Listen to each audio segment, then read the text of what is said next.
Headsetters are coming on for your warm-up. Good luck, bowlers.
And also for the skip pattern, girls, you're just going to move one pair to the right. You're going to bowl one on each of those pairs. Boys, you're going to skip one pair after your first.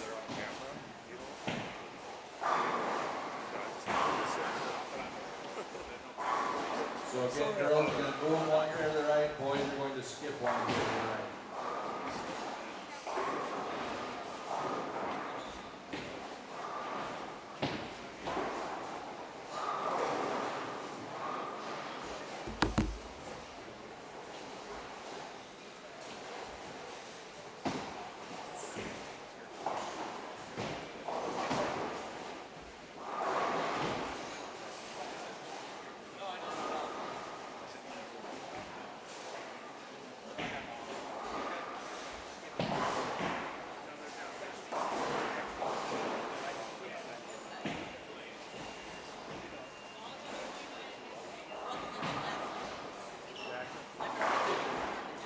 To clarify that, boys, you're going to stay on the high end. You're just going to rotate on the high end. Girls, you're going to stay on the low end and rotate on the low end.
what they want. Oh, yeah. Drop a beat. Something like that.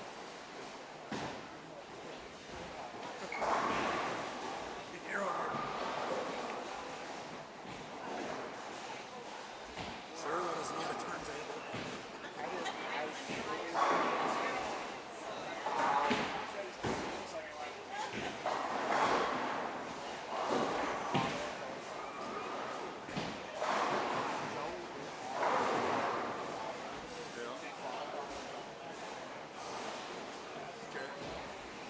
So Tatum Auto Advancement, they use their highest score.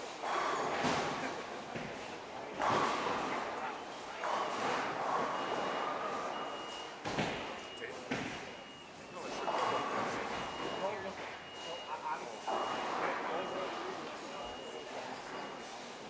Yeah.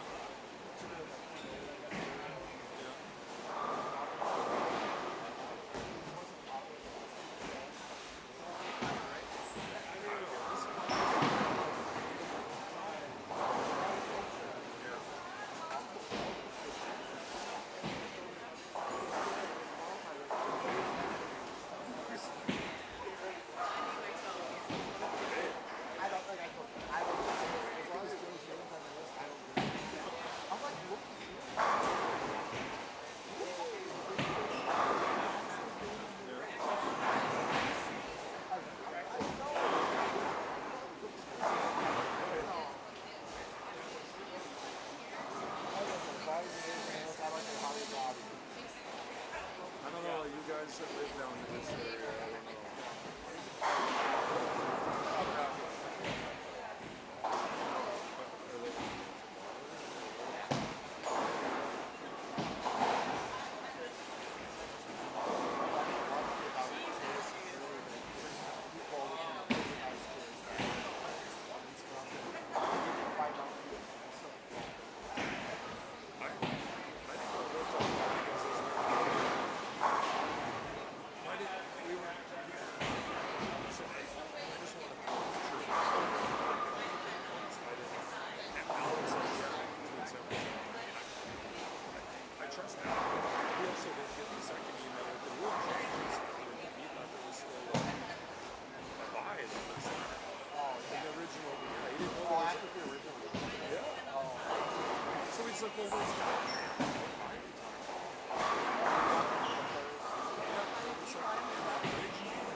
or start playing on your monitors. Good luck.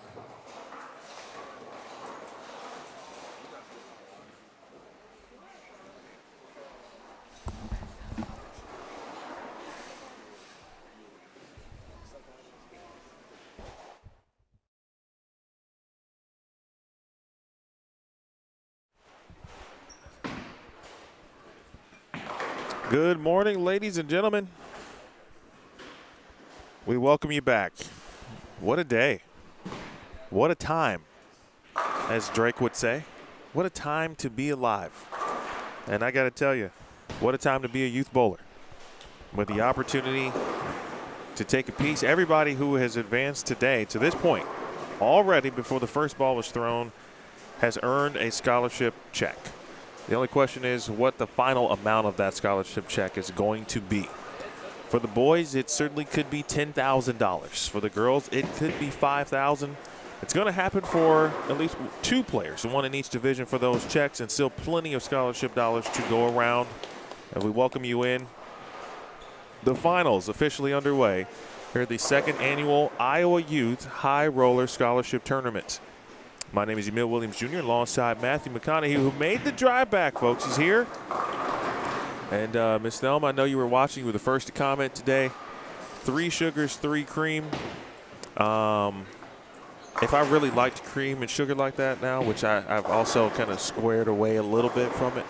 But I think just for this week, because of you, Thelma, I'm going to go somewhere and order some coffee with 3 sugars and 3 cream, simply because I'm gonna get a small. I'm gonna get a small because I don't need that much, but I'm gonna get a small just for you. But Matthew is back, and Matthew, as we get this thing underway, obviously the format today is most important so the viewers understand what's happening and how it's going to happen. Also, from a pure viewing perspective, the boys will have 2 two-game rounds, basically. This round is going to be 2 games for the boys. They'll cut the field in half based on those 2-game totals, and then we'll repeat the process and then get to the top 8. In the girls' division, they will bowl 1 3-game round, okay? 1 3-game round, and then they will cut to the top 6 for a stepladder. And, of course, seeding will be determined with the including the qualifying totals that got them here, and that's part of both boys and girls. So with that said, we'll start here with the boys. Girls are on the screen, of course, and then on the left side of your screen is 13 through 16, and then we'll mix and match because we certainly will allow the girls to share or have the full screen also. They will have 1 more full game than the boys, so we'll be monitoring that and probably go to them in just a little bit because of the boys. It essentially should be done earlier. Or no, actually, no, that's not true. The boys have a full house on this side, so the girls are going to finish first, and then we'll check them out here in just a little bit. With that said, Matthew, how you feeling? I'm good. I'm good. I'm feeling like that buzz we were talking about last night, right? It's already in the building. 100%. It's here this morning, bright and early, as we're underway. Yeah, 100%. I mean, if you walk in the building understanding that we're going to give away over $50,000 today to these youth bowlers, I don't think you have any option to be excited. Like, that's the only option you have is to be excited. Like I say, we got a full house down here with the boys. It's really important to understand and Emil highlighted it excellently during his breakdown of the rounds today. Qualifying pins at this point in the event are irrelevant. They're not going to matter until we get to the step ladders. So currently we're only chasing 2-game totals for the boys and 3-game totals for the girls. That's how we're going to advance to our next stage of the event. So we're really just chasing 2-game totals. It'll be easier for us to kind of keep an eye on what those numbers look like as they go. The staff here at Kingpin has done an excellent job of making sure the tournament software is ready to go. The scores are traveling with the players. The names are up. So it's easy to be able to keep track of. We're seeing a few different options. I went down and scouted the girls a little bit during practice. just to kind of see what some of our leaders might be doing something a little different. So it'll be interesting to see if there's a little different mentality with only having a 3-game set, knowing that you just have to be in the top half essentially. And for the boys being in that top half for this first 2 games. So that it's very much a sprint. The marathon was yesterday, and now it's time to get off and running. Let me ask you a question, and you've worked with youth bowlers and seen high-level players, and even those who've been working their way toward becoming high-level players.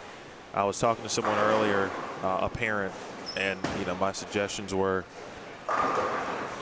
their athlete was just kind of thinking about how to play the lanes and all that stuff, and that's not where I get into. But for me, I'm like, if they reach their goal, which it sounded like they did, which was to get to Sunday, okay, then they've obviously accomplished what they came to do. All right. So now is the time to just leave it all out there. You got to leave it all out there.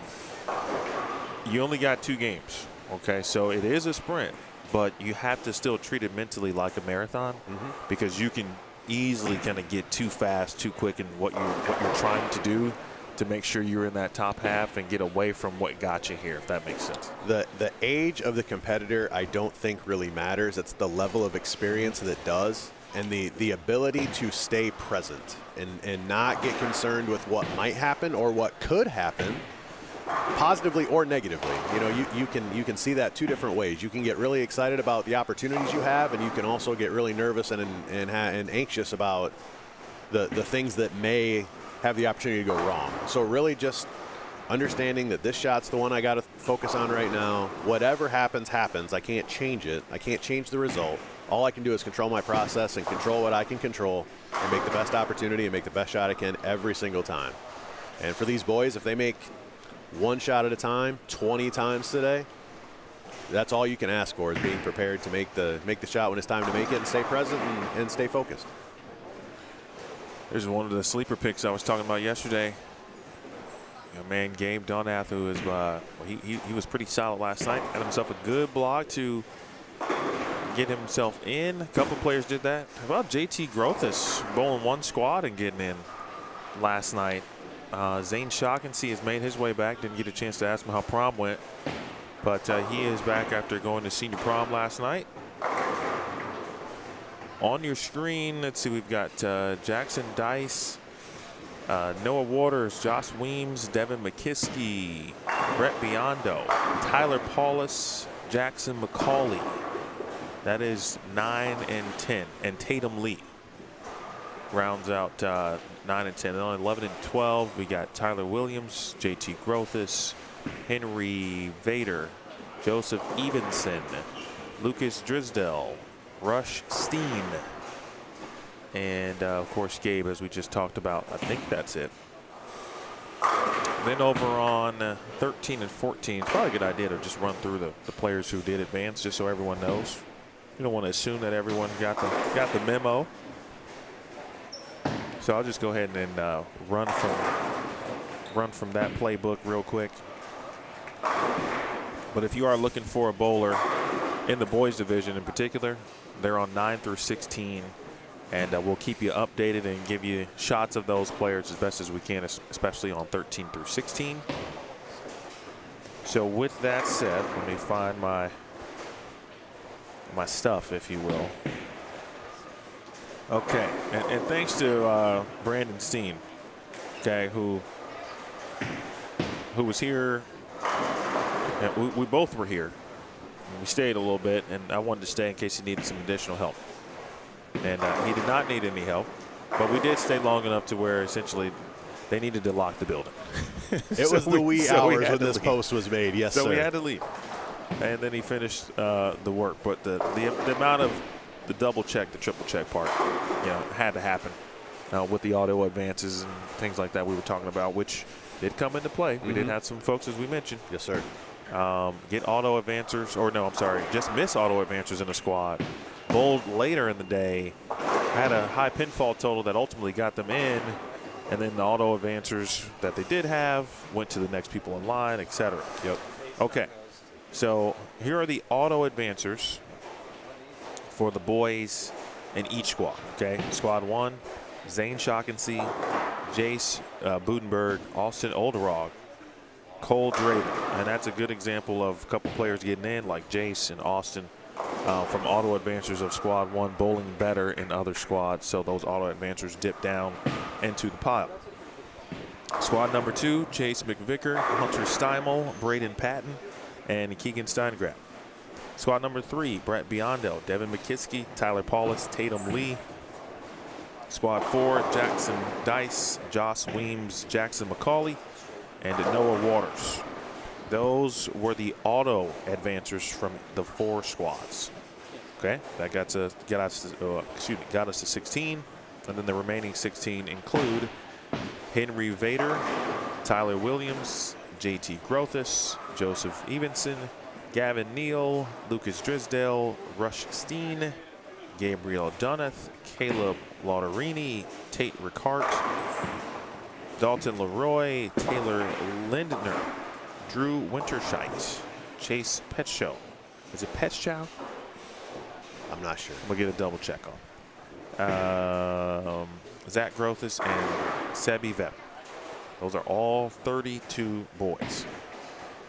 And in the girls division, auto advancers, Ashlyn Teves, Savannah Portillo, Leah Besevic, and Kylie Cook. And then they round out the field, again, based on the highest qualifying totals.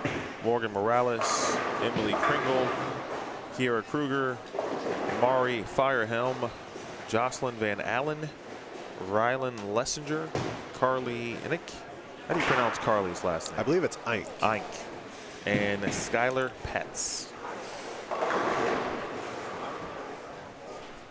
So that's what we have. Any questions, do not hesitate to ask about the format, because it can be a little confusing if you're listening to it and trying to decipher what's going to happen today.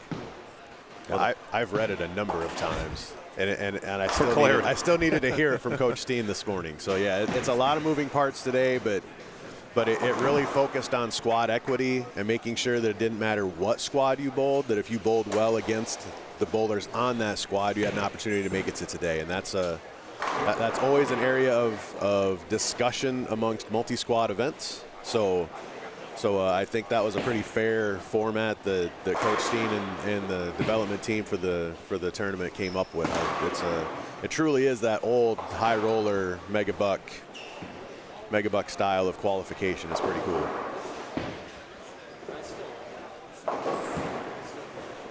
In a moment, we will check in on the girls. They have 4 on a pair. And so, of course, they are going to be moving and grooving at a much faster pace. Got a few boys getting off to hot starts over here. We got Noah Waters with the front 3. Brett Biondo with the front 3 here on 9 and 10. The aforementioned Gabe Dunneth, 8 spare double. Henry Vader with a 9 spare 3-bagger. So we got some guys getting off to the races here a little bit. If you wouldn't mind doing us a favor today, this is going to be the finals link for the entire day. And there will be intermittent breaks, of course. They won't be very long until we get to the actual step ladder or the modified step ladders today, because there won't be a re-oil until we get to those step ladders later this afternoon. And so please share this link if you don't mind. Or you can go to the BowlStreamTV Facebook page and share from there. But this is where you're going to watch some champions be crowned.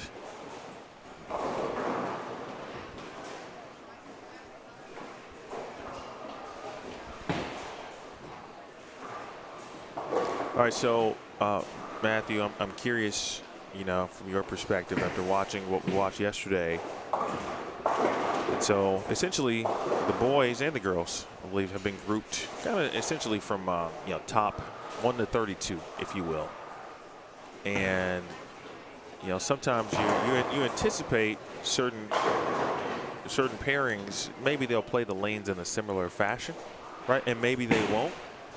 But I'm very curious about like the players who started on 13 to 16, right? And they know that the pins more or less have dropped, right? So they have as good of a chance as the 1 through 8s and the 9 through 12s, you know, in the field. Like if you came in thinking that and you were in that boat, like how would you approach the day? I mean, it's a little bit like a free roll, right? I mean, I look at a kid like Keegan Steingrave. He was the last guy in at 880, an auto qualifier. And if I'm him walking into the building today, it's a total free roll. I'm guaranteed a number. All I can do is move that number forward. You know, I cannot do any worse than what I'm going to do right now walking in the door. So, you know, you made the comment earlier, just kind of leave it all out there. You know, that group down there, understanding what they have an opportunity to do, because those pins did go away.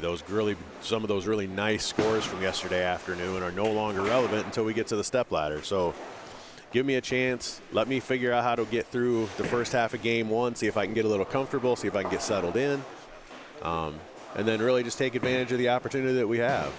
Zach Grothus over there, he was another one of the lower number qualifiers today. And he's going strike 9 spare double. So is he one that's going to try to take advantage of the opportunity he has today? And for these leaders that are over here on 9 and 10 that started out hot, you know, they have the higher qualifying scores. So at one point in time during yesterday, they were excellent. Which squad was that?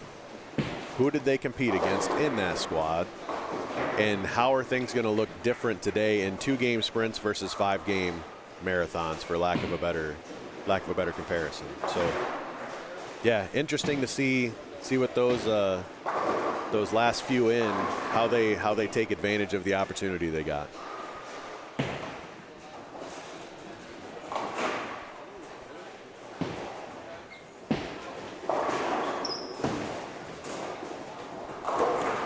Let's go take a look at the girls. There's Kylie Cook, who led the first squad on Friday evening.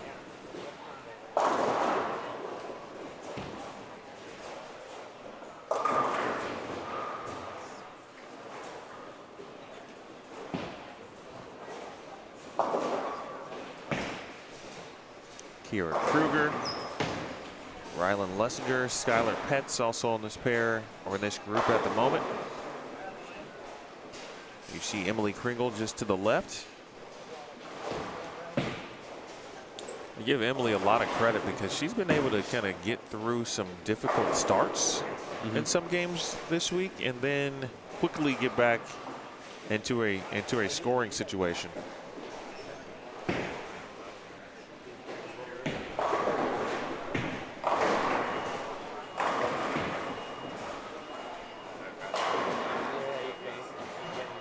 Yeah, I talked to Emily just a little bit this morning real quick as I was down there before practice, and just kind of get her idea what they were going to try to look at. I think the girls are going to play them a lot similar like they did yesterday. Just kind of from watching practice, there was a few trying to play the gutter and get straight up the gutter. You've got Carly kind of doing what she was doing yesterday, kind of trapping it forward with Mari. And then you had a handful of girls kind of just inside the track, trying to kind of feed it into the funnel that developed yesterday. So it'll be interesting to see how they kind of cross against each other, so to speak, and see if they can break down a spot to where through 3 games, with only 4 bowlers, it's going to be a little less transition to what they encountered yesterday afternoon too. Yeah, and not with the boys. They're only bowling with each other. That's going to be a big change for them too. That is different from that aspect. So if you can kind of get if you can kind of get it right away, there's a high likelihood that it's going to stay fairly similar for a longer period of time than you did when you were crossing with the boys. And that's where you're going to see some of the experience start to show up too, with some of that talented field down there, with Ashlyn Teves, with Savannah Portillo, with Emily, Kylie. Some of these girls that are Skylar, they're a little more experienced in some of these a little more high-profile events versus some of the younger kids, or some of the maybe less experienced kids from a big tournament standpoint like this, not that they lack experience in competition, just in an event like this. It'll be interesting to see kind of how some of the nerves hold up as we get closer into game 3 down there.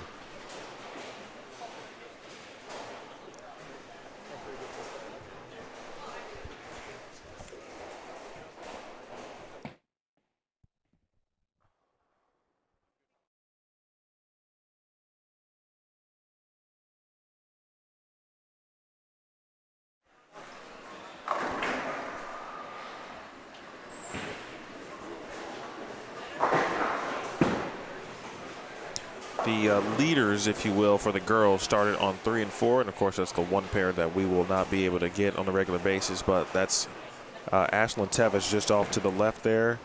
There are 2 lefties in the girls field at least, Kylie Cook and Ashlyn Teves. And when I look at the girls field on paper, I think those are the only 2. I believe so. And they are not playing them similarly. Kylie is off the gutter, and Ashlyn is definitely with that concept on the gutter. So again, 3-game round this morning for the girls. Okay, 1 3-game round this morning for the girls. If you could guesstimate, and I do think the bowling with just themselves with respect to their division this morning will be certainly a little bit different. Makes it hard to. Thank you very much. Shout out to and Vern. I've been saying her name all week, but she is the best here, folks. Truly, she's awesome. Thank you. We were talking about coffee. I almost got a triple Splenda. But you got the double. I do. Yeah. I don't know. I think it'd be hard to judge a little bit on what the 3-game cut number is going to be for the girls. But I feel like in a top 6 situation, I'm thinking like you got to start in the 530, 40-ish range at least. This as a barometer, and I'm basing it off, how some of the blocks have begun for players. There's only a couple players that really grabbed them early, like Ashlyn Teves. She was only the only girl plus. Yeah, the number I kind of had floating in my head was 500. Because, I mean, if you look at some of the qualifying scores, even though they were crossing with the boys, I mean, the 850, 860 number was a good number for the girls. So to not have to contend with crossing with the boys could help that number some. Like I said, I mean, if you were, Mari would have been, excuse me, not Mari, but Emily would have been 915. She would have been 5th. Kylie Cook at 905 would have been 6th. So if you kind of break that down across, an average, that's going to put you in the 160s, 170s. If you can average 170 down there, I think you're probably going to be looking at a pretty good opportunity to be in the top 6.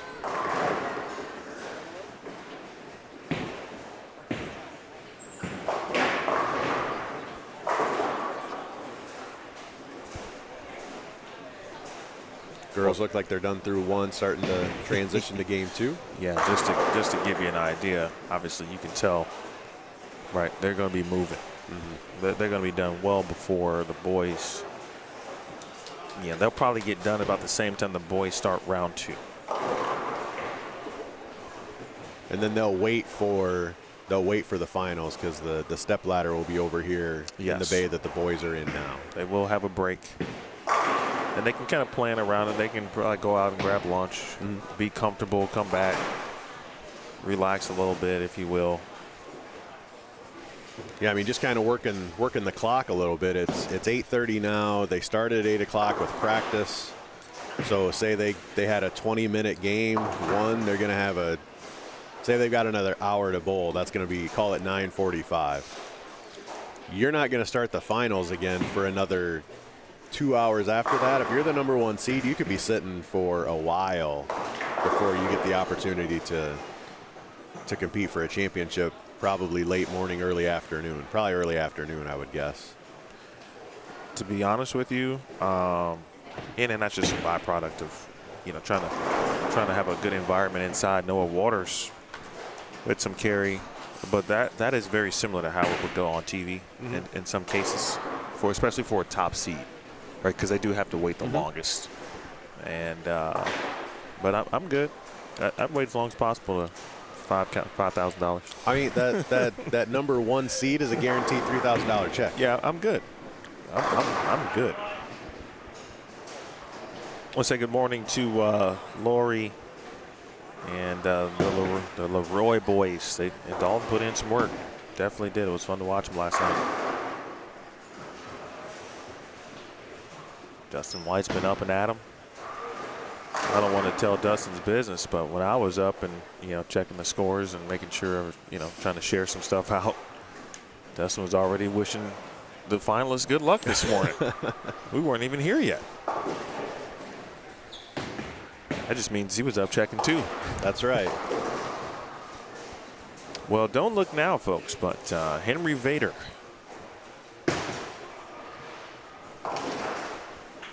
I don't know if Henry is an actual or the entire Vader family are fans of Star Wars, but that Emperor music might be coming for the rest of the field.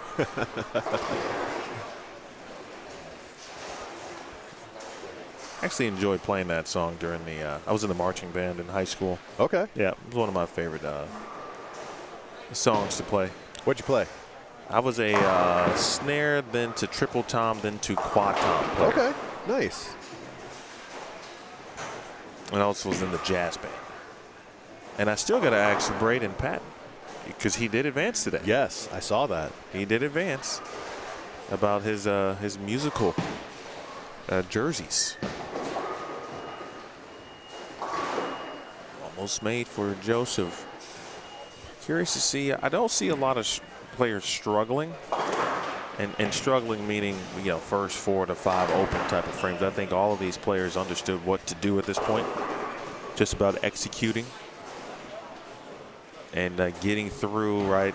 Probably a few nerves early. It is a big moment, right? And you could argue, maybe with the exception of a couple players in the field, and that's both boys and girls, but this might be the biggest tournament they've ever bowled outside of Junior Gold. Sure. Or something like that.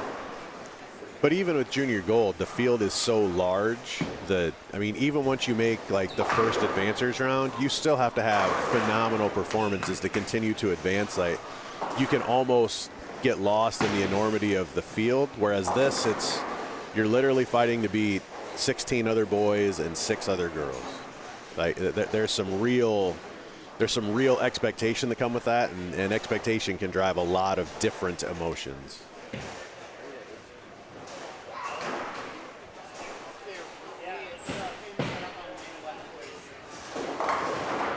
Lucas through the nose. He didn't have a good time yesterday on the fresh.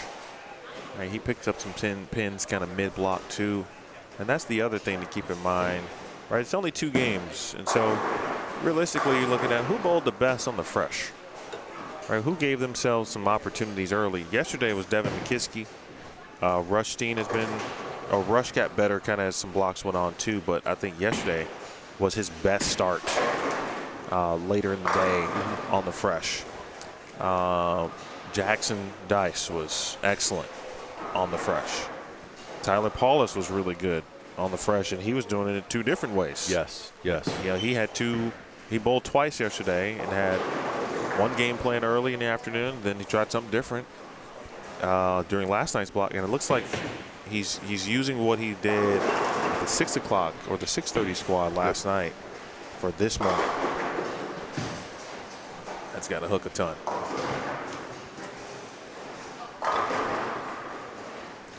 I think Noah Waters is like maybe the true sleeper. He's super impressive. He just kind of commands his presence, like not overbearing, but just like I'm here. I'm not worried about it. Let's go get it done. Just kind of walks with that little bit of swagger, but not intrusive about it. Confidence, quiet confidence. Yeah, it's an interesting field because he's the only player that's had. No, he's the only player that has had the front 8 specifically. Yep. And he's also, between he and Tyler Paulus, also had the front 7. So, Noah front 8 at one point yesterday in the squad. And last night he had the front 7. Actually, no, he had the front 8 again last game. Yes. Yep. Yep. So, either, now both of those games were at the end of a block. But here he is now. He's got 6 out of 7.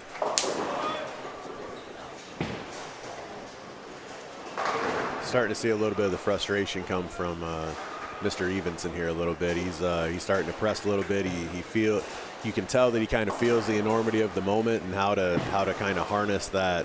We talked about frustration and determination yesterday, and just how to harness that level of emotion that you want it so bad and you just can't quite execute like you feel you should. And now how do I manage that? All of those different feelings, and again, these are all young kids. That for some of them, like to your point just a little bit ago, this is the first time they've battled this type of environment at this scale. So how do you handle all of that? It's not an easy task. No, gosh, no. And it really boils down to leaning on your preparation, because at the end of the day, you can't control the outcome. You can only control the process and being prepared to make the shots that they're asked of to make at any given time. Today will be a big growth moment for a lot of players. Yep. Honestly, and how you respond to these adverse moments, these challenges. You got some really good bowlers all around you. They're breathing down your neck, right? Yeah. Trying to take a spot that you're trying to get. And you take so I'm going to use Josh as an example, just taking his experience from team trials and bringing that to an environment like this where, it was literally the best in the country chasing him at one point in time during that week.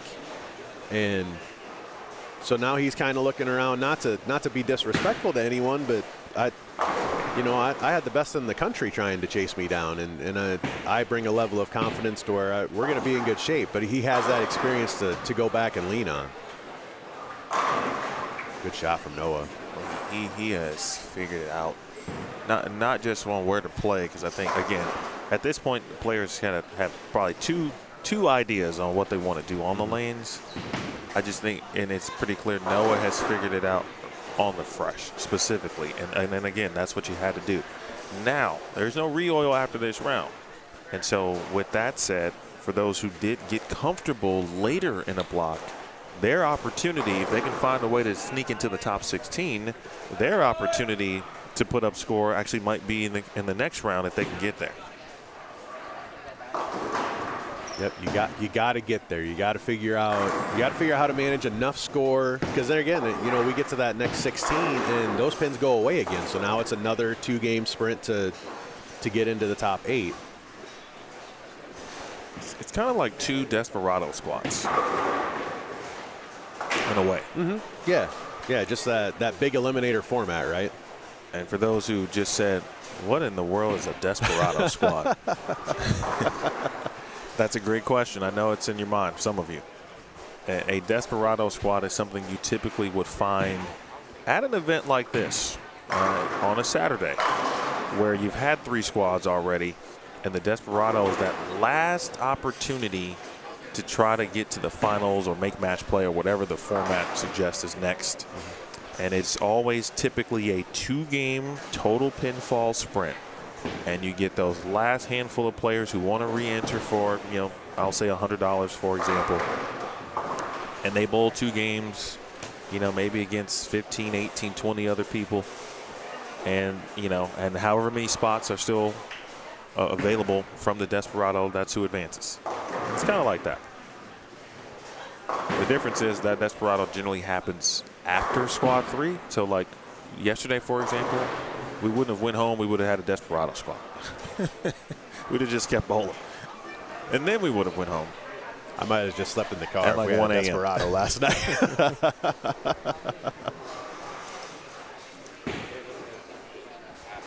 check back in on the girls here in a moment. They are into frame 5 of game 2. The strikes are starting to build a little bit on 13. No. Actually, yeah, 13 and 14 and 15 and 16 to some degree. Remember, we're taking 16 boys. There's 32 right now out there on the lanes. We're going to cut this field in half. And then we'll talk about the prize fund here in a moment. 17 through 32nd, or 17th through 32nd, as we watch Vader time. Oh. Vader time. You might be too young to understand Vader time and the wrestling world. But that was Vader time right there. I kind of expected a big slap out when that 2 came forward. No, I think, you know, knowing Robert a little bit, and I don't know them that well, right? Sure. So I can't say I know them personally. Yep. And so they could be completely opposite personalities as brothers, right? And most siblings are to some degree, right? But I felt like in the moment, right, he probably said, "One time yet. I know I got a break. It's way too early to get to slapping them out yet, right? Let me get to the top 16 first before I might think about it." I didn't know that was a thing. I didn't know there was a too early yet. I think that, you know, there's some people you look at them and go, yeah, I think that player is probably pretty seasoned. Like that they feel like they understand. Yeah. How to kind of remain emotionless, at least for a little bit. Sure. But you're right. I probably would have. Yeah, I probably would have. I get a kick out of the showmanship. That's I my probably thing. would've. I enjoy that. So yeah, that's fun. I probably would have. You know, just a small slap, just a minor one, like a AAA slap, not a major league slap. Just let everybody know, hey, that was one for the good guys. We got one right here. So let's see, over on 13 and 14. Actually, you know what? Let's real quickly here. Let's just go to Dalton full screen because he's got 71 in the 6 on a 3-bagger. And so that's 4 in a row for Mr. Dalton over there.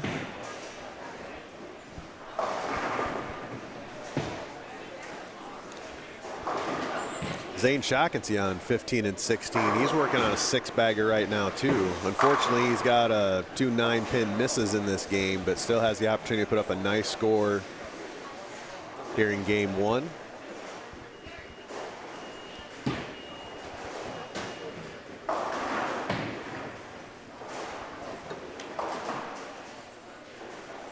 So that's, man, you know, we've been saying it. The pairs on that end have been favorable. Oh, nice cover by Joseph on the 3-6-7-10. That's one you need right there. Yes, right? he needs something to go well. He needs something to find a positive. He needs something to kind of turn his mood around to give him a chance here in the second game. But to go back to 15 and 16 real quick, I was talking to the King this morning. That's Zane's dad. I hadn't got to see Kenny in a while, and you know he was asking me because that pair was not in play when they were here on Friday. And then he said, when I watched a little bit Saturday morning, that pair still wasn't in play. So you know what can you tell me? I said, well, I will tell you that yesterday afternoon we determined that it might be sneaky best pair in the house. And I think Zane kind of parlayed that into that with that 220, unfortunately with the 2 misses. But 220 is still going to be a very solid offering here to get started. We'll 1000% take that. So Dalton's going to be at 179, and I know we've got many watching. Henry Vader, though, still striking away. He's got the first one in the 10th. Boy, what an opportunity here to start the day with 11 in a row, possibly. Jackson shoots 232. Jackson McConaughy, 225.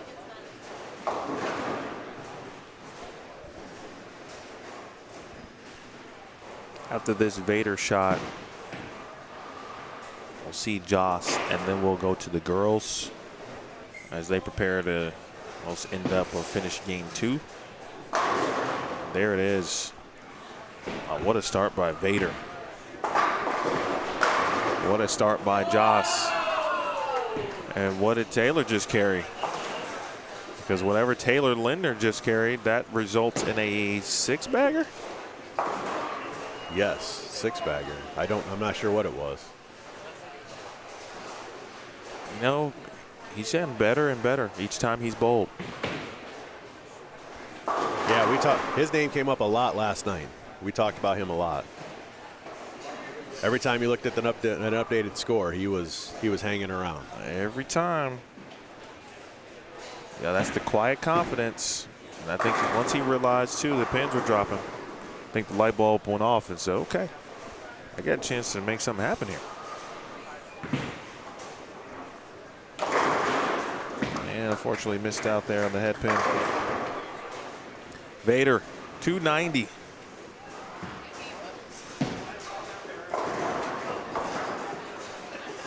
What a start by Henry Vader. All right, to the girls we go.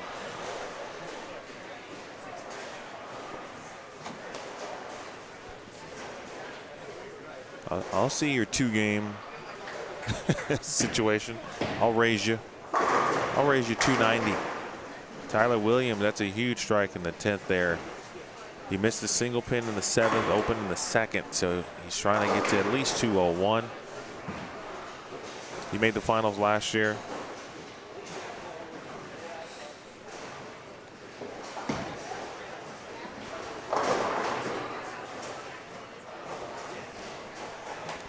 Joss finishes with 234. Already a handful of 230-plus games around. Looks like about 10 guys going to be even or better at 10 guys. So while we got some big numbers at the top, it's going to be pretty jumbled up between, you know, from 11 to 20 chasing those last few spots, it looks like. And like we saw the last game last night, fireworks kind of went off as we got into game 4 and game 5, and kids really started chasing that what the perceived cut number was going to be.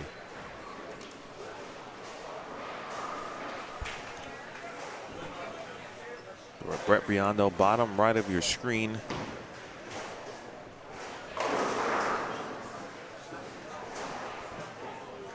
That leaves a 2-8. Let's see. There's Morgan Morales. Boy, she made it very interesting for Savannah Portillo. Almost ran her down. I think it was squad 3. Almost ran her down for the squad lead in the auto advance selection. I was down there in practice. She actually tore in the hook of her thumb during practice. They were navigating that. So that's Morgan. Oh, wow. So that's something to kind of keep an eye on. I'm sure they got it handled, but yeah, she was battling the extra skin and the fan and all the emotions of the trepidation of happens in practice, right?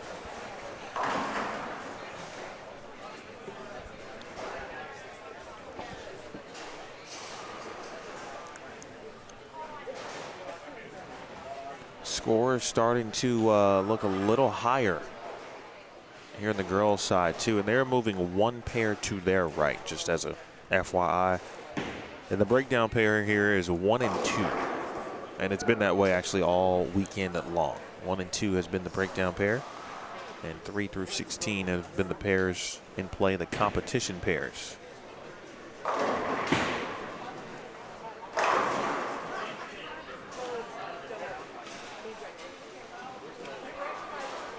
Huge spare there for Savannah. You got Teves, you got Portillo.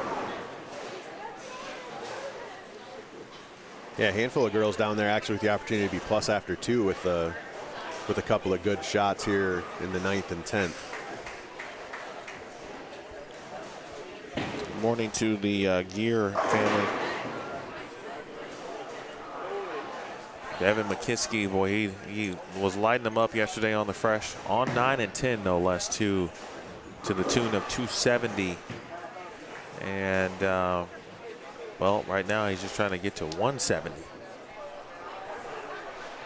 I almost feel like watching Devin this morning. He's just a little more amped up. He kind of lacked a little bit of that touch that he had yesterday morning, which was very powerful, but it was very controlled. And it almost this morning he's a little more amped up and maybe pressing just a little bit to try to get some score early. And that's easy to do, going to a pair that you were super successful on the fresh yesterday. You got a good vibe going over there. That's probably pretty easy to do. It's very possible. I'll have to look, but he might be the only lefty in the field, the boys. Emily almost converts another super washout.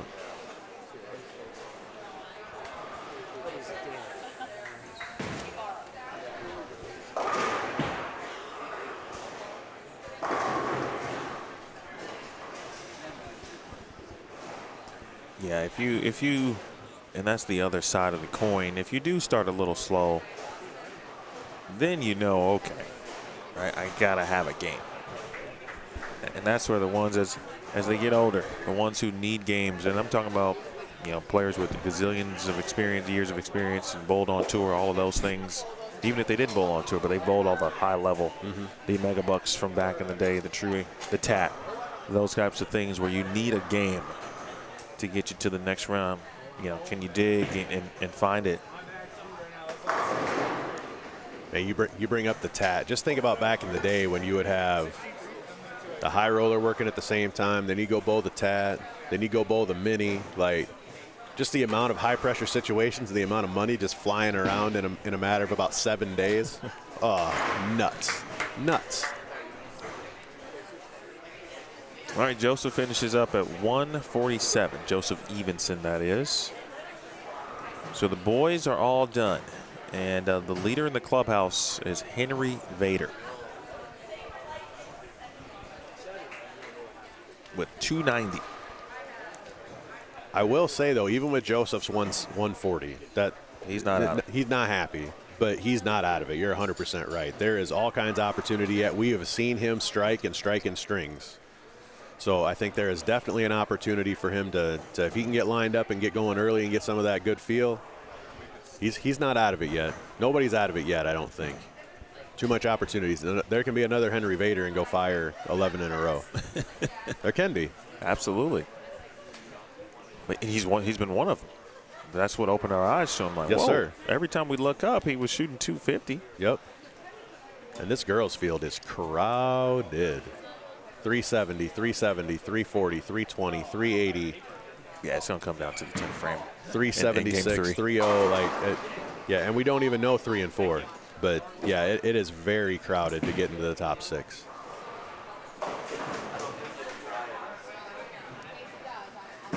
Mr. Matthew, I'm going to ask you a favor. Actually, no, I don't think it's going to work.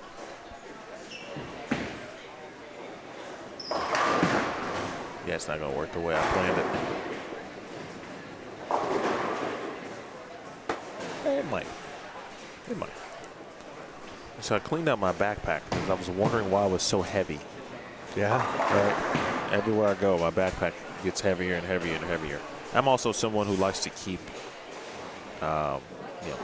papers and results for uses in my mind that I think I'm going to, get some use out of that in the future. Yep. So I cleaned it out, but I also removed the notepad or book that I usually keep for moments just like this. And now I have no paper. Do you mind if I borrow a sheet of paper? As if we were in school and I was unprepared for class. I'll give you the notebook. Oh, I'll keep the paper. Well, I appreciate it.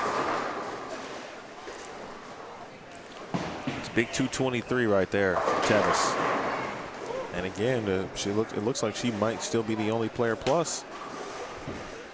Yeah, and there was lots of opportunities going into the 10th frame for a lot of these ladies to get 2+. Unfortunately, it looks like we've got a number of misses in the 10th frame to prevent some of that. It's a good shot from Savannah. She needs something to kind of get going here in the 10th. But again, she's going to add herself to that crowded field of 340 to 370.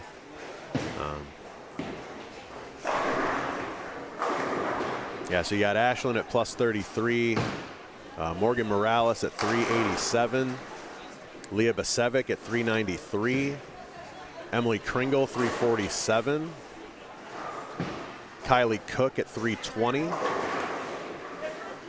Mari Feuerhelm at 377. Kiera Kreuger, 371. Savannah's trying to finish up here. She can add another 20 to her, so she's going to be in the 340s. She gets 2. She's going to be a 344. She got 1, so that's 343. You said Kylie was at 320? Kylie Cook, 320. Oh, yes. Kylie Cook, already got it. Okay. Yep. So the only ones I don't have would be whoever's on 3 and 4 currently. So that would be the Skylar Petts, Carly Eink, that 9, 10, 11, and 12 finishers. All right, if you joined us late this morning, we welcome you in. 9:03 a.m. Central Time. If you've got some pancakes or some eggs, or whatever your favorite breakfast item might be, just eat it on our behalf. Enjoy your coffee, though. Yeah, we'll drink the coffee. You have the breakfast. Emil Williams Jr. with Matthew McConaughy here on BowlStreamTV. Again, thank you to Kingpin Entertainment Center. Great tournament. $56,000+ in scholarship funds to be added, or I'm sorry, distributed today.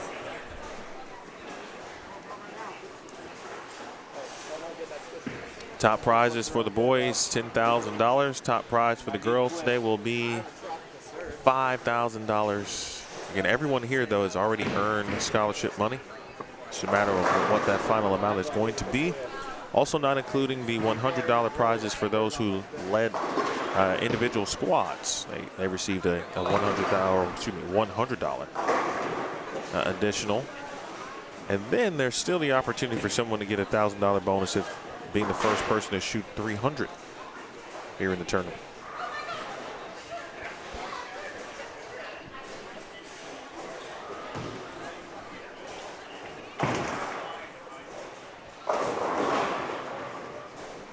Can we maybe flip back to the girls for just a second? We can grab the scores for Carly and Skylar. Carly Eink was at 321. Skylar Petts at 309. Rylan Lessenger 366. And Jocelyn was at 286. 366 Lessenger? Yep. And Jocelyn was 286. 1, 2, 3, 4, 5, 6, 7, 8, 9, 10. I wrote Savannah's name, but not her score. 343.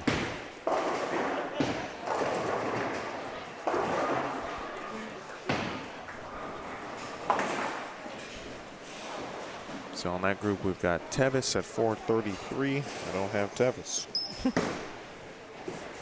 So if you had 10, that should be your 12, probably. Got 11. Ashlyn, Savannah, Leah, Besevic. I've got Teves. I've got Besevic. Morales at 393. Kringle 347. Cook. Morales 387. That's the one. 387. Got it. Actually, let's stay here for a little bit. Let's see what game 3 and how it could develop. They might be done with game 3 before the boys even get to the 5th frame.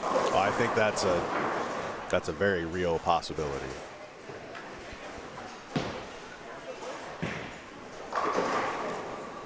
We talked about Rylan Lessenger a little bit yesterday and some of her injuries, and she's still young. She's a freshman, but I tell you what, I've been watching her since she was a 7th grader, and she's a gamer. Like when you need one, I mean, she was winning. There's a high school tour in the Quad Cities area, and she was winning events at that level as a 7th grader, beating all the high school kids, and it wasn't slouch fields. So give her a chance, and I could see her getting, if she can get hot and get comfortable, I could see her making a nice little run today. And this is who? Rylan Lessenger. Okay. Well, you talked about her. This is the young lady who tore ACL? Yes. Okay. Yes. Yep.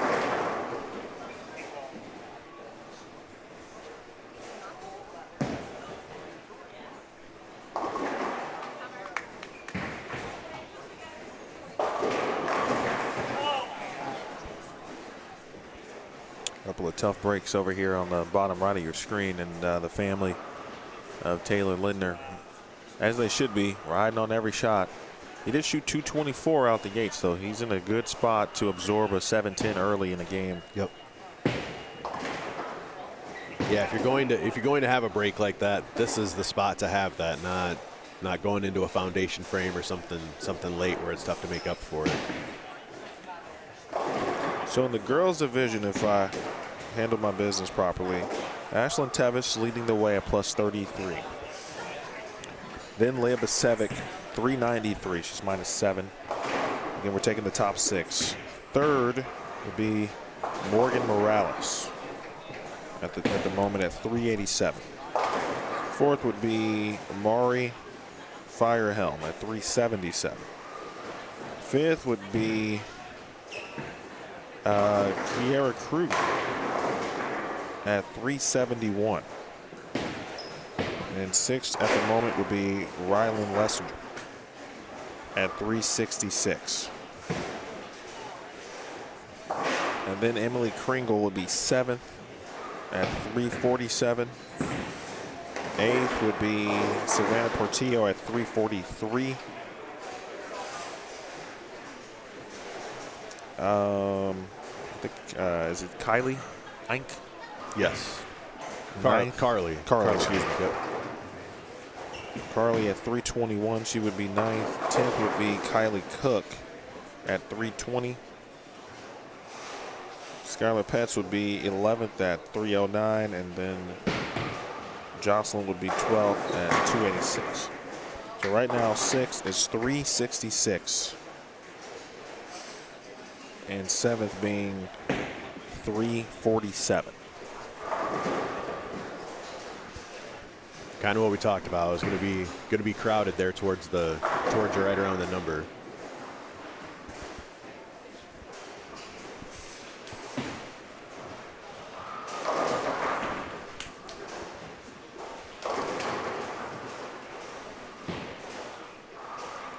Interesting to see what Savannah's going to do down there. She's one of the probably more experienced players, but she's also still very young age-wise. So how's she going to manage the emotion of, and honestly probably some of the expectation, understanding her reputation coming into the building. She's probably feeling that too. Probably feeling a little bit of that target to excel and expectations not only of her competitors but of herself too. How does she handle that, and how does she get through this last game? I want to take a quick moment to thank all of the family members who have woken up this morning to watch their respective grandson or granddaughter or niece or nephew or cousin or whatever the relation, and even if you're not related, you've hopped on to support these young people in their quest today.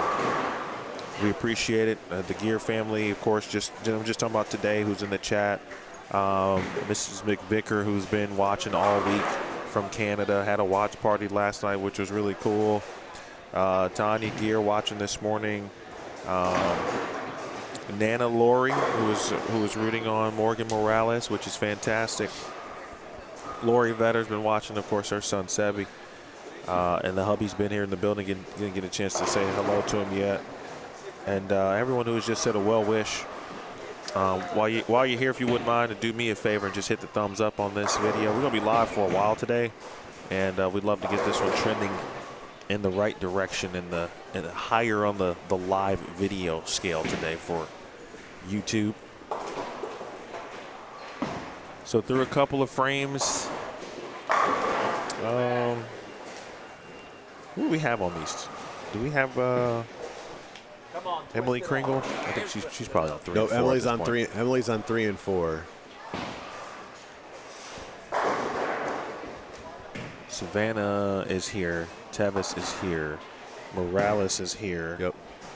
And Besevic. Yep, they're all on the same pair. Oh, right. So they're right now, with Morgan would be in. Savannah is currently out. Teves and Besevic in. And then next door, Rylan is 6th currently. Okay, and so Savannah can see basically who she's trying to catch. Let's go. Right next door.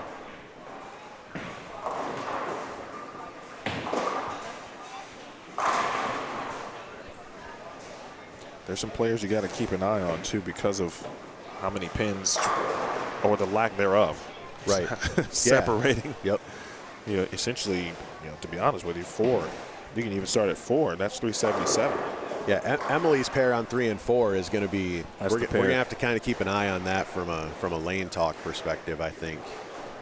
And if you do have Lane Talk, folks, specifically if you're a Lane Talk Pro user, you can keep a track on what's happening on 3 and 4.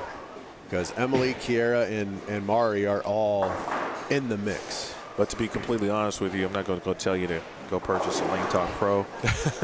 I do think there's a free trial, but the only time we're going to need it is right now.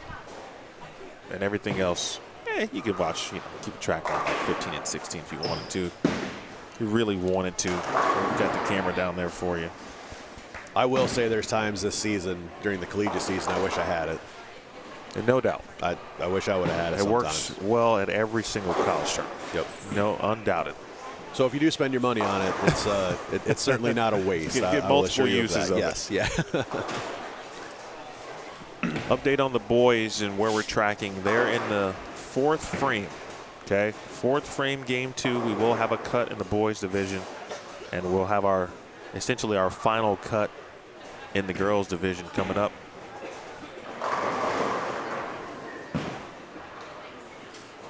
A couple things that will, again, I'll walk away from no matter what happens later, and I won't change my list. I'll just keep adding to it. But just, again, seeing an opportunity for, not only, I would start with the Iowa bowlers themselves, those who are either local to Decorah, certainly local to the state. Obviously when Matthew was involved with, running big tournaments in the state, one of the goals of the YBSF was to, bring a major tournament presence or feel to Iowa and have players not only bowl locally, but then have those folks travel also to the state.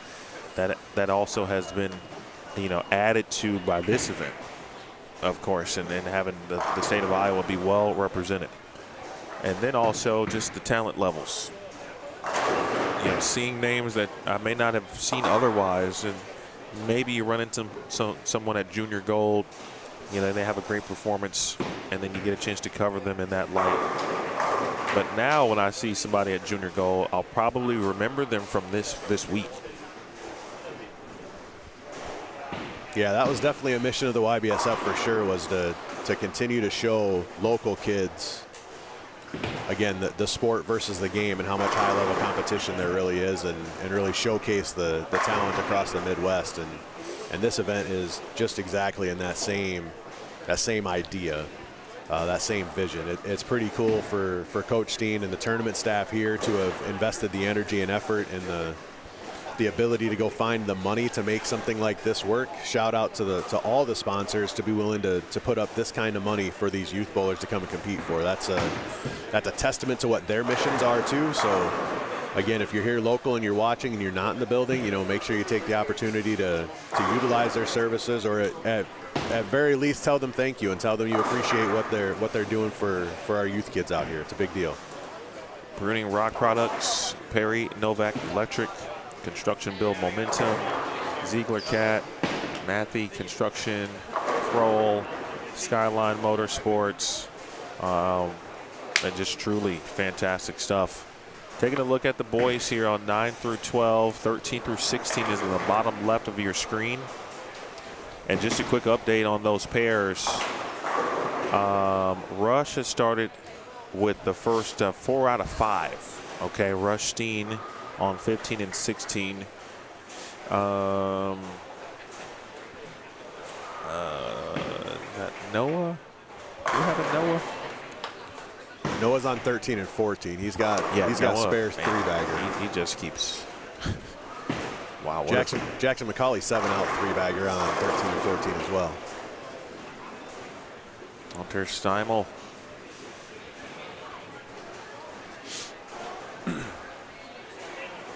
Trying to stay in it here. There you see Chase.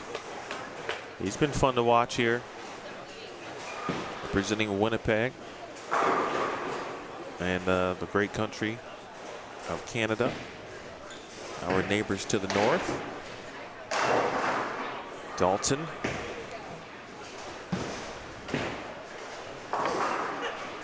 Just looking at some of the totals right now. You know what Zane has done after starting with 223. Okay, even with the front five, obviously you got to finish the game. But you see a lot of crazy things in bowling. So no game is finished until it's finished. Yes.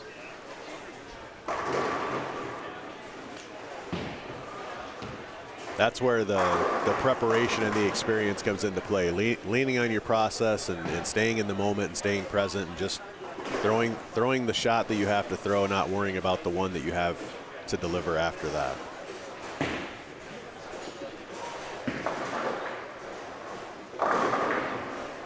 Oh, tripping twos.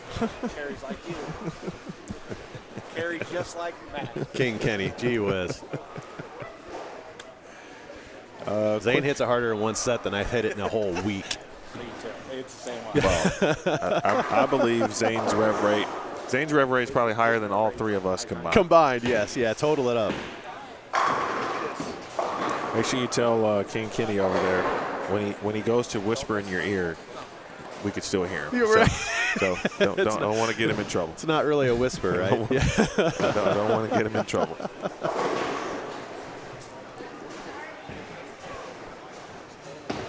So in the girls' update, Emily Kringle with 1 open. She's got a max of 236 here. Kreuger has struggled a little bit. Her max is 203. Mari Firehelm can get to 216. These are the scores on 3 and 4 in particular.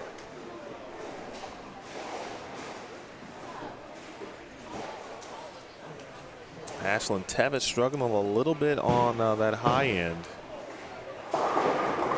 And for the girls, you know, after the first cut, then you'll add their qualifying totals, and then that's who you're going to, or that's how they're going to be seeded for the step ladder. So if you even keep that part in mind as well, Teves is still in a good spot,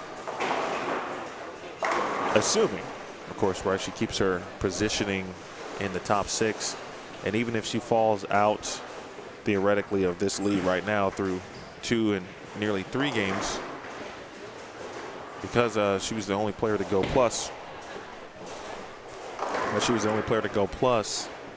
That still kind of keeps her in a good spot to grab the top overall seed for the step ladder. Yep, and it's important for the girls to make sure that, again, same thing with the boys, making sure it's cool to look at the qualifying and everything else, but at the end of the day, you've got to be in the top 6 here after 3 games, and that's the big important piece for them. As they're getting close to finishing up, they're probably, 8th, 9th, 10th frame down there getting close? They are in the 8th, and I will take a look at them. We'll go back down there in just a second.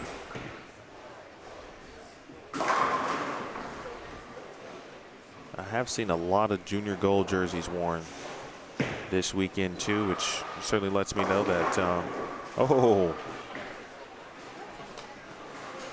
I'll take that break there, Keegan. Lets me know that obviously there's a lot of participation from the state of Iowa, and I've seen that with my own eyes. Mm-hmm. Even at opening ceremonies. Yep. When the state is represented and they walk on out, it's a pretty long line. Yeah, I think not this season. I'm not familiar. Oh, great shot, Austin. Oh. But I think just out of the Cedar Valley, we qualified close to 60 kids last season through our scholarship events. So that's pretty cool.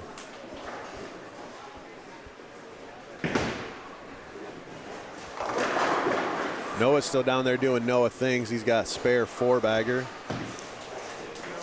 Better keep an eye on Austin. He shot 172. He's got a clear look at the pocket. And so if he can carry and make a spare.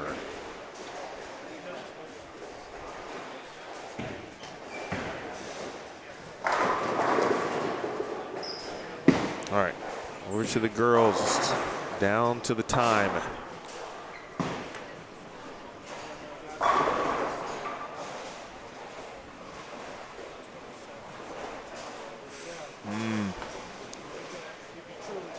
This is where I start to feel anxious in the booth, folks. It happens to me all the time, doesn't matter what event.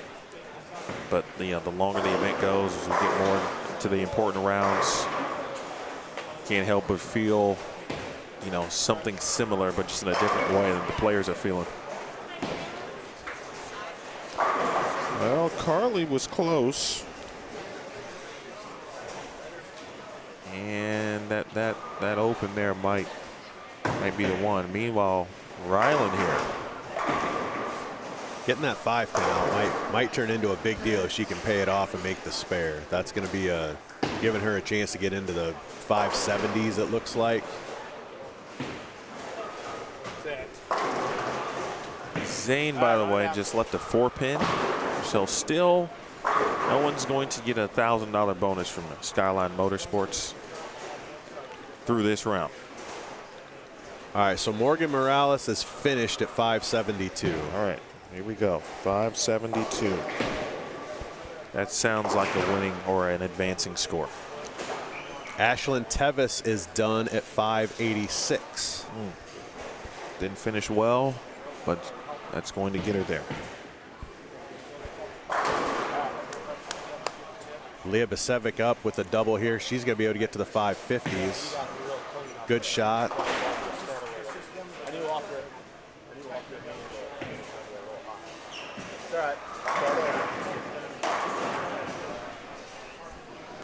Check a look at 3 and 4. Kringle's max is 190. Kreuger's max is 181. Again, 6th by my count was Lessenger at 366. 5th was Kringle at Kreuger. Kreuger was 5th. She is in danger of dropping out of the number. Kiara Kreuger, she's off camera on 3 and 4.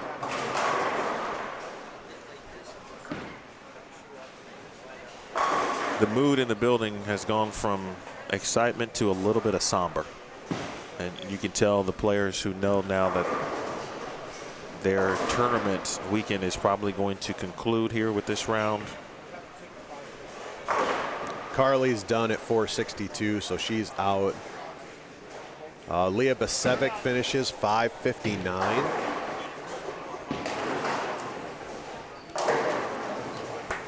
$5.59 for Besevic. Yep. Savannah Portillo with a spare in the 10th.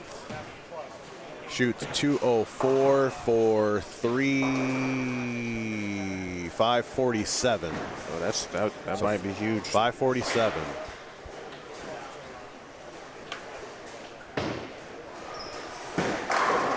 Ryland Lessenger up here on lane 6. She's got 516 through 8 frames of game 3.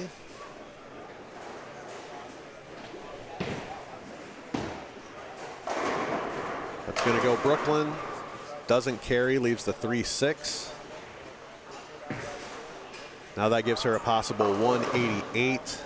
So that gives her an opportunity to spare strike for 554.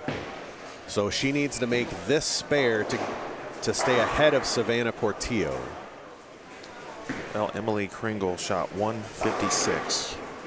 Gets her to 503, which, and she was in 7th. That's not going to get her there more than likely at this point.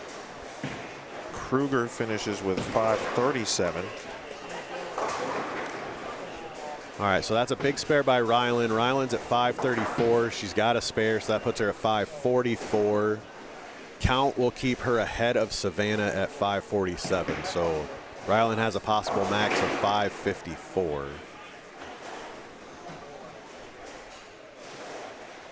Kylie Cook finishing up here in a moment. A split in the 10th frame from Mari Firehelm. Rylan up, he's got a hook. 6 count. So Rylan Lessenger will end at 550.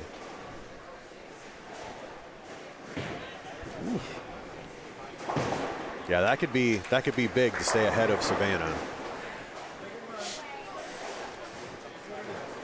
Because right now, just in the scores I can see, Rylan would be 5th, Savannah would be 6th, I think. No, Ashland,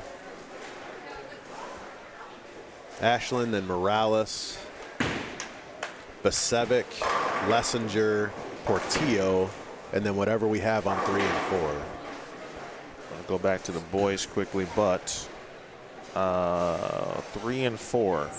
Kringle 503. Cook 489. Firehelm 527. Kreuger 537. So looks like Kreuger 6 at 537, right? And Pet's at 475, so let me rewrite. So Teves 586. Morales 572 would be second.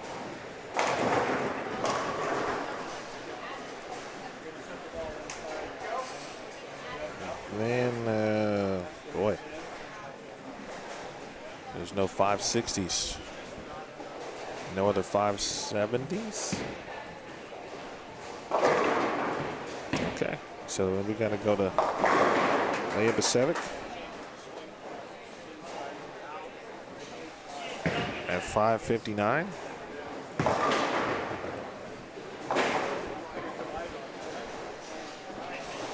Lessenger at 550. Portillo 547. And Kiera at 537, I believe. I think that's kind of how we were running them down. That sounds, that looks to be correct. Firehelm, Mari's just going to miss it. She was in. Yeah, costly split for her in the 10th. That's going to be, unfortunately, looks like the difference here. And it's Kreuger at 537. And then Firehelm right now will be 7th at 527.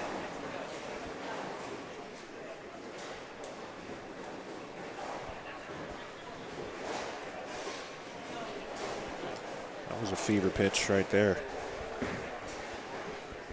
1, 2, 3, 4, 5, 6, 7, 8. 8 players did shoot over 500. The other one being Kringle at 503. I just want everybody to know your number was right from the get-go. You were in the 530s. That's what you said from the jump. You are correct. Credit where it's due. I said 5-0, and I was short by 30. Well, Zane Shockency looks like he's going to advance. How about Lucas Drisdale? Big moment for him. He's got a 6-bagger down there on 13 and 14. Let's get this one off the screen. Henry Vader's getting that pair figured out, too. He's working on a 5-bagger here late.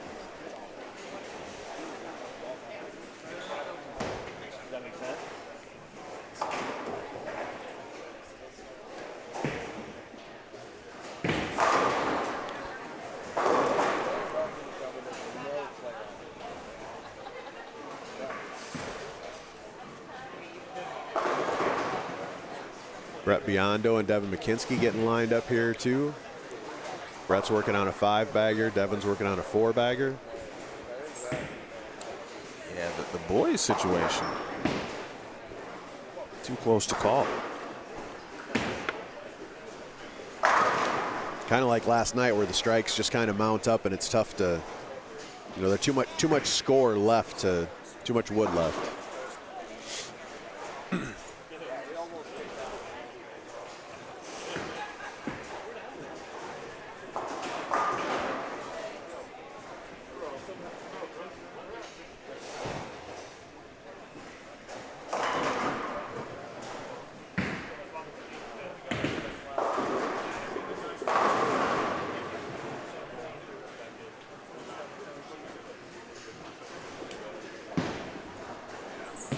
And they're all pacing about the same. They're all going to, it's going to be a whirlwind finish. They're all going to kind of finish at the same time.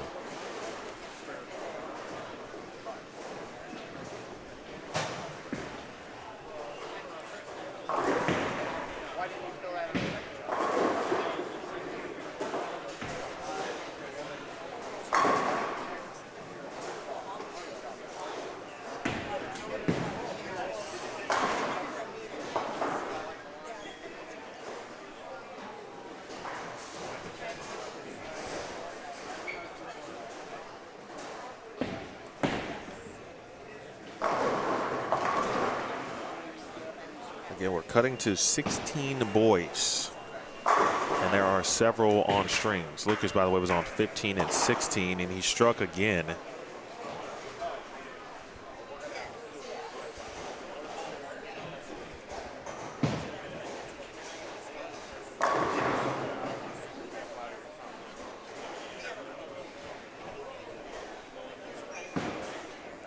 Gavin Neal's done at 385.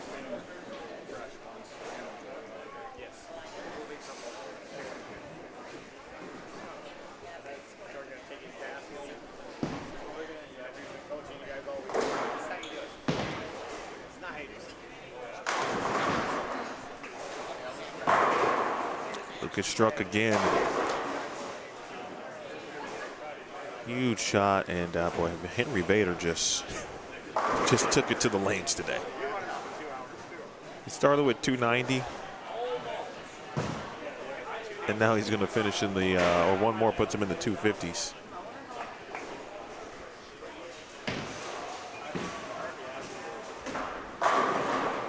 Wow. Dominating this morning, Henry Vader. Absolute dominance. Nice job by Drisdale. Like, come on.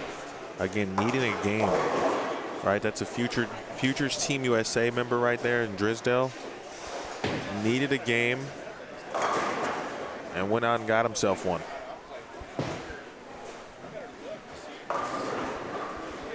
So Drisdale at 425.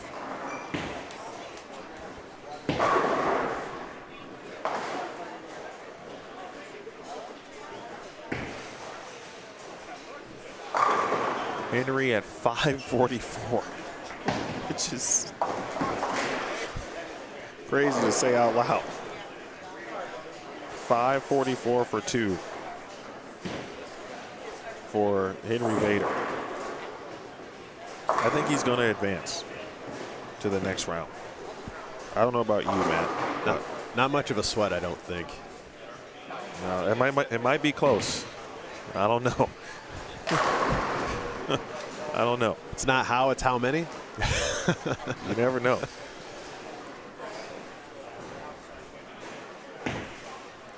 Rush can get to, well, this is important to Frank Rush. He got the first one in the 10th. He can get to 215 this game.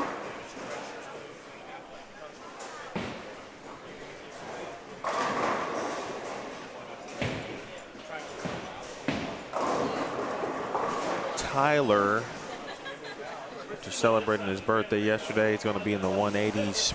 And probably not enough, but don't know yet. Zane Shockency is going to be advancing for sure.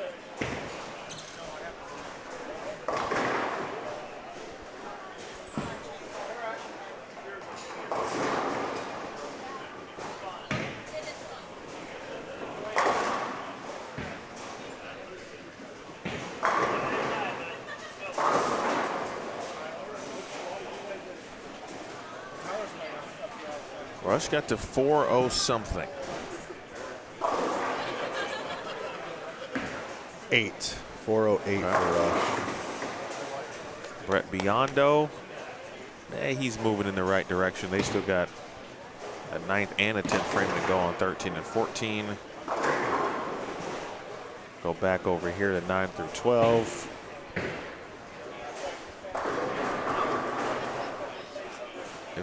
If someone has mentioned something in the chat, I haven't looked at it yet. I've been writing down names, so I apologize. I'll get to that in a second. Good morning, Coach. Coach Ellsworth back in the chat. That's our guy. Yes, sir. Briar Cliff, go do the recruit me. That's your last cheap plug, Coach. That's it. No.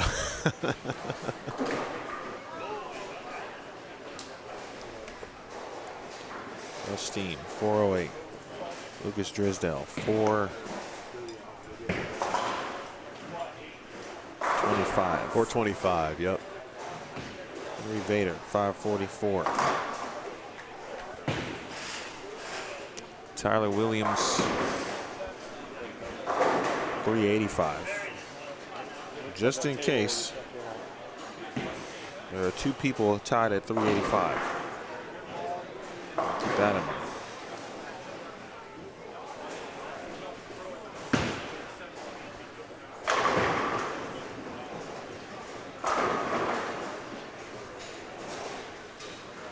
How about Zach Grothis too, who started a little slow yesterday.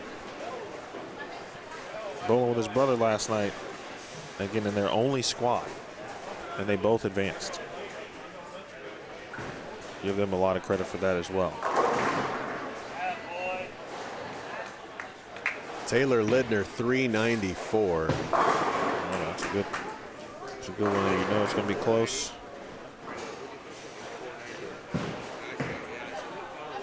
$394 for Taylor.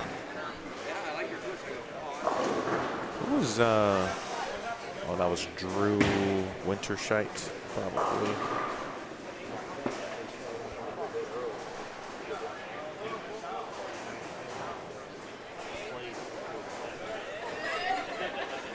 Chase finished at 3. Pet Shao, 368. Drew at 377. Zach Grothis finishing up. Sebi's probably not going to get there. Did you have JT at 438? I do not. All right, JT at 438. Joseph Evenson's not going to get there. Jace at 297.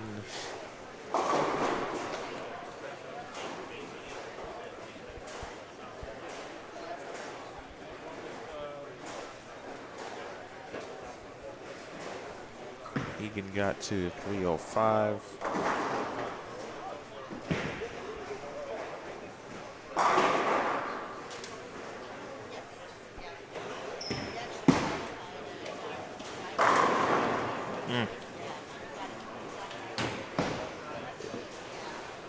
That was close. He's trying to give himself at least a chance. Every stick, Sebby, every stick. Coach Kenny's right. Every stick. This, he's got 3. So that's 20 more. He's got 385 left. Well, that'd be 3 players. If he strikes, that'd be 3 players at 385. Yes. Hey, every stick, Sebby. You never know. It's going to be Every close. stick, right here. Need Deadwood on You're 10. gonna be close to it. I agree, Mrs. McVicker. Speaking of that, Chase got to 369. All right, so we'll watch the fill shot. Chase here. I'm sorry, Sebi.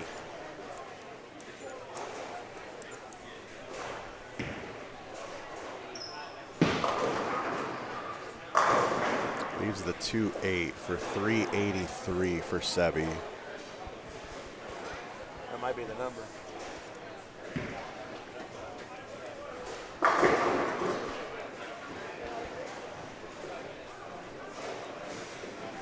All right. Final scores here. So Jackson. Which Jackson is that? Is that the Jackson with the Oh, that's your leaders pair, so that's Jackson Dice. Where both Jacksons are there. Right, but he was your overall leader, so he above. Oh, that makes sense. Yeah, so the one on this side is Jackson Dice, the one on the left, so 463.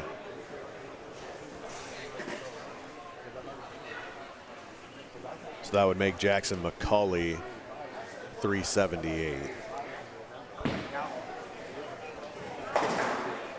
Right? Yes.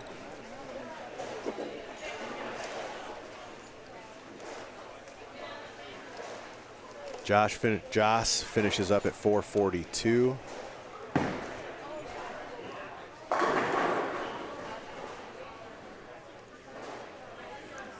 Tatum Lee looks like he's going to be short. He's going to max out in the 350s with a spare and count.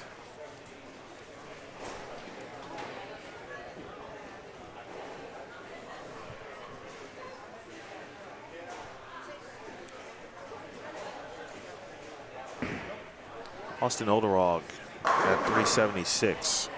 Yes. I think your 377 is going to be a tie for 16. If I'm counting right. Got King Kenny crunching numbers sitting here right next to me.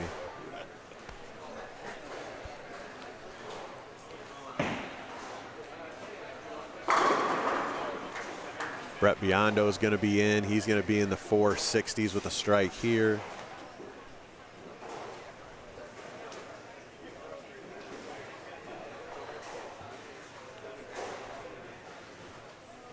Tatum Lee, 366. Is that right? 56. Thank you.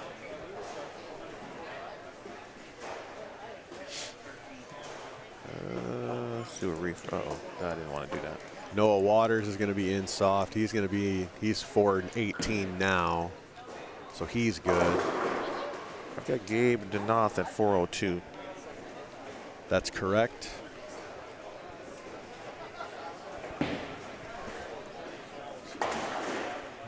Paulus, 367.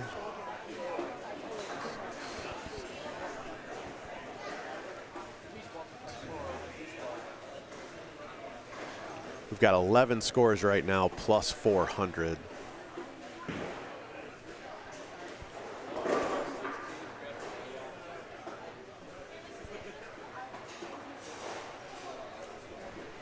Brett is complete. Correct, 449.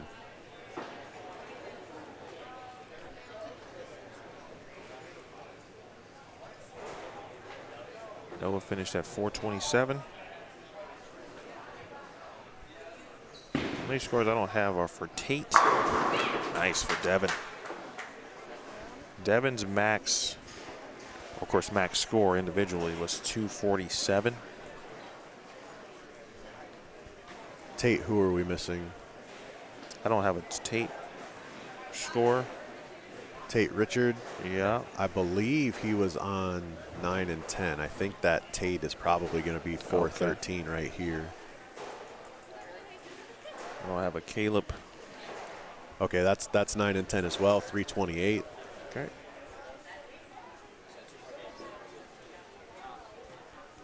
And Dalton. 347. Zach got to 377. Big moment.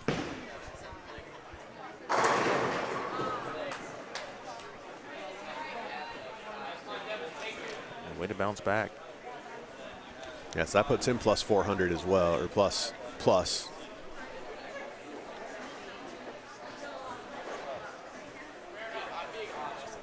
They shot 168 game one.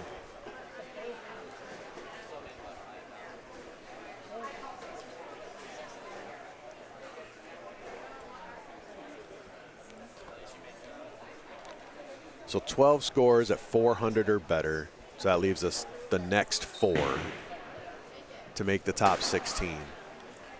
So who do we got in the 390s? We've got Taylor Lidner at 394.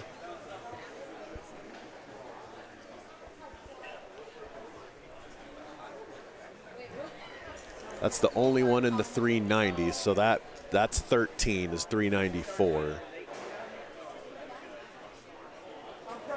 Well, let's do this. You read off the tallies that you have in order, just from highest to lowest. Oh, I haven't started doing that. Oh, I was just Okay. I was just looking across scores because I was just looking at so there's 12 scores at 400 or better.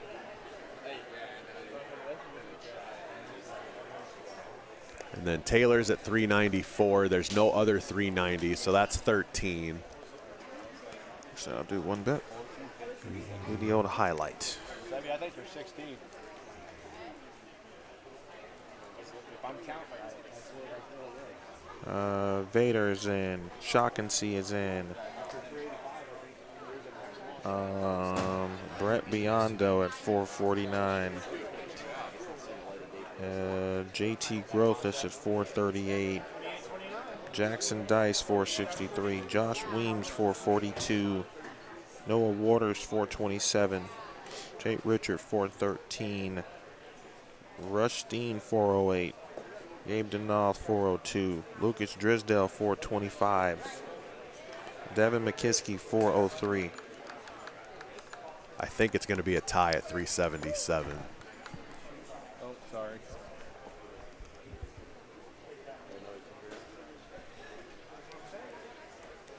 Because we've got one 390, we've got two 380s. So that gets us to 15. And then Zach and Drew are at 377. So congratulations to all participants. Here's what I got Gabe at. He's our last person at 400 or better. Correct. 402. Which is 12th. Yep. The only 390 is Taylor at 394. Before they get out the door, everybody. So that's 13. Yeah, I agree. We've got Gavin at 385. Tyler at 385. Remember, there's two people there. Yep. So now we're at 15, right? 13th Taylor, Tyler 14th, Gavin Neal 15th. Okay. So One spot remaining. the next 380 is Sebi at 383.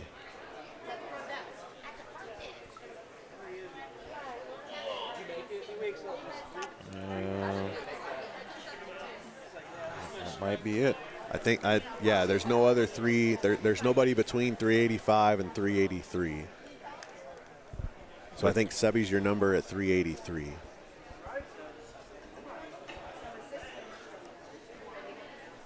Let's go unofficial cuts. Boys.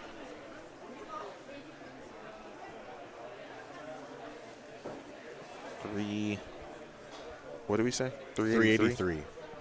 So minus 17. Unofficial girls cut.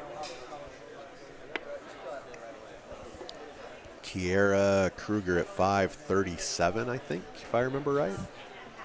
537 is correct.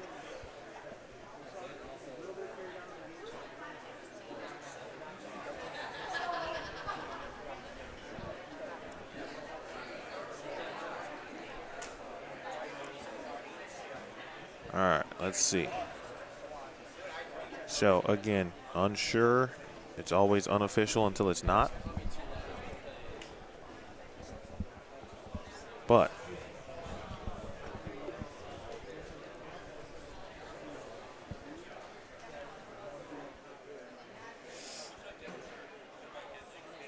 and that would be 16th for the boys and 6th for the girls.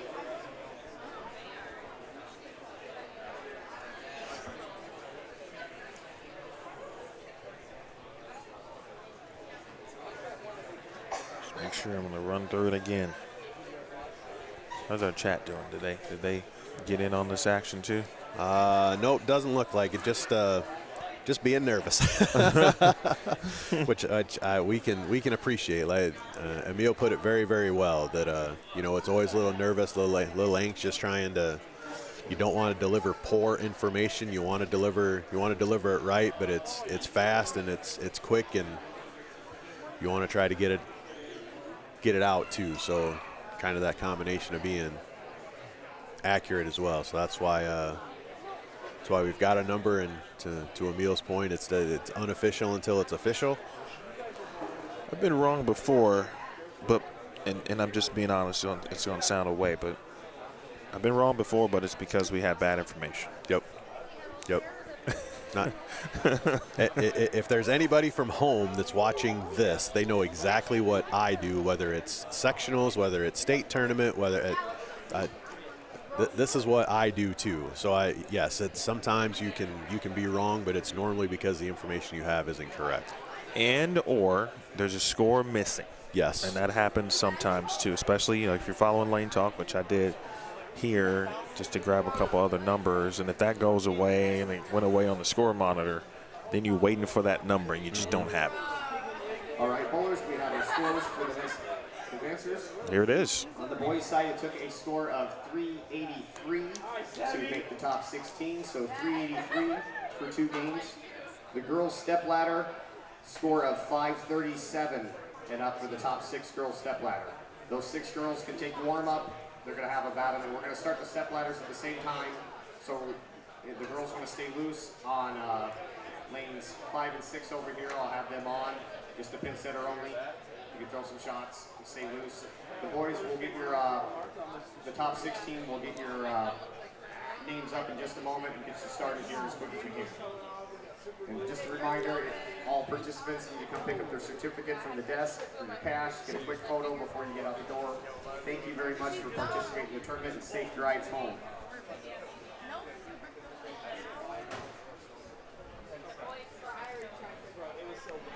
So now we know that those numbers are indeed official. Again, the one thing you just don't want to do is put out the wrong thing. We really try, and I say we as in Matthew just broke down. He does this all the time. I do it often, of course, on tour, and this is just what we do. Like, you just go right into the cut number. Just get your pad out, and you just write. And so we got there. And so Sebi, who, what did he get, 8 on the fill? Yeah, left the 2-8. Well, he was frustrated. Yes. That the first shot didn't strike. Yep. Okay. Managed to ease the frustration enough to make the spare. Mm-hmm. And then ultimately get 8 on the fill. And next in line we said was 377. Yep. There was a tie at 377. So actually 378 would have been next. Okay. Jackson McConaughy had 378. So Sebi had a little bit of room to work with on that fill shot. Obviously, he didn't know that at the time. And then Gavin Neal, Tyler Williams tie. You know, I've been doing this for a while. Whenever somebody ties in this situation, you just automatically assume that that tie is going to be very important. Yep. Now, it wasn't a tie for the last spot, which then it could have been an issue. Yes. Not an issue. But we would have had another step. Some type of roll-off of some kind, more than likely. It's actually a good question, and I'll talk with Brandon about what is the tie. So I'll check the flyer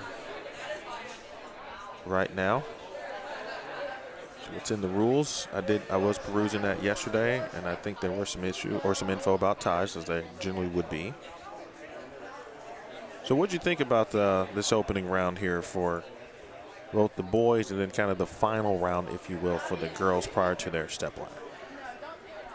I tell you what, it was exciting. It's lots of moving pieces, lots of kids handled their business here in the last half of both games on both ends, and you saw some of the pressure with the girls down the stretch a little bit. But then you take the experience of a Savannah Portillo who comes out in game 3 out of the number, bowls a clean 2-0 while those around her started to falter slightly. and took advantage of her opportunity, and now she's going to get an opportunity to bowl for that 5K yet this afternoon or later this morning. For the boys, Henry just did Henry things. It was crazy to watch just what he did. He kind of gave him like Devin MckIski did the first game yesterday, but he went and got it for 2. And then again, you spoke about it well with Sebi here on, you know, being frustrated that that first shot in the 10th didn't strike, but having the integrity to go and make sure you make that spare and continue to give yourself a chance. And I think he kind of understood the situation, which again, for as young as he is, a very seasoned player to these types of formats and these big events. So, you know, you saw some of the experience show up, and it'll be exciting to see some of the kids that are maybe a little less experienced in this top 8, or in this top 16, excuse me, make a run. And does the experience pay off, or is it going to be the free roll, so to speak, that everything's loose and just go let it fly? The free roll. Free roll. One thing it's the best kind of roll. It is the best kind. Folks, you wouldn't mind hit that thumbs up for us. You know, BowlStreamTV, appreciate you. Some solid numbers here. First time doing this. In the case of a tie, okay, for an advancing position during today's advancers rounds, okay, all advancing positions and ties will advance or would have advanced in the situation. So if Gavin and Tyler's tie would have been a tie for 16th, they both would have advanced according to the rules. Now, in the case of a tie for advancement to the step ladder, then a 9th and 10th frame roll-off. So if someone ties for 8th during this round, then we would have a 2-frame roll-off to break that tie. And then we'd have two frame roll-offs in or during step ladder matches. If the championship match ends in a tie, then they go to another game. Oh, okay. All right. One full game, according to the rules. 1 game roll-off. And if they tied in the 1 game roll-off, then a 9th and 10th frame roll-off would determine. So always read the rules, folks. Very important.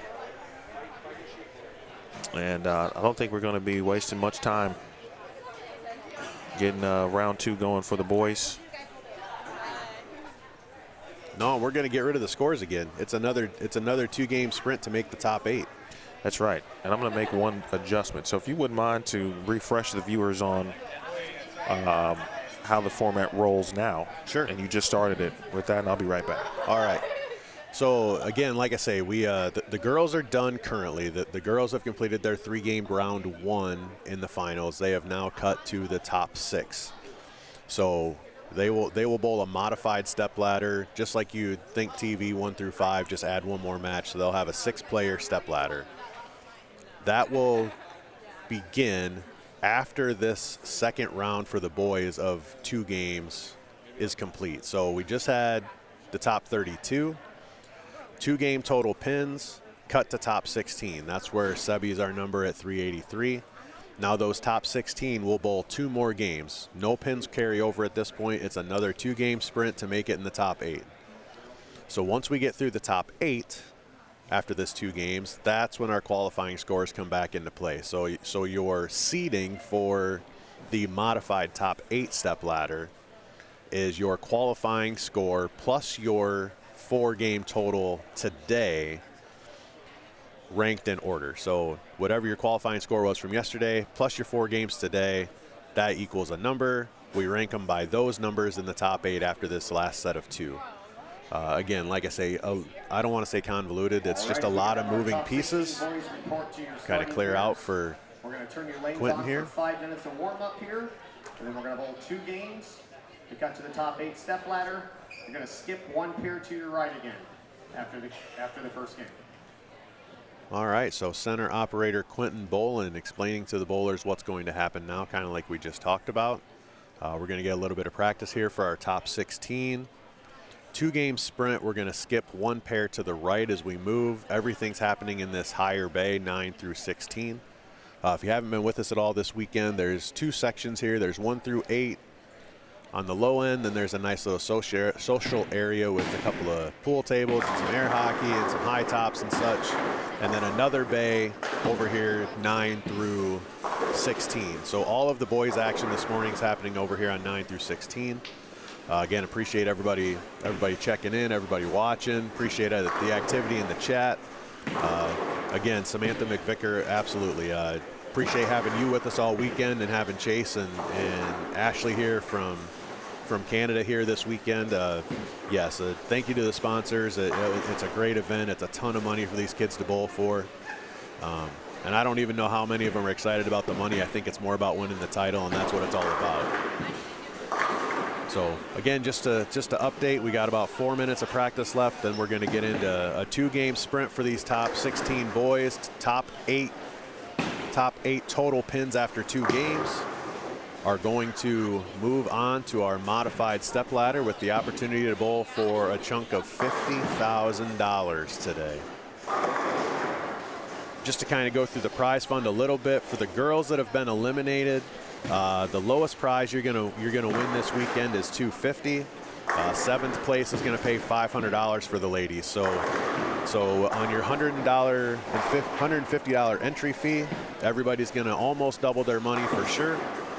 For the boys in the top 16, lowest payout again is $250 for 32nd place, and 16th place is gonna pay $650. So again, it's not a top-heavy prize fund. It's pretty fair. It's pretty well distributed. Those top couple of numbers are really big, but you know, a very well distributed prize fund with an over $55,000 overall prize fund this weekend to give to these young competitors, thanks to our sponsors. That's $40,000 of added prize money. That's pretty impressive, and a shout out to the staff here and the tournament operation team to have the vision to put something like this together and to give these kids an opportunity to compete for that kind of money. That's pretty special. As a person who is involved in a couple large-scale money events, it's really tough to drum up that money. So again, if you're watching, shout out to the sponsors. Make sure you let them know that you appreciate it. You know, make sure you reach out to Emil here too. Like I say, he puts on a tremendous product, and it's awesome to have his professional voice on an event like this. Anytime you can bring a professional in, it's a really big deal. There's lots of people that are trying to do this kind of content out on the internet, and this tournament's blessed to have one of the best to have the voice lended to it. So we got about a minute and a half left to practice. I'm going to hang tight here just a second. We'll leave the mic open, and we'll have Emil back here shortly and get fired up for our second round of Advancers round qualifying here at the 2026 Iowa Youth High Roller Scholarship Tournament here in Decorah, Iowa at Kingpin Entertainment Center.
enter start play button. Good luck, boys. 2 games total to make the step ladders. Good luck.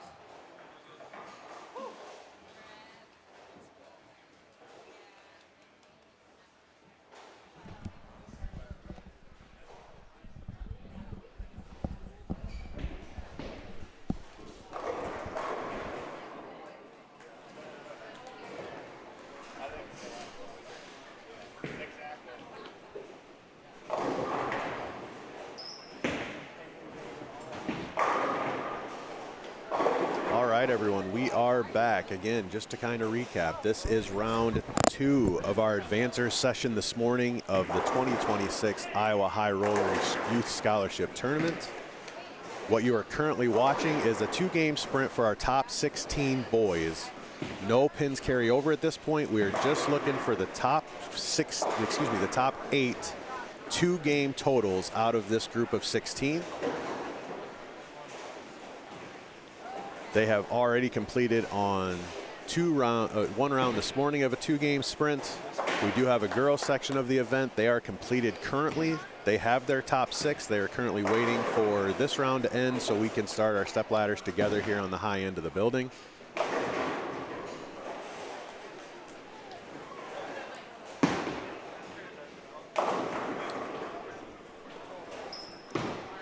Currently what you see on your screen right now is lanes 9 through 12. In your lower right-hand corner, you've got 13 through 16.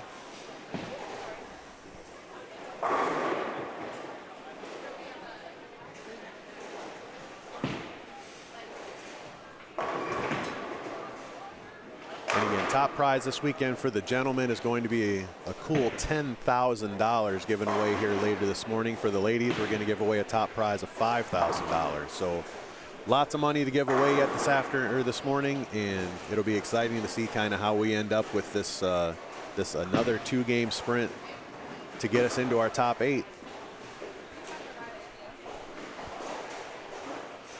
Thank you, sir. Appreciate you. Well done. I don't know what you did, but I know it was great. Trying to get semi-prepared, but I'll have a little bit of time. I need to move a tripod and some cabling to a new location after this round. We will remain live throughout, just an FYI. There will be a re-oil, and it'll happen immediately following this round, and then you know, so about 20-25 minutes, but we're going to stay live,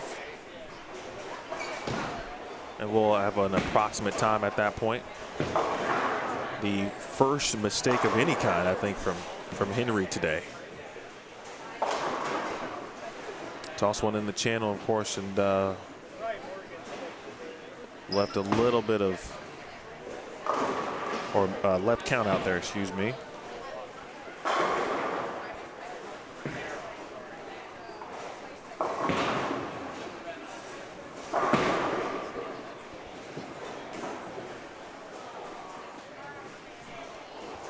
Just walking around, moving something, nice spare for Vader, and many of the sponsors, I'm not sure which ones, and at least 2, taking photos with the players, those who've cashed and earned some scholarship opportunities, some dollars today.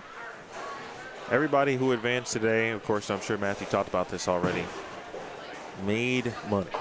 They earned themselves a scholarship of some kind.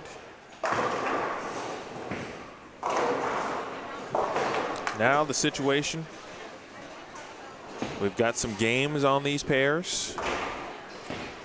We've got 16 on the lanes.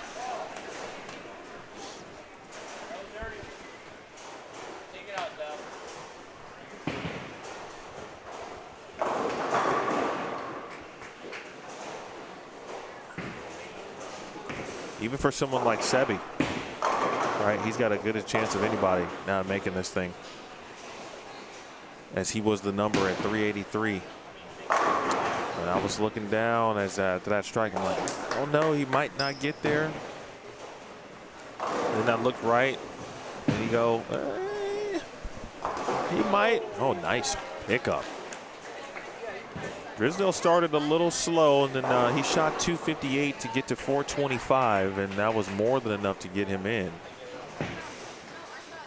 12 players were plus for the first 2 games this morning. Okay, so we'll see if that trend will continue.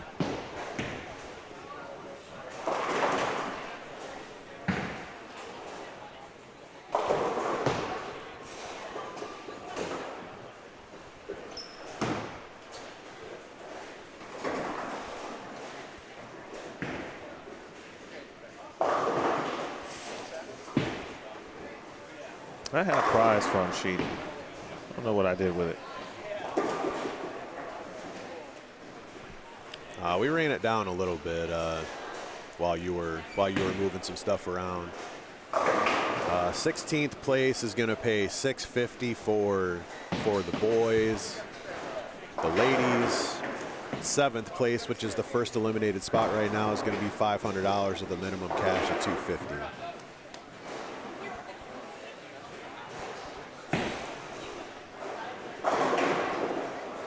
So for the boys, if you're eliminated in this round here, 9th place is going to pay you $825, with 16th place paying down to that $650.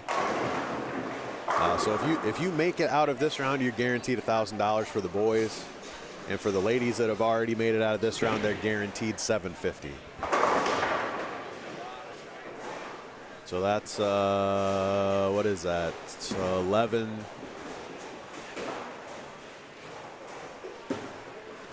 5 and 8, 13 spots of $1,000 or better across both divisions on a $150 entry fee.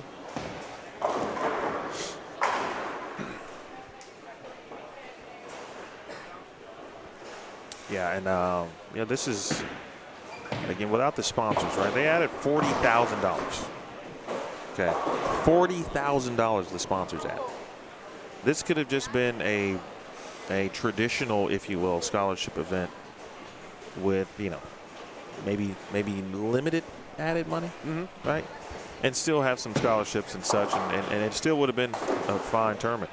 The difference here is you know, when you have that type of sponsorship, right? And in bowling, this is what we all crave. We all talk about. Well, if we had more sponsors in bowling, yep, the prizes would be higher, which is very true. And this weekend, now for 2 weekends, but definitely this weekend, here in Decorah, Iowa, the sponsors locally have added $40,000. The prize fund total, $56,000. So impressive. And yes, so impressive. Entry fees, of course, you still have to enter the tournament, and those also still go toward, to some degree, the prize fund. And so all of it counts, all of it matters. And here we are.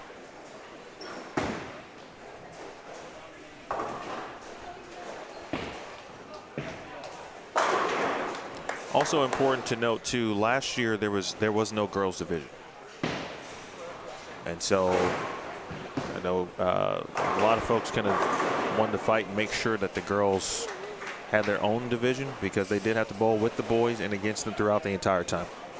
I think only one girl ended up ultimately cashing. That was Vicky Andrews. Kylie Cook actually was in the number. She finished just outside of in the last game. I was talking to her about that previously. So the girls have their own division, and of course with a wonderful first place check. Yeah, I think the added girls division really helped the girls entries, obviously. Yes. And that's kind of a topic in the chat right now.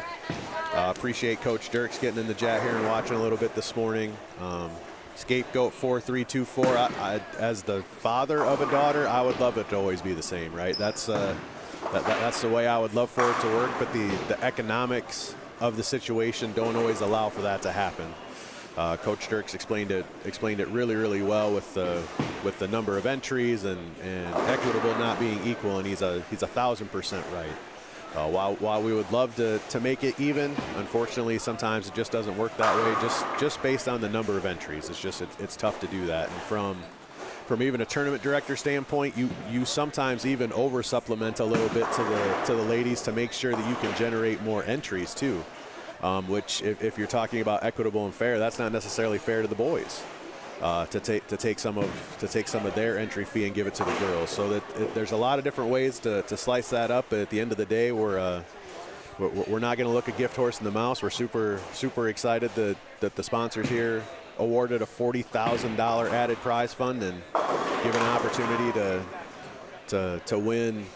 What is that? Almost 10x your entry fee. That's no 100x. That's a lot. Don't worry about my math. It's been a short night.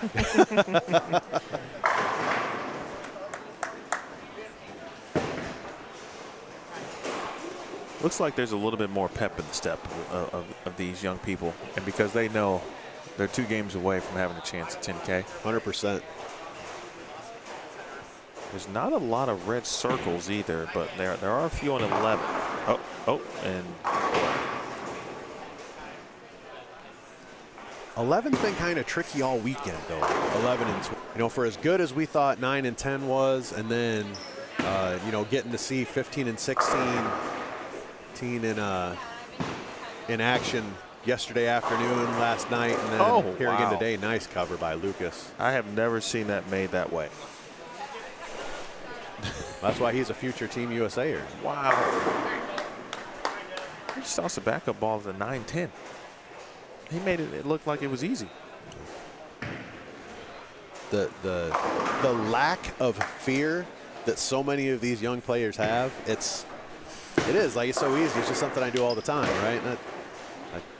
I guess I'm too old. I think I overthink it too much. I get nervous.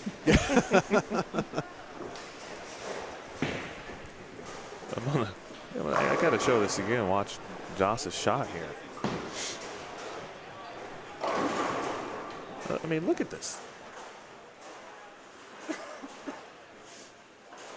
That was so casual.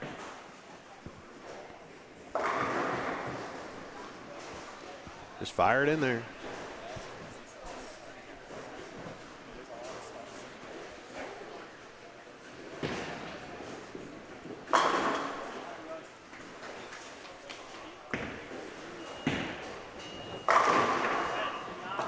Brett Biondo with a nice shot there. He's off to a hot start here on 9 and 10 with 6 out of the first 7.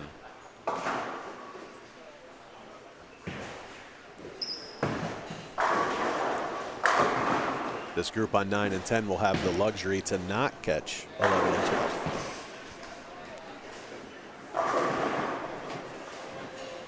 Same to be said with the group on 13 and 14 now, as in game 2 they'll move to 9 and 10. Good shot from Henry there. We talked about wrap 10s and we hadn't seen many. Pretty good shot right there. I just don't think we've seen any. Uh-oh, Lucas needs pins.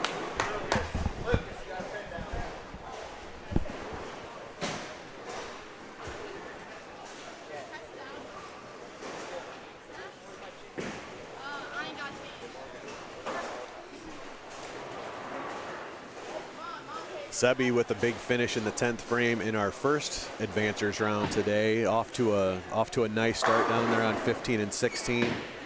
9 spare triple. Unfortunate miss in the 5th, but then follows it up with a strike in the 6th. So he's off to a good start. Devin MckIski, 9 spare strike, 9 spare triple. He's off to a good start. Again, we're chasing the top 8 2-game totals from just these 2 games bowled.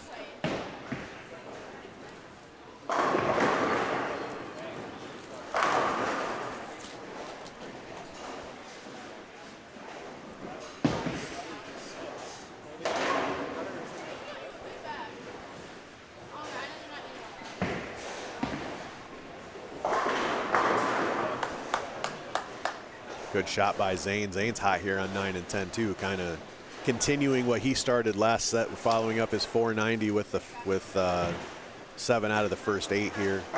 So, man, that went to prom last night. Yeah, I haven't asked him how prom went last night. Must have went either really well or he was home early and got a good night's sleep. I'm not sure. At the prom, when I went, I think there was always like a group of people who wanted to go to, like, in our case, Six Flags, so Great America. let's do that. And that's always I hear that a lot. Let's go to the amusement park, et cetera, and so forth. And I'm sure Zane, when asked, hey, you guys want to go with our group? We're going to X, Y, and Z, and he's like, no, I'm going to go try to win $10,000. What? Humble flex right there. That would have been my reaction. Wait, you don't do what? Come again? Yeah, the old humble brag.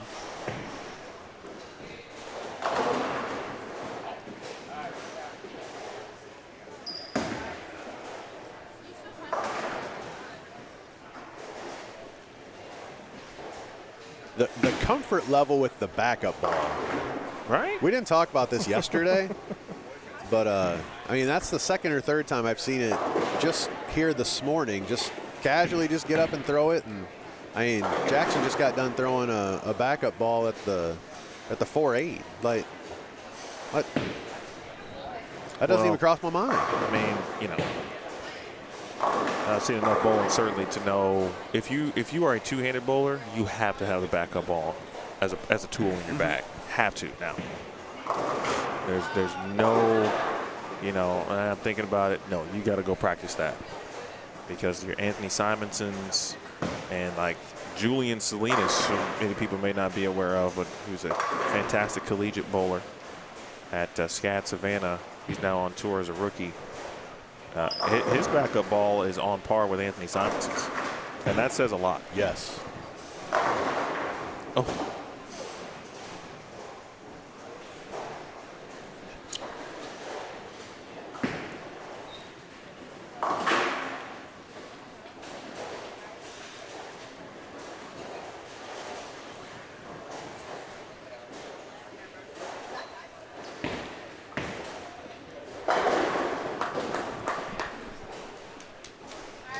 I can't wait till your boys get old enough to troll you on social media.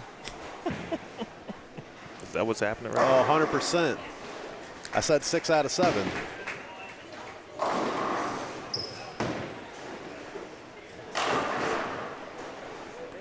Also, I just want to, we wrap this up, but I do want to, I appreciate Scapegoat just from his comments or their comments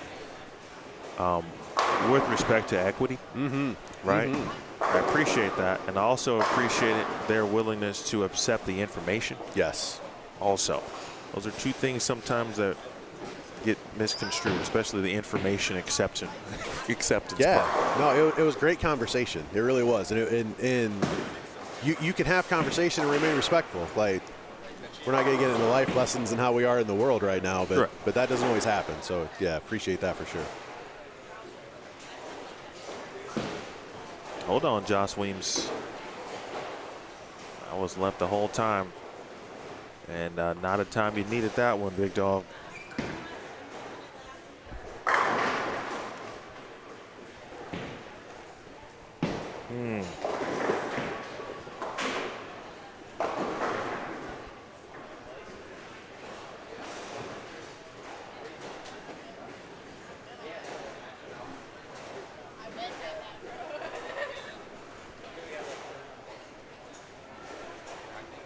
Pace slowing just a little bit. Shots are getting a little more important. Everything's getting a little more deliberate.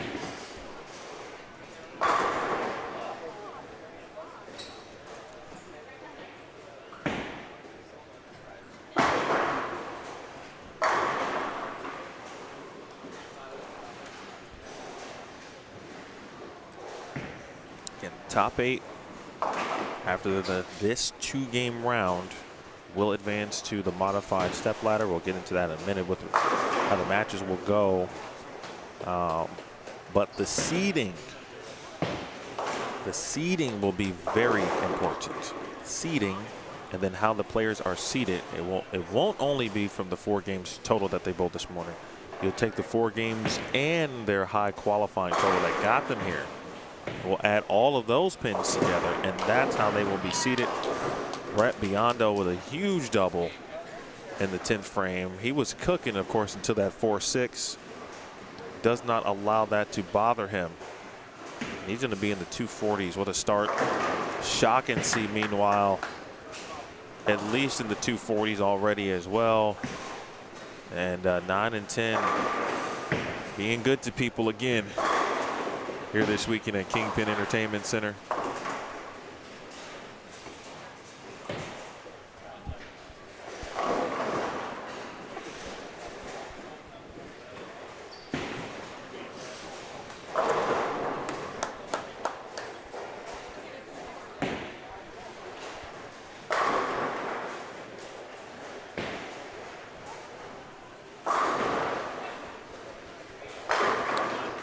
Just from kind of the look at it as guys are finishing up frame 10 here, looks like we're going to have 8 scores at 200 or better. So that would be your tentative cut number right around even after one game. Tate Richards finished up with a nice 3-bagger for 214. Rush 4-pin off of a 3-bagger. Spare strike to put him in the 220s. Devin McKinsky, nice finish to get him to 205.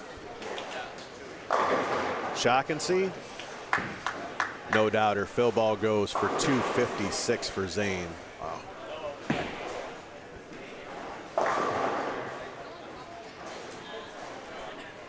He kind of had the Henry Vader approach. Yes. He and Brett. You know, to be honest with you, Brett probably shoots. He probably gets to the 270s if not for the 4.6. Like he was throwing some no doubters. And the 4.6 wasn't terrible. Right. Like I mean, it's not like it was way out the window or something. I mean, it was close. Rush converts his 4-pin. Tate Richard on that same pair, 214. Gavin Neal, 185. Gabe Dunneth up with an opportunity to get to 178 with a strike. Taylor Lodner finishes up on 15 and 16 at 176. Gavin Neal shoots 185. Sebi Vetter finishes up strike spare in the 10th for 212. Tyler Williams up to finish off with a 4-bagger, and does. Gets Tyler to 193, I believe is what that is. Rush will throw our last shot here of game 1. Leaves another 4-pin to finish up 222 for Rush, 222.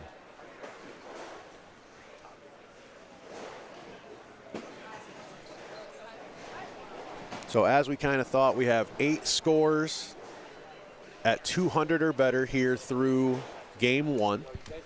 Everybody's going to move one, going to skip one pair to the right.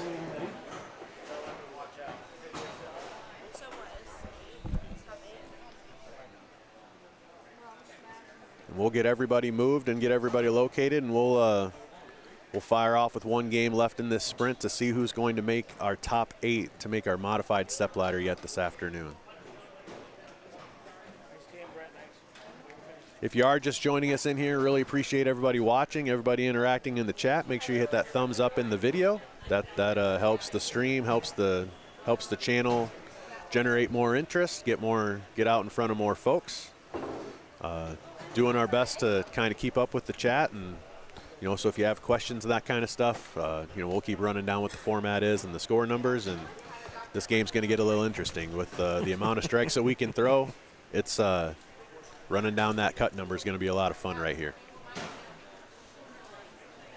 Yeah, and I had half the numbers written.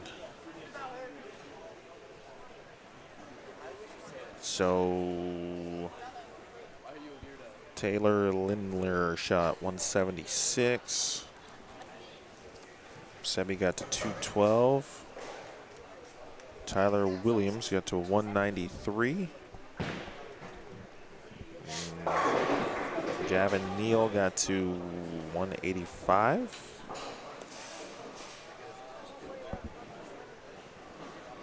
Go back up and look. Rush got to 222. Gabe got to 173 with him. Oh, we didn't. That's okay. First time for everything. I guess I want to see once we get a number in a box if it comes with a total. I don't think it is, because the backgrounds are different for this round. So I just saw it said game 2, so I wasn't sure. I think they wanted to get this round going. So I appreciate Quentin.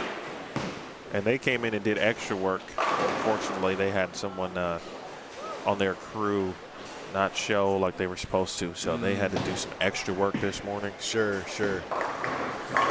But that's okay, because that's why I have Lane Talk Pro.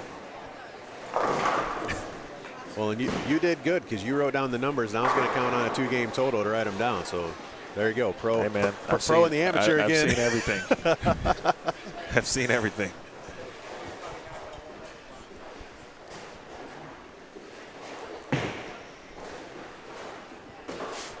If you're looking for the girls, by the way, their step ladder will happen at the same time as the boys' step ladder. All right, so those 6 players have advanced. They've been determined, which is Ashlyn Teves, Morgan Morales, Leah Besevic, Rylan Lessenger, Savannah Portillo, and Kira Kreuger. So at about 30 minutes at the conclusion of our round 2, in between that time, the lanes will be re-oiled. 11 through 14 will be our pairs. I don't know which division will be on what pair, but those will be our pairs for the finals, and we will remain live.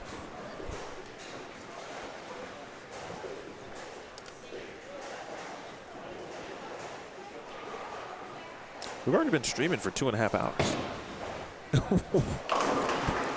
Which actually doesn't seem to be true today, but it does not feel like it. No. Attaboy!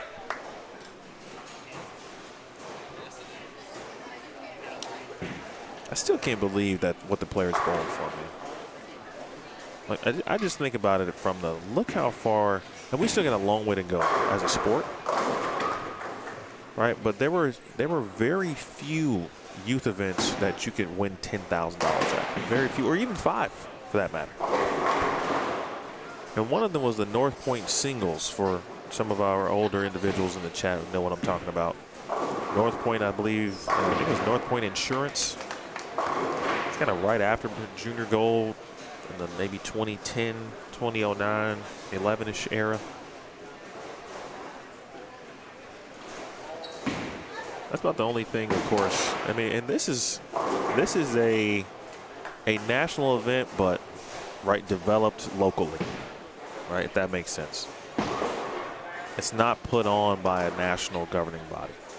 This is put on by a local group of individuals who want to give the youth bowlers an opportunity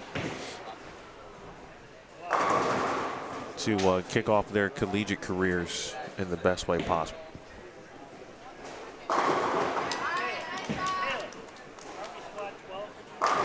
All right, so 13 through 16 on the board. And just giving you a quick moment with Henry here. Zane, of course, Zane and Brett with some big scores to start.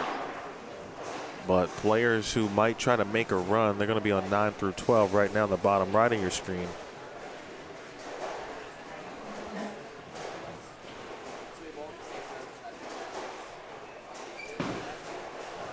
Who can make the big game happen?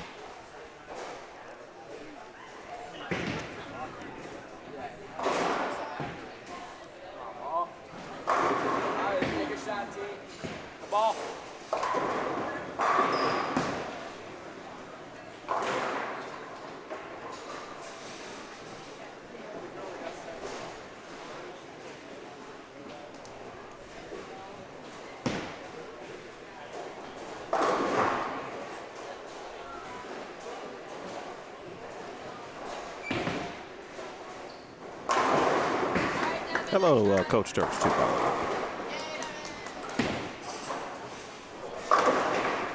Coach enjoying some good youth bowling. A couple of these players he gets a chance to coach for the Futures Team USA, Junior Team USA. A couple of these players he might coach in the future, perhaps at Mount Mercy. And there's several players he will also be coaching against in the future.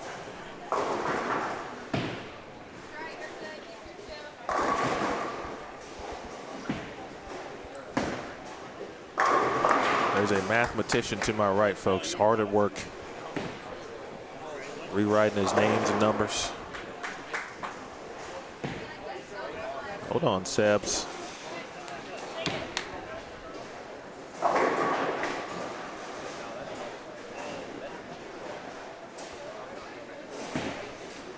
Sebi with a miscue there.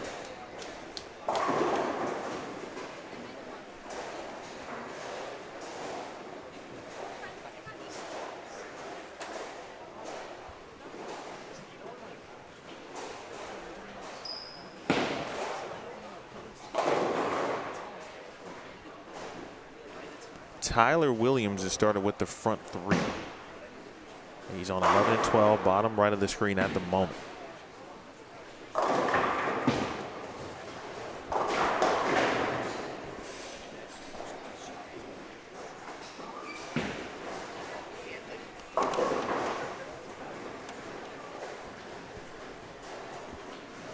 Other players off to good starts. Taylor Lindner, double 9 spare. He'll have another 9 spare opportunity. Also on 11 and 12 with Tyler. Lucas Drisdell. He's had some success on that high end. 9 spare, 8 spare, double. Joss has got some work to do.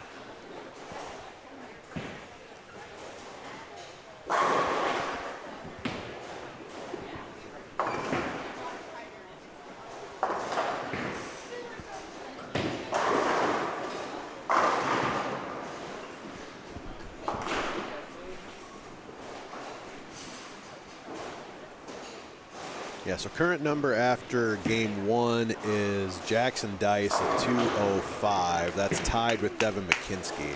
So if you're plus after 2, you're in it. You mentioned Joss having some work to do. He's about 45 off the number, but we've seen the amount of strikes that can be thrown on some of these pairs when kids need a game. So even Joss and Noah being as far back as they are with only 1 game to go, I wouldn't say they're out of it if they can get hot and get off to a good start. But no time to give it away, and Joss is doing exactly what he needs to do. He goes 9 spare strike, 9 spare double. He needs to make a little run and get on a string here.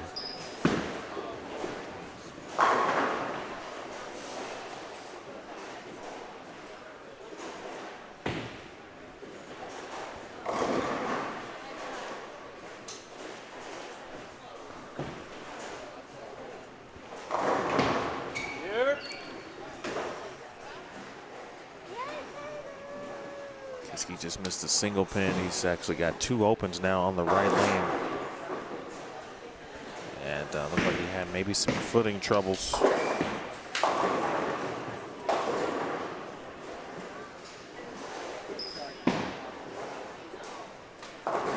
Tyler Williams looking to make a charge into the top 8 with the first 4.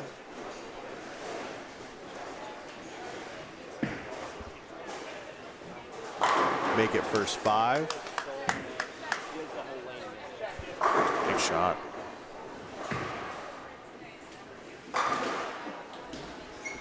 He was in the finals last year. Of course, a little bit different with respect to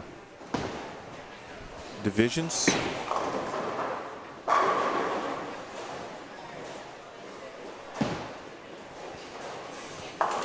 Tyler right now is the only player perfect through 5 frames.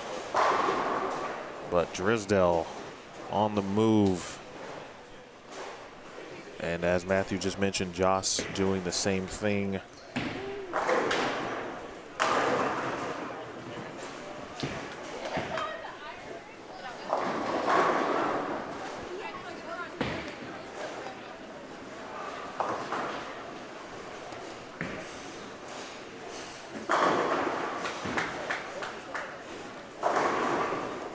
Zane will take that hit. That gives him 4 out of the first 5 to start his game 2.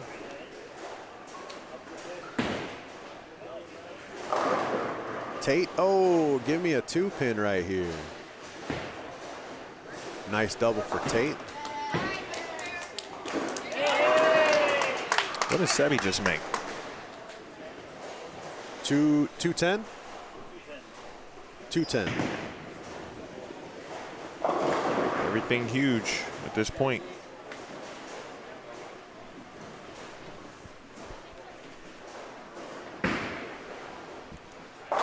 Quick look.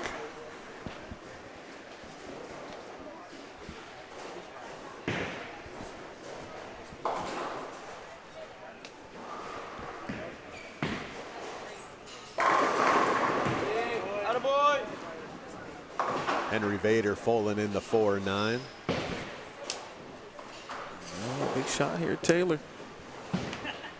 He's got double, 9-spare, double.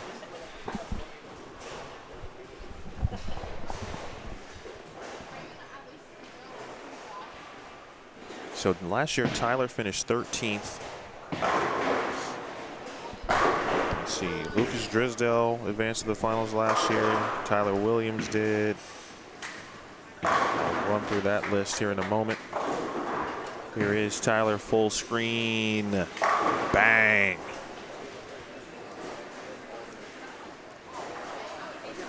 Front 6. Great shot from Tyler, doing what he needs to do to get a crack at that $10,000 paycheck yet today. The other guy doing his job, Josh Weems, after a 168 start, 9-spare strike, 9-spare 5-bagger on 15 and 16, giving himself a chance.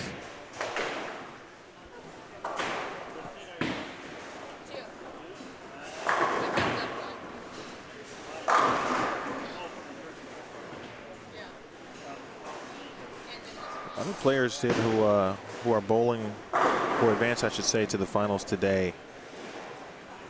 Also advanced last year. Lucas Drisdale, Tyler Williams. Sebi actually finished 5th.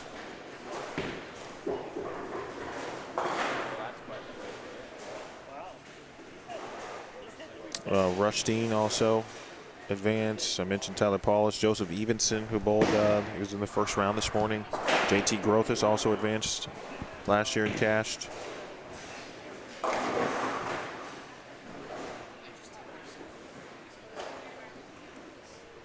Joss up in the 9th on lane 16, working on a 5-bagger. Neal carried, as did Joss Weems.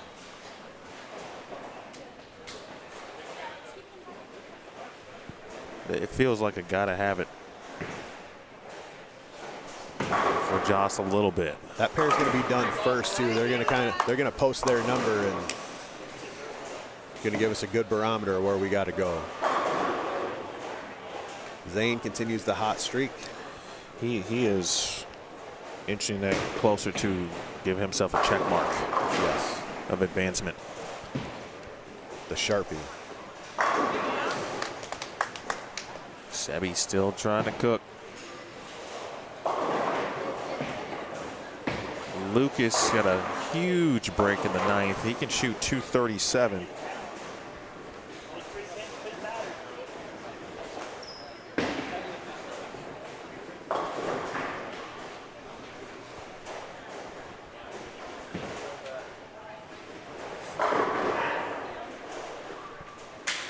Okay. That's the pump up pair right there. And I admire that. They are keeping each other going. Biondo doing it. Uh-oh, Joss, 2-pin, Tyler, again.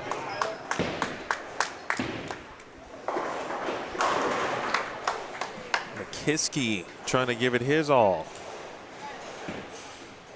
Waters, indeed. Those two have done just exactly what they needed to do coming off of a tough game, game 1. Get up, make big shots in the 10th frame. Give yourself a chance. Taylor after a split, over on 11 and 12. He can still shoot 232. Joss will have 249 with a strike. Noah Waters.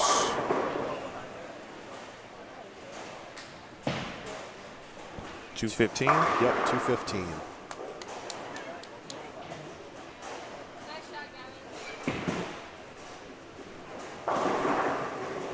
Waters gets to 381.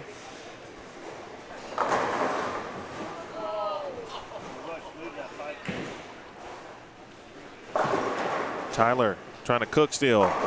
Still in the kitchen.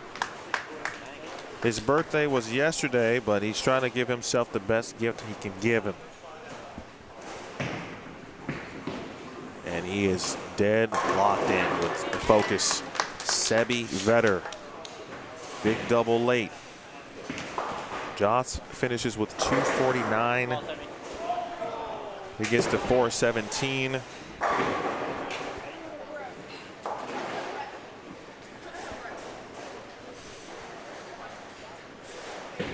And as Matthew mentioned, the group on the high end is going to finish first. Drisdale complete. We went 9 spare strike in the 10th.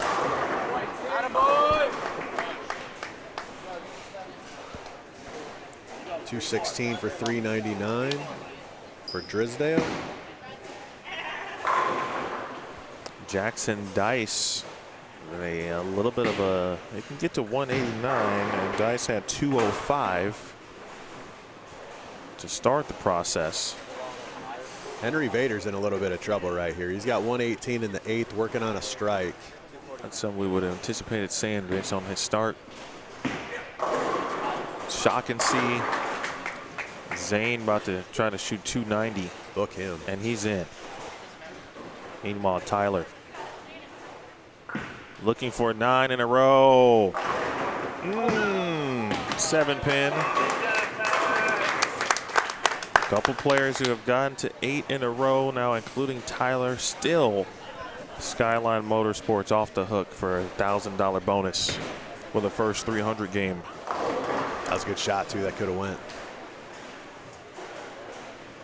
JT Growth is 205. Biondo.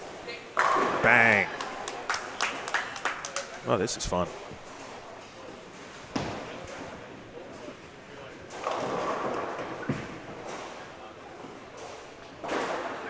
Tyler makes the spare.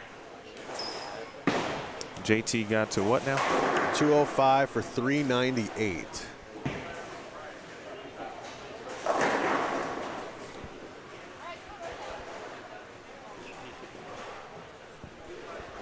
So that pair's put to bed.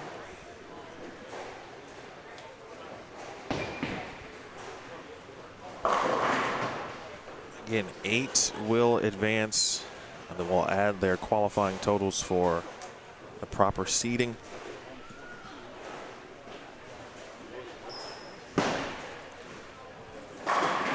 Vader max 158. Not done yet. Needs to convert the spare here. Sebi can get to 215 after shooting 212 earlier. Yep. Henry MckIski does not convert the spare. Finishes a 146 for Vader. He's going to be out. 375.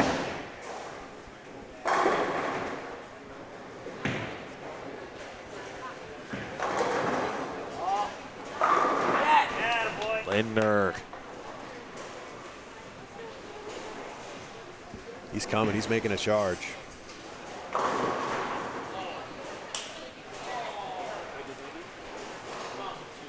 Okay, senior prom, Zane. I see you over there. Devin MckIski can get to 236.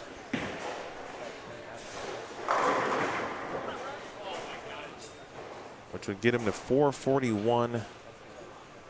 Rush can't get a double. Jackson Dice 189. Biondo just carried first one in the 10th.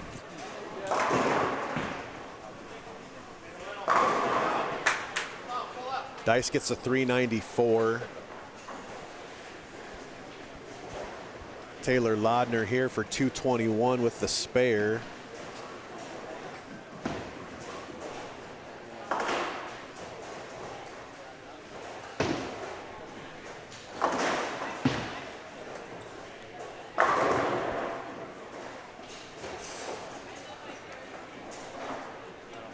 Getting serious, time for my glasses.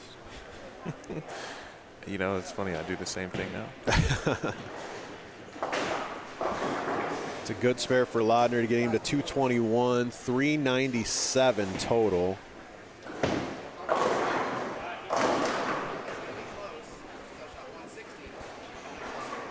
Zane with 6 on the fill for 286.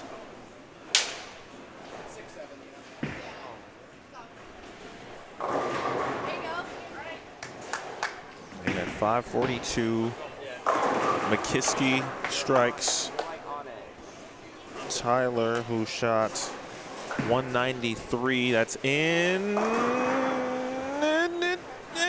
No.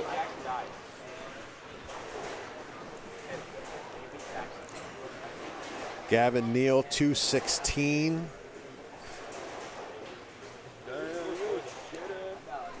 .404. Sebi Vetter, big shot here for Seb.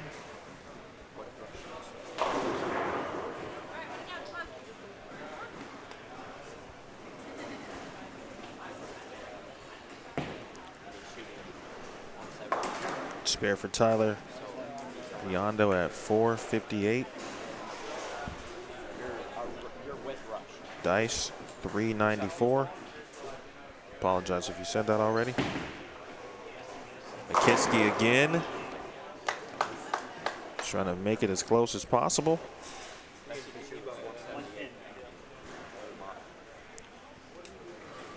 Pretty big shot here for Rush. Needs this spare, needs all of them.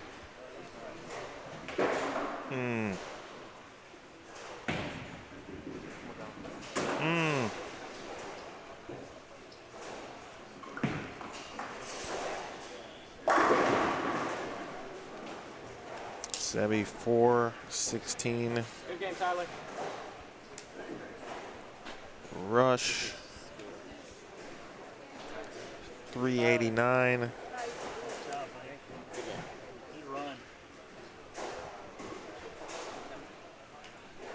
Tate over there at 419. Tyler is all done.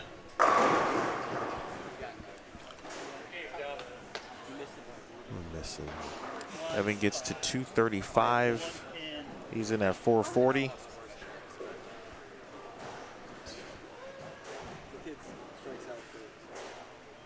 Tyler at 461.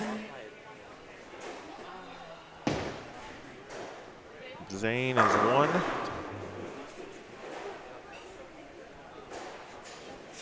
Right now, Tyler would be 2. MckIski would be 3.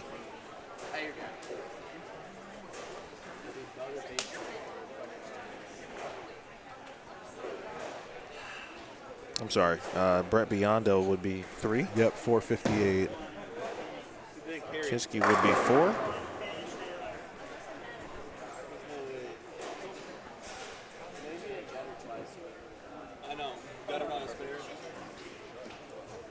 Tate. That's a big jump, or big dip, I should say. 419, maybe 5. Sebi, 416, maybe 6. Nope. Joss, 417, 6. Yep. Sebi, 416, 7th at the moment. Bro, I missed 8th by And 7th by 2. with Gabe officially wrapped up, 331. The first one doesn't matter. 9th. Lucas at 399. Nope, Gavin at 404. Yeah, Gavin at 404. All right, boys, that completes our second round of qualifying, or advancers round for the men. We're going to cut to the top 8 guys for a step ladder. We'll get those scores compiled shortly. Our top 6 girls will also do a step ladder alongside the boys. We'll do the boys step ladder.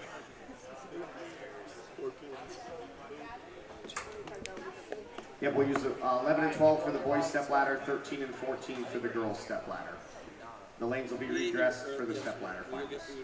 So, congratulations to all participants.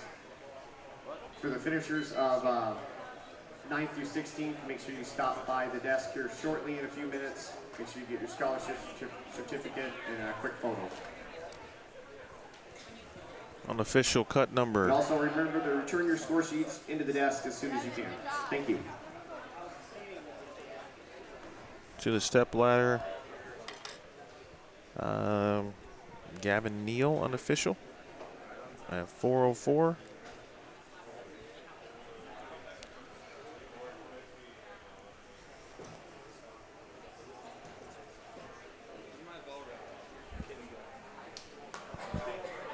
We'll let Mr. Matthew let us cook one more time. I think he's going to look at even some seating as well. I'm going to get in the process of moving things. All right.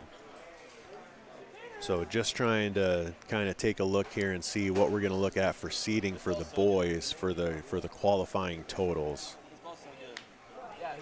Just to recap what our unofficial number looks like. It looks like 404 Gavin Neal, Zane Shockency at 542, Tyler Williams with a very nice 268 to get him to 461, Brett Biondo 458, Devin MckIski 440, Tate Richard 419, Josh Weems with a very nice finish to get him to 417, Sebi Vetter converting the 210 in that last game to get to 416, Gavin Neal being the unofficial number at 404. You should take your own advice. I can't because I'm not watching. Well, they both lose. They both lose. Ethan's in, right? Yeah.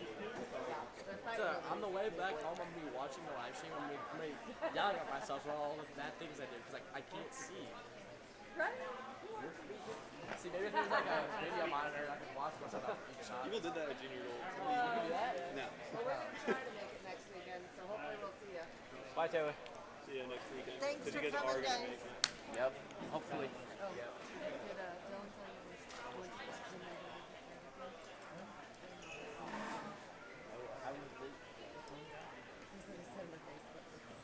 Who? Henry Bader. Yeah, Dylan's been talking to me. Oh, that's why he hasn't been talking to me. He likes me. Computers. Now who's fighting over status? Yeah, who's fighting over status? Well, there is that. Paul's probably too. Who's got the boyfriend? Oh my God, I just got it. So just a reminder, folks, I apologize for being a little quiet here, but I'm going through qualifying scores because the way this is going to work now is we've got our top 8. So now their 4-game total today plus their highest 5-game total from yesterday will determine the overall seed 1 through 8 for the boys. For the girls, we're going to take their 3-game total for today, add it into their 5-game total highest from yesterday, and that'll create the seeding for the 1 through 6 for the ladies. So I am actually going to step out here for just a second. We'll leave the mic open with a little ambient noise here. I'm going to try to put some numbers together, and we will be back here shortly as Emil is getting things moved around, and we will try to come up with some unofficial numbers once Coach Steen and Quentin get everything put together, and we'll be back with the stepladder final here in the not too distant future. They are going to re-oil. We're going to leave the stream open. We're going to leave it live. So, you know, we will be quiet here for a little bit. We'll leave the mic open so when they make the official announcement for the boys here this morning going into the top 8, we'll have that audio as well. So appreciate everybody watching. We're getting ready for the finals here of the 2026 Iowa Youth High Roller Scholarship Tournament live from Kingpin Entertainment Center here in Decorah, Iowa. Stay tuned. Thanks for everybody for watching.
Teves was below me. Sebi was below me. That kid Teves was below me.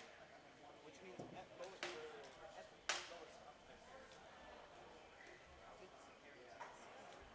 got to take 4 games.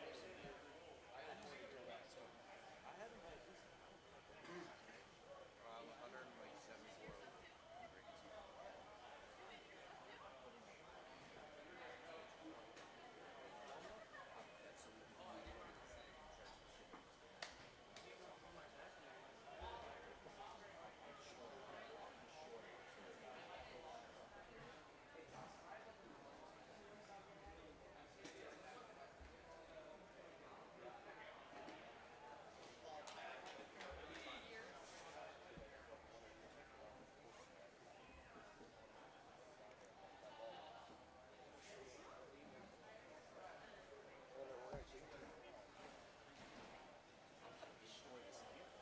We got a fresh 180 is going on the Equinox. Equinox? I'm torching the right.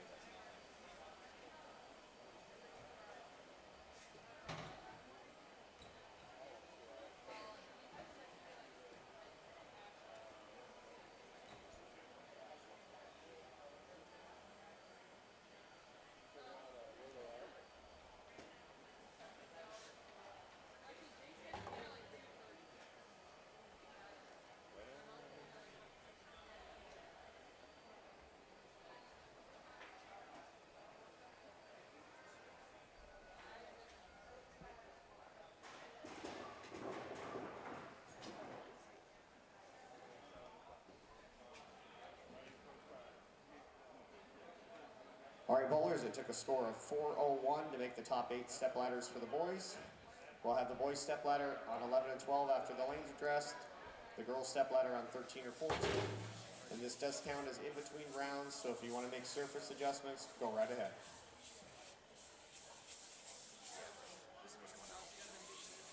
Huh? Yeah, just go look. The right's getting messed up. I don't care, bro. No one's playing up the right on my watch.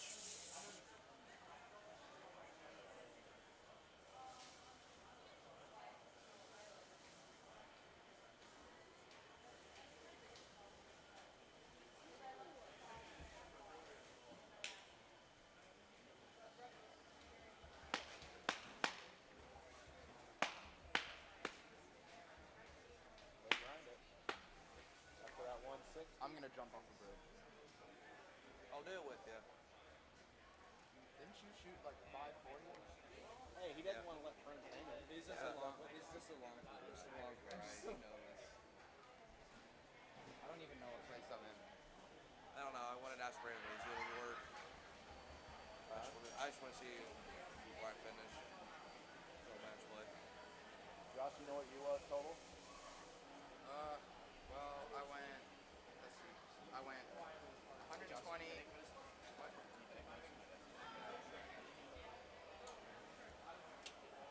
179 over. Huh? You take 2 checks in. He was 142 over. No, I think that's his total. Yeah, overall he was 170 over. No, that was 74. He was 140. Because Tyler was in Brett, so it's probably Brett and Josh.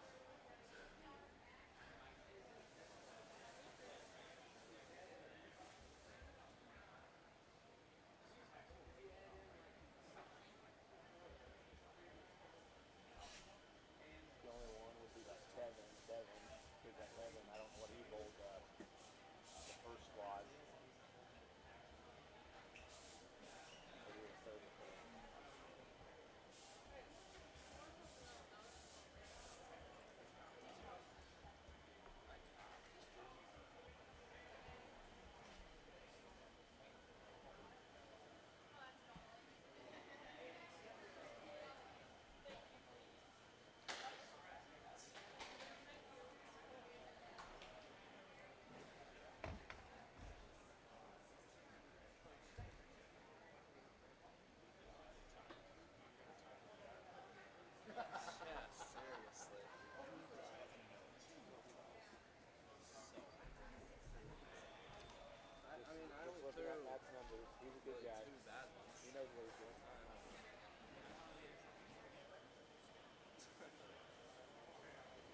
We're going like 90 on it, cars and on the ground.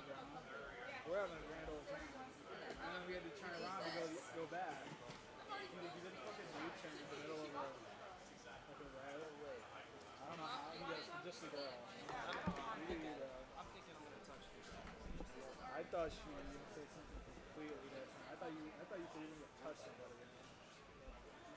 So, I mean, do you, man? Does she know about the Omegle accident? We don't talk about that. No, keep it neutral. Keep it neutral. Because not everybody's know what's involved in the air.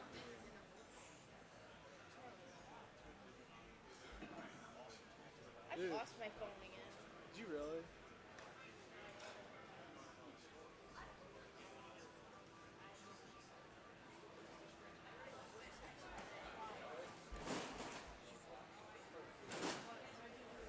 Do what?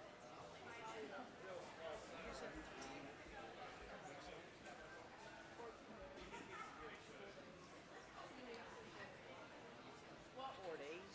I meant like, we have this.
we could have our 9 through 16 place finishers come up over here by lane 7 and 8. We'll get you your certificate, get you a quick picture, get you on the road. Congratulations, participants. Great bowling.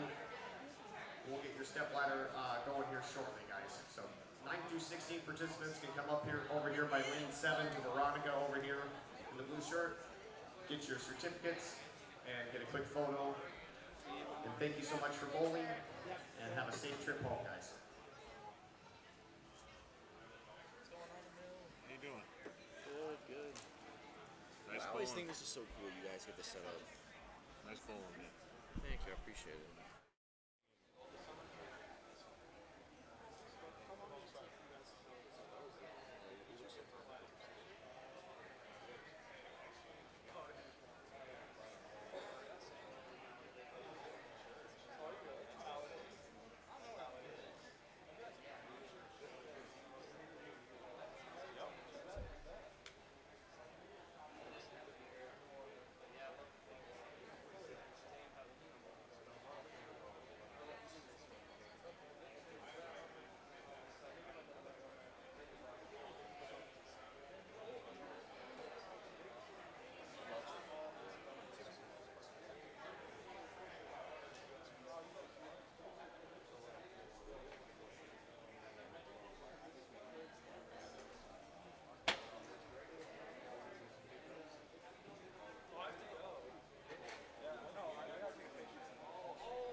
Oh, you just, yeah, I got you, yeah. What happens when you gotta fly? How do you bring it all?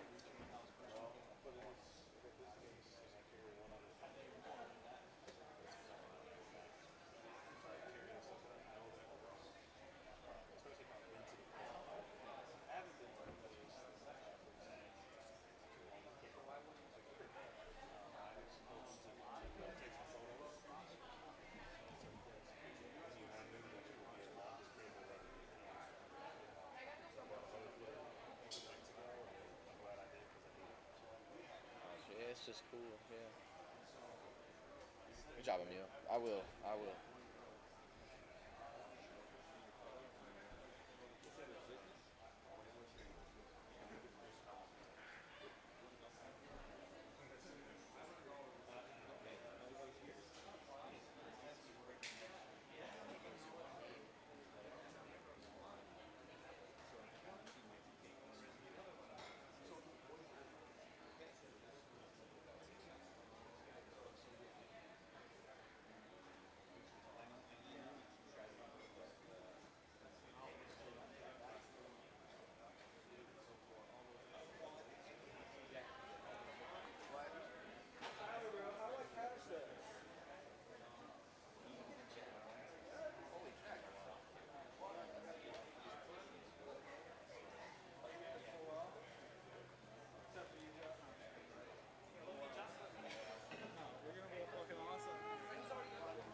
stepladder finalists are 876 for the boys and our 654 for the girls. Report down to 13 and 14 for the girls, 11 and 12 for the guys. The 6th seed for the boys is going to get their selection of starting lane. Is it up there? Same with the Mr. Steen, how do we know 4th seed of the girls. They'll get their first pick on their starting lane. So we'll need to determine that first from them, and then we'll get their names typed in. We'll do 5 minutes of practice, and then we'll start our matches. They don't know their seats. The girls are all single games, right? That's for your total. Oh, you were minus. Oh, no. Josh, you didn't know you were second. No! I told you he was. Yeah, because he got in on his first round at 5. So I need Tate, Gavin, and Sebastian down here to start our first match for the boys. Tate gets to pick his starting lane.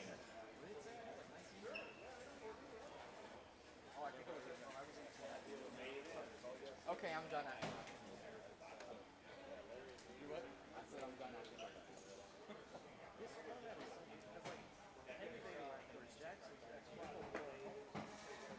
That's how the old high roller was. 2 games and you're down the ball.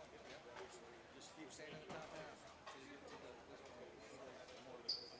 But also paid $100,000. Yeah, you that's a little different. Wait, so how does this work again? 6, 7, 8 bowl. Winner goes to bowl. Gavin, which lane do you want to start on? Bowl 2, 3. Winner goes bowl.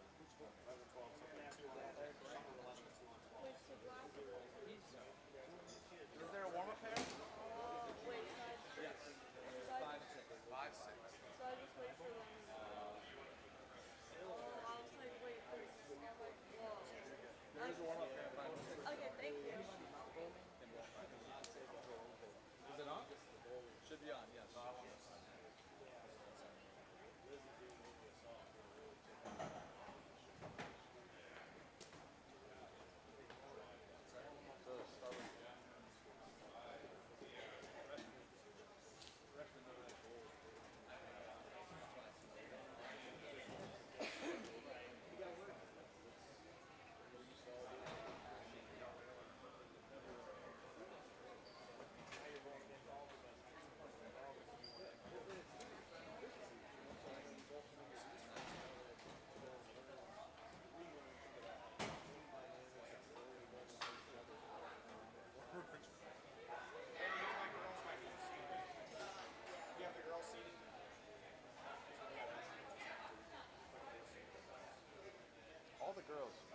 All the girls matches are single.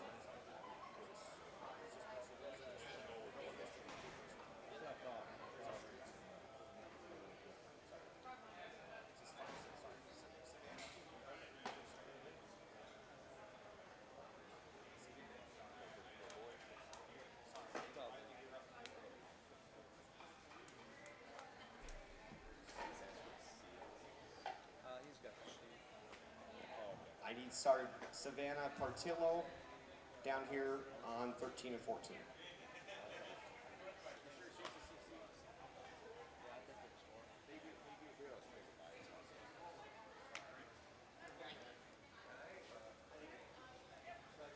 I don't believe it.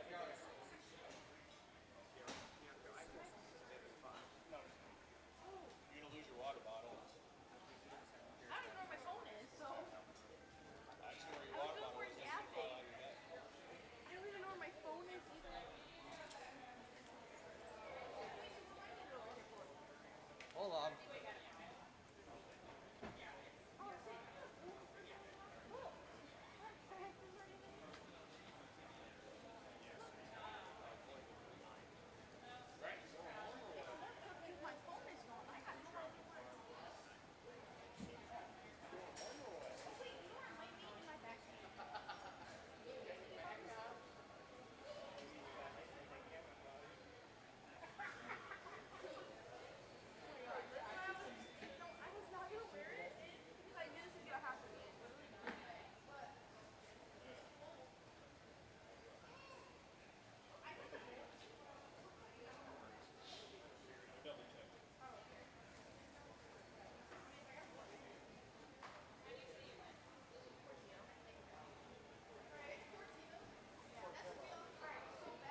calls.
All right, sorry for the wait there on the girls' seating. Our 1 seed for the girl is Ashlyn, 2 is Megan, 3 is Savannah, 4 is Leah, 5 is Kiara, 6 is Rylan. So we'll need Rylan and Kiara down here on 13 or 14. Kiara, you get choice of lane.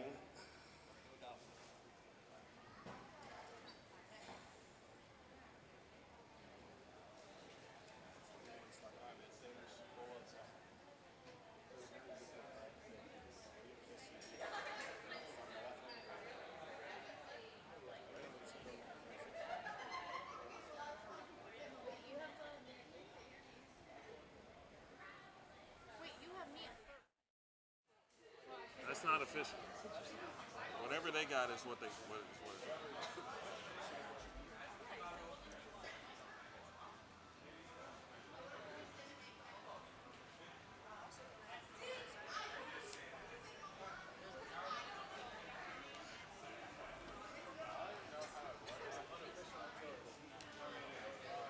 All right, stepladder finalists. Let's give our stepladder finalists a round of applause here before we get going. Congratulations on making the finals. We'll go ahead and get your legs on for your 5 minutes of warm-up.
Damn right, good people.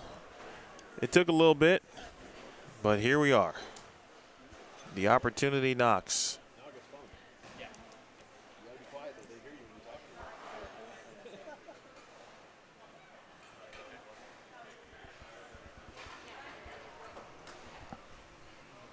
It is officially now finals time. Neal Williams Jr. with Matthew McConaughy. And sir, first of all, truly appreciate you being here. You did not miss a minute, and you said you wouldn't. A couple rounds that we saw from the boys, the round that we saw from the girls, and certainly all of the qualifying squads. We finally now get to this point. And anything can happen when you break it all down to just one pair. Already seen a lot of surface go down on the boys pair. So, you know, this pair could end up playing so different later in these matches than they have all weekend. Same thing to some degree, of course, in the girls division.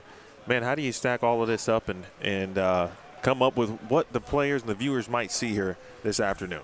Man, Championship Sunday here in Decorah for a lot of money. Going to be super exciting. We've got some really experienced players in here, and then for the boys specifically, and then the ladies, they're going to start out there pretty young. We've got a freshman and a sophomore bowling our first match over here, and to your point, I think there's going to be a lot of different transition. For the girls, it's going to be just less bowlers, and for the boys, it's just going to be less lane play in general. So the dichotomy of a two-person match versus a three-person match, it's going to be exciting to kind of see how everything works. And we've seen 11 and 12 be a little tricky all weekend, so it'll be interesting to see how the boys navigate this pair through the transition of our three matches here this afternoon. Do the viewers a favor and just run down our top players in each division. The boys, of course, has a slightly different format, and we'll talk about that, of course. Yep, so the boys are going to run down. They're going to have three-person matches leading up to the final. So this first match is our 6, 7, and 8 seed. Teves Richard, your 6 seed, with a qualifying score of 1822, excuse me. Gavin Neal, your 7 seed, with a qualifying score of 1820, and Sebi Vetter with a qualifying score of 1754. The winner of this three-person match will go on to take on your 4 seed, Devin MckIski, and your 5 seed, Tyler Williams. That'll be your second match after this one here. For the ladies, we've got traditional step ladders, but we've got 6 seeds. So it's a traditional TV show with 1 additional player. So right now you've got your 6 seed, Rylan Lessenger. She qualified with a score of 1392. And she is going against sophomore out of Clinton, Iowa, Kreuger, with a qualifying score of 1436. The way those qualifying scores were determined was for the ladies, they had their 3-game match today, or their 3-game round today. Their advancers round was 3 games in the top 12. That score combined with their highest qualifying score from Friday night and Saturday's rounds, wherever they qualified highest. So those 2 numbers are how you get your seeding for our top 6 for the ladies. For the boys, it was a little bit different. They had 2 qualifying rounds of 2 games today. So 4-game total today to make it to the top 8. Those total 4 games combined with their 5-game highest qualifying total from Friday night and Saturday get you to your top 8 seeds here today. That was well done, because that is a lot. Yeah.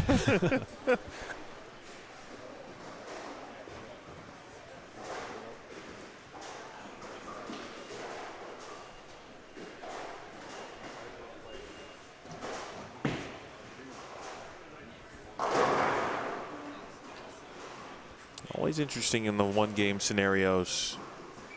You just don't quite know how it's going to go. One thing for Sebi, I heard him talking during the break, and I'm going to compliment him on, staying present, because there were a couple times in both of the rounds this morning, I was saying the 10th frame, where he could have let it get away from him mentally. He did not, and he handled business very well. I think he said he had 1 game of 200 or better on the fresh. And so that has been the Achilles heel, if you will, for Seb. So he went with some surface, try to give himself, I think, just a little bit of additional room, perhaps, right? to get comfortable early.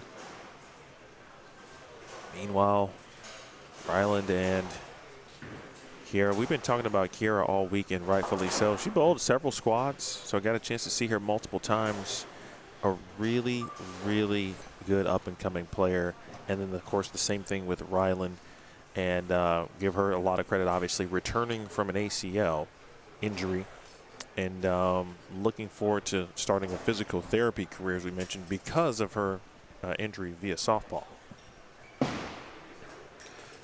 Yeah, Ryland's a freshman at Louisa Muscatine High School, down kind of south and I guess a little east of here. But again, she's been an accomplished player on a number of different tours already as a youngster, winning titles in the Dan Minor Series, which is a high school series in the Quad Cities area for the last couple of years, winning tournaments as early as 7th grade against all the high school kids. So that's an accomplished player, even though she's still pretty young.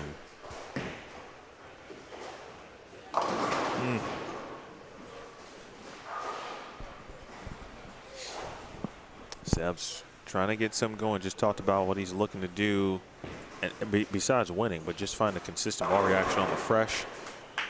Meanwhile, there's Kreuger over there tripping 4 pins early.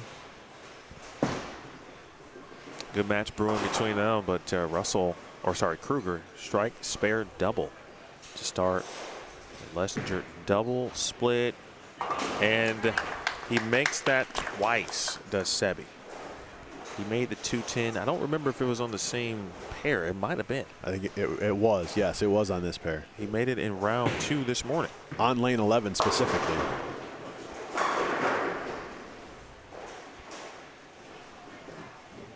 Another interesting fact about Ryland and Kiera is that they live about 30 miles apart. so they are familiar foes with one another for sure. I was talking to Kiera's dad a little bit during the break, and he said it seems like whenever Kiera and Ryland are in the building together, they always bowl against one another. That's how it always tends to shake out. So another example of that right here today. Shot there for Gavin. He's been, I would say, like quietly, putting together solid blocks. One of his qualifying squads yesterday was the one that truly, I don't know, but I like the players who just kind of go about the business, being smart and just taking it all in from the learning aspect, because there was just a ton to learn and take in from the lane pattern.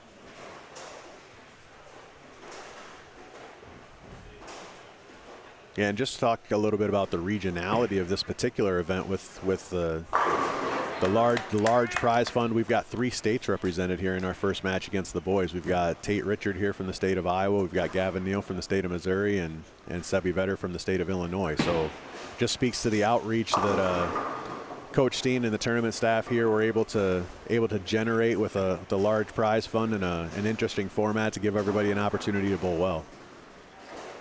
I tell you, I've enjoyed my time, certainly. And everyone here, as we've talked about, has just done a fantastic job. Please share if you have not, folks. We'd appreciate you sharing this. It's the finals, and now it's the finals, if you will. So go ahead and share. We appreciate you. Nice, good, solid game here for Tate, right? And you watch what your opponents are doing.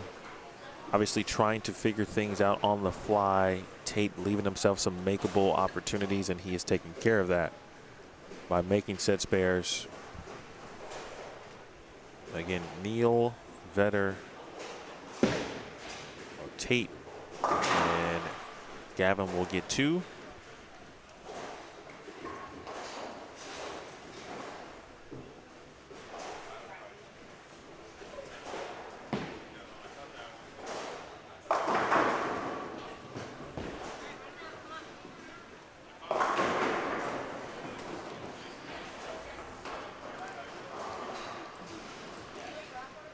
Kiera crosses over following Ryland's miss on a double to give her a commanding lead. She's got 5 of the first 6 in her match against the ladies.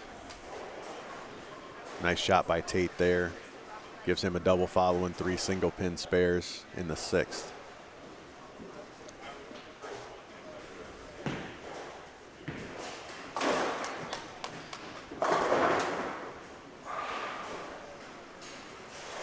In the girls' match, Matthew, just your thoughts, opinion on what each player has to do there. Just thinking about what we've watched with respect to our young ladies and how they have been able to play the lanes.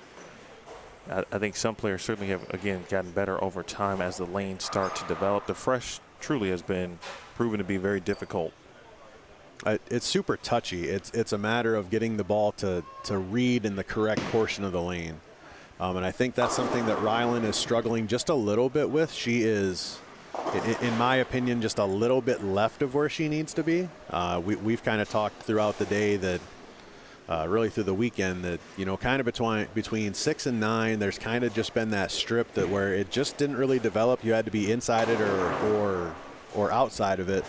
And unfortunately, she's got a lot of surface on that gem, but she is kind of in that part of the lane. And unless you get it going just a little left through that part of the lane, she's struggling to shape it there just a little bit. Kiera now coincidentally has something a little shiny and kind of going across that strip of oil to where it's going a little more right to left, but at the same time it's controlling the back end of the lane where it's getting a little bit of the ball want to start up just a little bit. So interesting strategy. We've seen with the boys specifically this morning that 13 and 14 had been a traditionally pretty decent pair this morning. So Kiera is definitely taking advantage of that up here on 14. Very nice shot for her to line up a 5-bagger here for 6 out of the first 7. You can say it. Oh, I did it earlier, and I got a text message about it as soon as I did, so I couldn't miss another opportunity to drop it.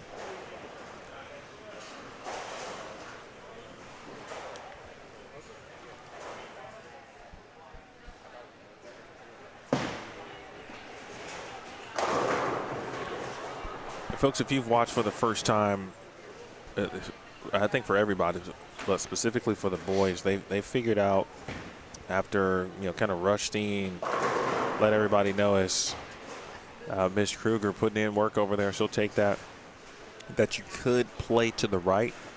And once you got everybody kind of in that zone trying to basically all do the same things, you started to see the scoring pace rise over time. An open frame there for Gavin. Obviously, Sebi still in this thing. At this point, he trails Tate by 22. Made a ball change a couple frames ago. Gets out of the 2-8-10 zone again on 11. That's a good break. Miss Helen Lee is checking things out. You talk about somebody who asks good questions. Ooh, you don't want to see a bucket on this. All of a sudden it was, you know, we talk about single pins and leaving things you can make. He's still doing that, but the counts are starting to get into the 7-6 situation. See what I did there? I did see what you did there. That's why you're a professional. Yeah, any 2-pin combination on this weekend was give everybody a little anxiety, and there's a good example of why. Yeah, any of the 2-pin combinations were difficult. Rylan's getting a little frustrated. I think she's a gamer. She's working hard, and watching your opponent cross over a couple of times and you come behind her and 8-10 on a pretty good shot. That's sometimes a little demoralizing, and for a young player like that, just another opportunity to learn some of that experience and grow from what's going to be a really good finish and just short of a 4-figure paycheck this weekend too. So that's nothing to be ashamed of. A good weekend of bowling for Rylan, and another good opportunity. Hopefully she continues to heal well and has a tremendous softball season here in the great state of Iowa. Softball is played in the summer, so they're just getting started with practice, and season starts really with games and such here around Memorial Day. So hopefully she can get herself healed up and get ready to take on softball this summer. Yep, Rylan's going to finish 6th here at receive $750 in scholarship or a scholarship check. Meanwhile, after that open from Tate in the 8th, Sebi now can step up. Try to get himself set for the 10th. High flush.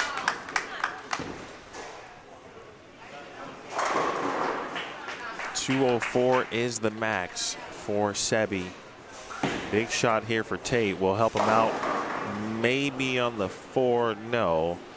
And so Tate now is looking at a situation. His best is .202. And still, Gavin Neal not out of this either. He can still shoot 189.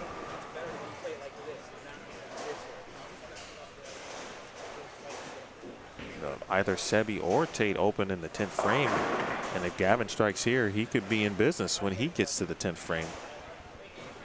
But Sebi's going to go first, and he will have a chance to close it out on what has been a difficult lane. Speaking of 11, Gavin, hey, he gets the job done. He gives himself a chance, but he's going to need some help. But Sebi can take care of all of that right here in the 10th. Kreuger, 246. She will take match 1 in the girls' stepladder. Meanwhile, Vetter gets it to go. Now, right now, Matthew, it is shot for shot between these two players. This is a must-have. Bang! Oof. That had a little bit to it. That had a little bit to it from Tate. He's going to make Sebi show up here. Sebi's got to have this one to shut him, to have a possibility to shut him out. Doing yeoman's work here, back half of this game for Sebi. If he doesn't strike, 9 is important here. There it is. What a ball change a couple frames ago. He knows the score. Tate must match to have a chance. Push. And there it is. Okay. Simply put, 9 on this fill for Sebi. He will win match number 1 and advance in the modified boys stepladder here. 8, the possibility of a tie looms. 7 or less, and Tate will have a chance to step up and win it. For the win. There it is. Sebi Vetter, the back 4 to come from behind to defeat Tate, who was a fantastic, fantastic challenger. For Tate, it's going to come down to just that bucket, unfortunately, in the 8th frame. That was the small door that opened for Sebi Vetter to walk in. He opened the door, and he is continuing on his journey to a possible $10,000 scholarship payday. Congrats to Tate and Gavin. It's fun watching those both of them compete. And as you mentioned, Matt, fun watching Riley compete as well in the girls division. Yeah, Sebi's got a little bit of a look now. And he didn't really like the fresh, but he really started to open them up when they started to come to him a little bit. If he can get lined up and stay lined up, Sebi's got the experience. Even though he's a young player, he's been in a lot of high pressure situations throughout his young career. I could definitely see Sebi making a nice little run here and making people know who he is and where he's coming from, for sure. It's a good game plan for Gavin. Very good game plan. It's going to result, of course, but just look at those. The couple open frames were the difference.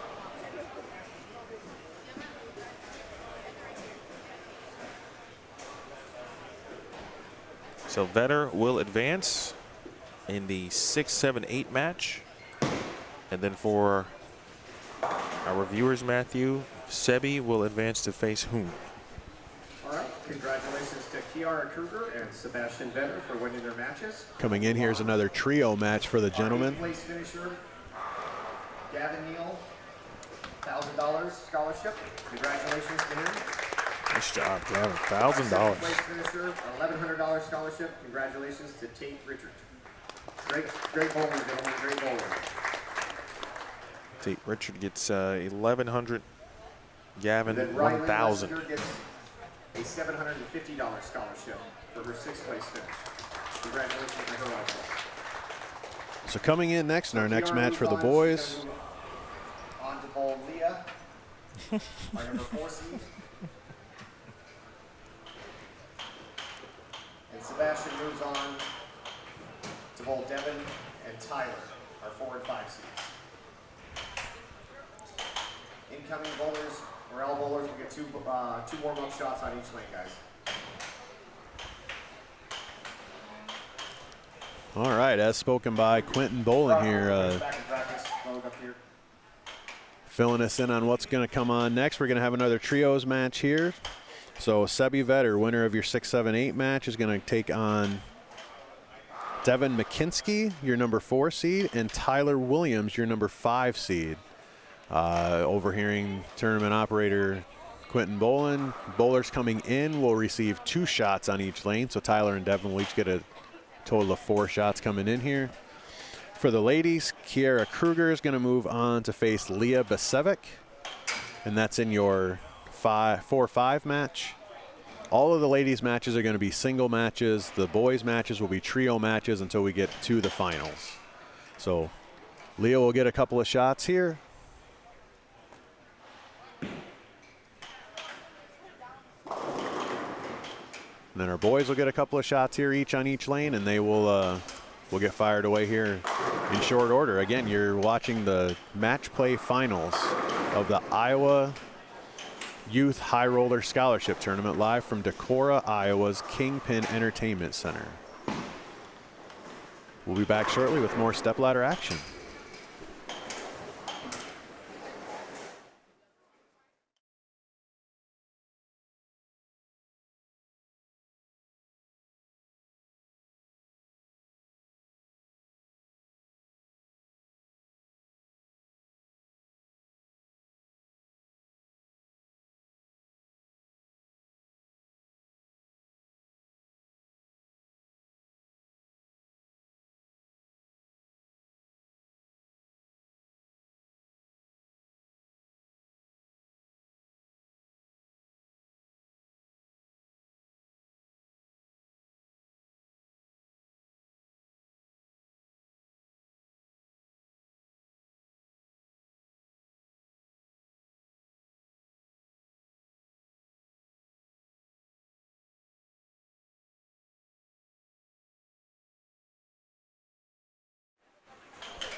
All right, as we watch practice here, you know, Tyler, such a great job of, specifically in round 2, he got to, or shot 260 plus, 68 the last game, had the front 8 after a slow start, so that got him here. And then he did it again in round 1 after a little bit of a slow start. And then, you know, his look has been, I think, pretty consistent throughout.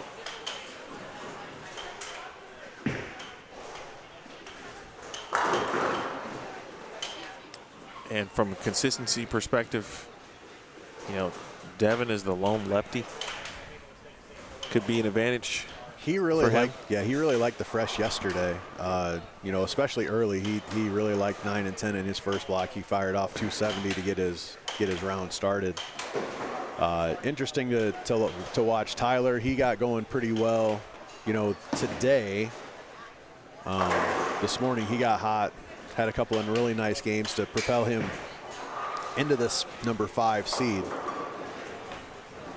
With Leah coming in against Kiera, it'll be interesting to see. Leah's been super accurate the entire weekend, so it'll be interesting to see how she tackles this this lane 13 and 14 to see if her accuracy will hold up and allow her to be successful here in this ladies match against Kiera.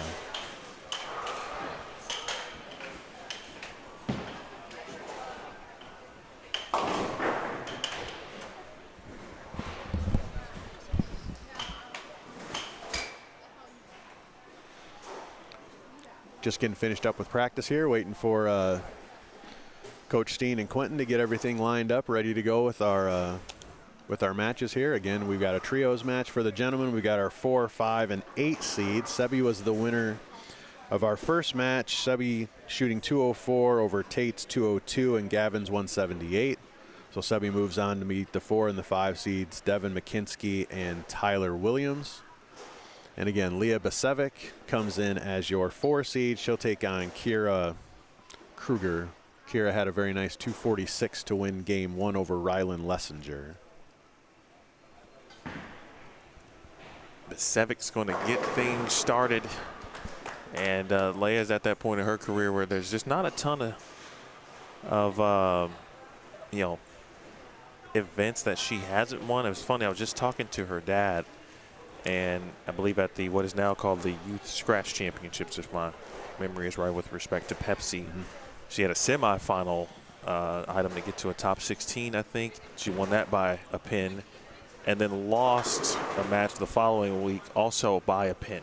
And so she's seen, you know, kind of both sides of the coin, but that's part of it too, right? The growth process. These fantastic youth bowlers getting this opportunity, and she's a pretty experienced player, even though she is as young as she is. And by the way, folks, Besevic is in 8th grade.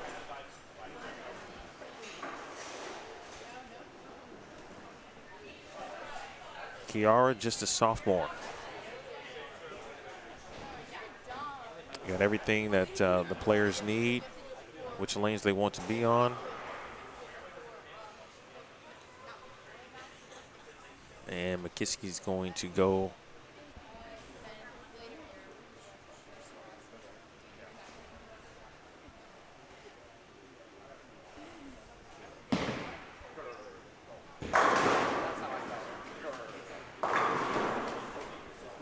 I don't anticipate Devin missing the pocket a ton, especially if he has both lanes similarly, right? But if he's executing properly, I don't think he's going to miss the pocket a ton. And so I think it will be kind of up to Tyler and Sebi to kind of get going early on the right side of the lane.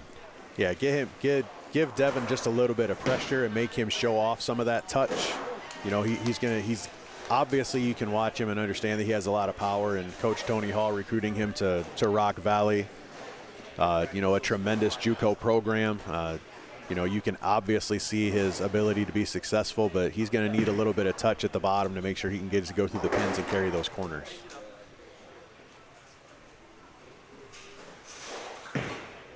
First shot here for Tyler. And now opening the lanes up a little bit. I think he was maybe a little further right during round 2. Again, the lanes were re-oiled after round 2 for the boys in preparation for the stepladder. There's already been 1 match. Okay, already been 1 match on this pair on 11 and 12. Same thing for our girls championship pair between Kiara Kreuger and Leah Besevic.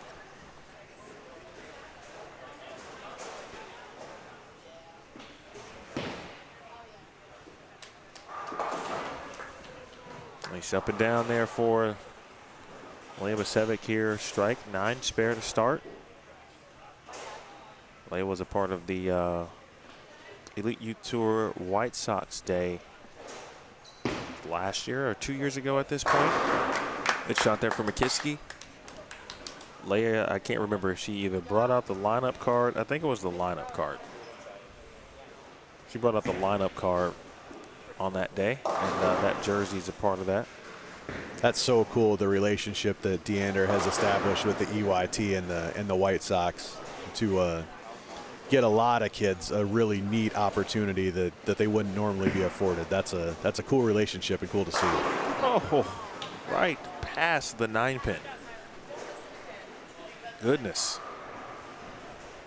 I'm a little surprised with how deep Tyler is. I know he kind of liked them as they opened up today specifically, but they only had 1 game of fresh in the 2 different rounds that they bowled today, and so I'm a little surprised to see him hooking it quite as much as he is. We didn't really see that early, really all weekend.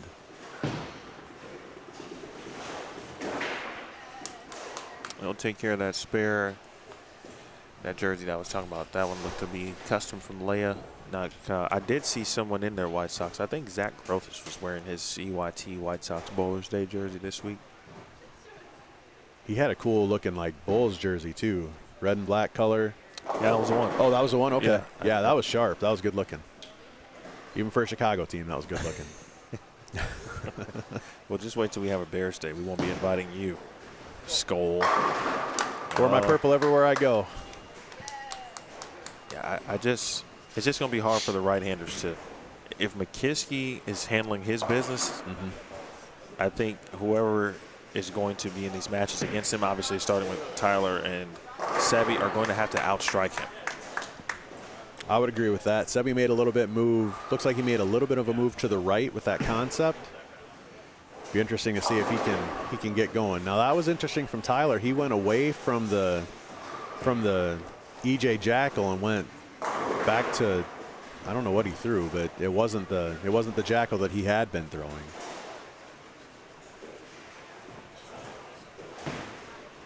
Oh, he's going to give this a run. First play to open in this trio match in the boys here is Tyler. Now Kiara with a spare in the fourth. Besevic clean through 3. 5K to the winner. We still got a couple matches to go in the girls and boys divisions.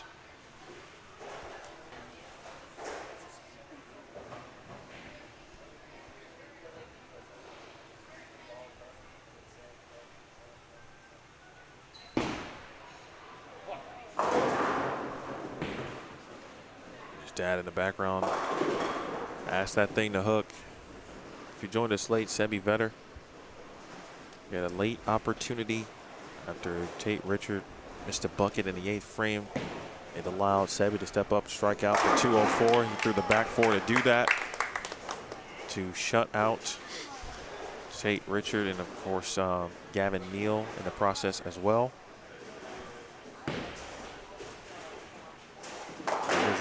Winner of this match will move on to face the next essential 2 players who will enter the field.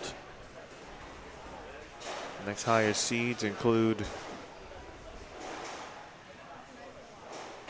Brett Biondo would be your 3 seed coming in. Zane Shockency is the 2, and Josh Weems is your leader.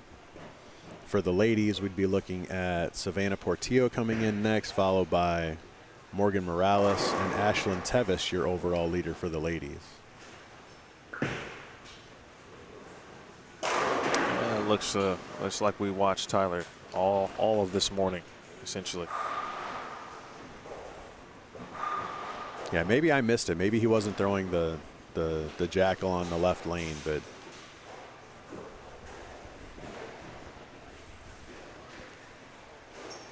Besevic doing kind of what she's done all weekend, just keeping the ball in front of her and filling frames. Well, you just gave her the old broadcaster jinx. You didn't mean to do it. No.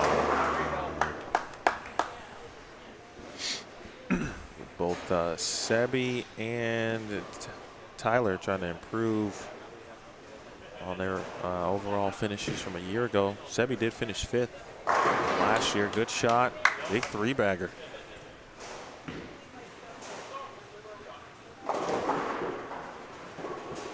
I talked about Sebi and noticing that he's just got a bit more touch now at the bottom of the swing, and it is really coming into play here in the step ladder, because if you making that ball change to something that is a little less aggressive overall, right, it's not going to do too much with respect to what we believe is a concept.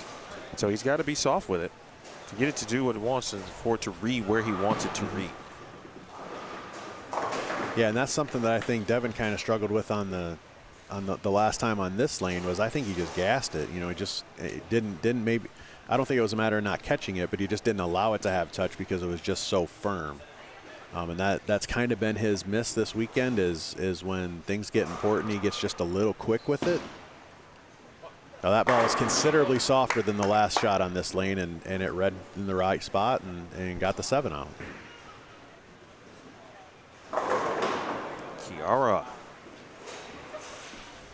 She strikes in the 6th frame. A pretty high score in the opening match against Ryland Lessenger, and now Sebi with 4 in a row. No doubles yet for Leah Besevic. And so Kiara right now in a position, hanging around, although trailing in her match.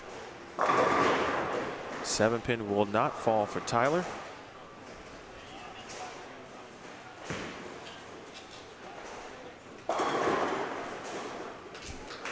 With the Mario-themed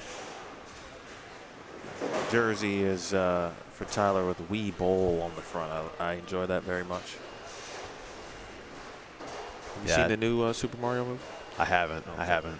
I'm not typically too much of a movie guy, but I do enjoy me a little nostalgic Super Mario Brothers. Super Mario 3 specifically. Folks, if you wouldn't mind, hit that thumbs up for us on this vid, please. Also subscribe to BowlStreamTV if you have not. It's free to do that. MckIski. Well, he just turns on it, literally. That gets that body after he releases to try to throw that extra hip in there. Mm-hmm. Mm-hmm. A little bit of a showman too. I like that. He's wears his heart on his sleeve just a little bit. Well, Sebi, we've been here before, leaving the 210.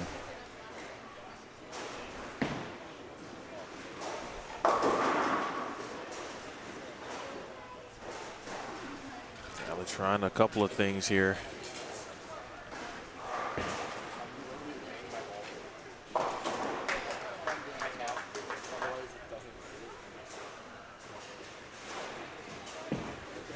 It's online and made it again. Boy, he has owned that split this weekend.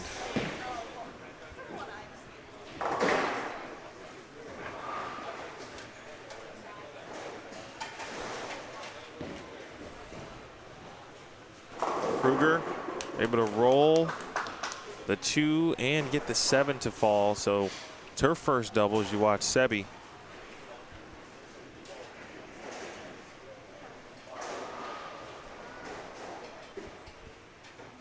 He has made that spare for the 3rd time, all in clutch spots. It wasn't like it was in the middle of a qualifying block where he didn't need it. It was in a big spot every time he made it.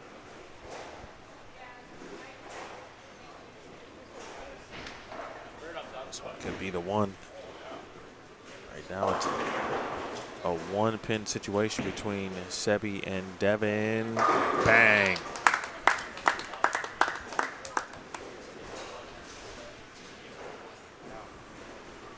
$90, $20, $50, $256 the max for Vetter. All right, Kreuger with a 3-6-10.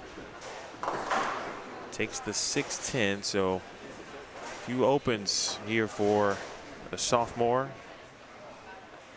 And Kiara Kreuger, the Plaza Bowl of Clinton. That's her That's her home center, Clinton, Iowa. Hometown. Wiggle on the 9 on the backup for Tyler. Another great weekend of bowling for the future Wichita State Shocker. His collegiate career is going to begin this fall. Celebrated a birthday yesterday. He is 18 years old. Besevic 8th frame. 5-pin does fall.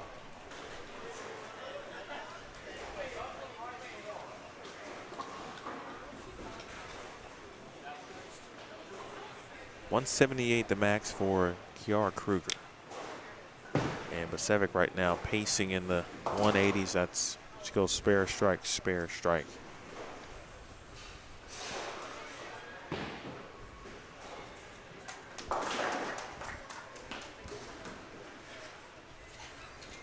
MckIski can strike here. He can step up in the 10th frame and get to 247. He had to have that one. Leaves a bucket, and now Sebi can all the way shut the door, but strike would go a long way to doing that. Similar situation to our last match where Gavin Neal leaves a bucket late in the match to let Sebi have a chance to go around him. Very similar situation here for Sebi.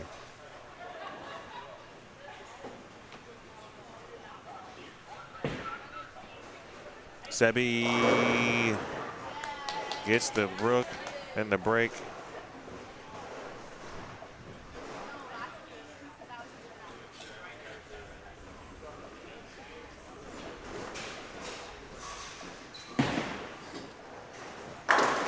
Spare for MckIski.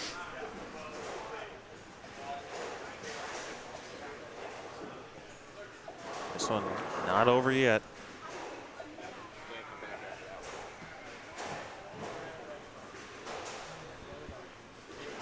No, if we've seen anything this weekend, especially late in the block, we know it's never over. 9 spare 9 for Sebi would be enough, though. That'd be 234. Devin can throw all 3 in the 10th for 233. 7-pin had to be respot for Besevic. Her max is now 192.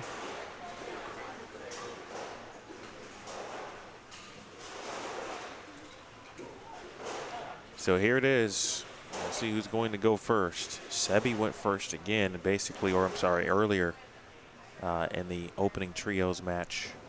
It was basically him and Richart. As you just said, Matt, similar situation. Kreuger with a big shot late. Make Leah earn it here. She can shoot 178. Meanwhile, Veta, 9 spare 9 is a winner. Sees it perfectly. Can't ask for anything more as a bowler than to get up with an opportunity to shut your opponent out and control your own destiny. Great shot by Sebi right there.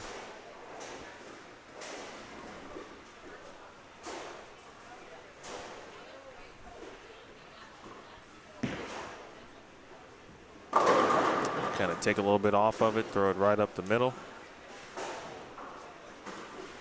So Sebi, what was his first game tally? 204.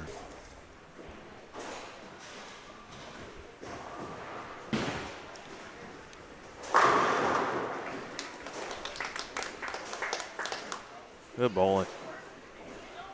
But what I thought had to happen, happened. Mm-hmm. Someone was going to have to outstrike MckIski, and it was Sebi.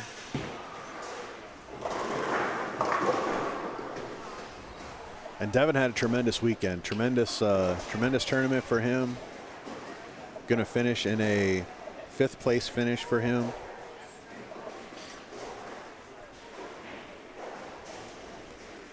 Fifth place for the boys, 1,600.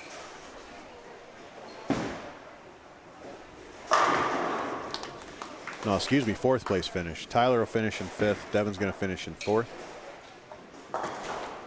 Well, someone's got to finish 6th. You're right. Still had a short night. I'm sorry. It's okay. So Tyler, based on score, would finish 6th for 1,200. Devin would finish 5th for 1,600.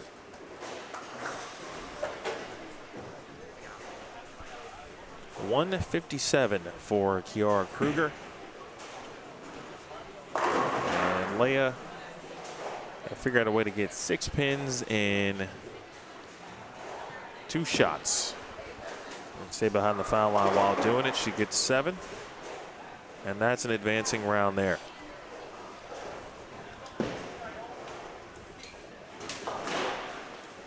Good weekend for Kiera, too. She's going to take home a 5th place finish.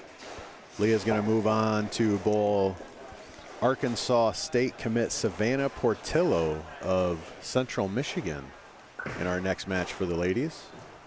All right, Tyler, 178 to officially close it out. And Sebi now through 2 trios matches here. Besevic defeats Kreuger 167 to 157. Okay, congratulations to Leah Besevic and Sebastian Vetter. They're moving on to the next matches. Kiara's going to take home $1,000. Leah will take on Savannah.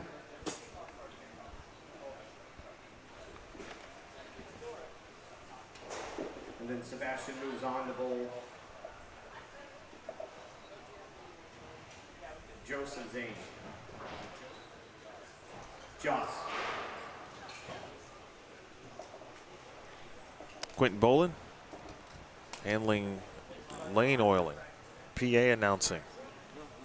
Did a little vacuuming this morning as well. So we'll stay consistent. All bowlers can have 2 balls on each lane.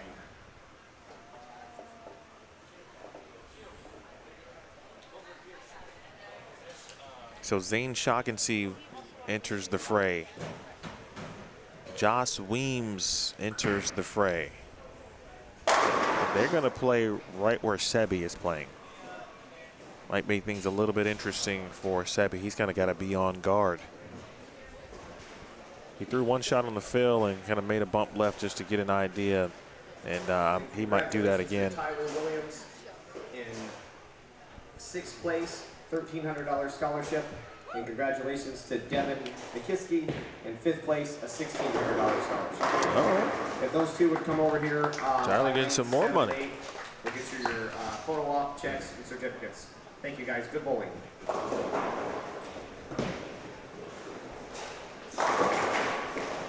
Okay, so now we're going to have 3 players ideally playing the same part of the lane.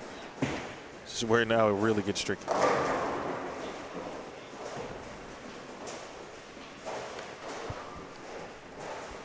Yeah, and we've seen Zane really get hot this morning.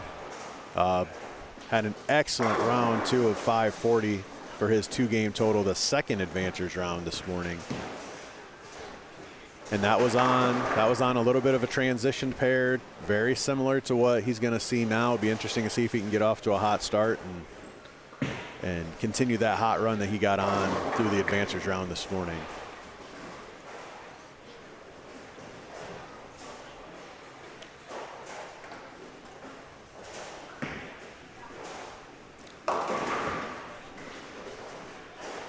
Get down to it, ladies and gentlemen. These are your top seeds.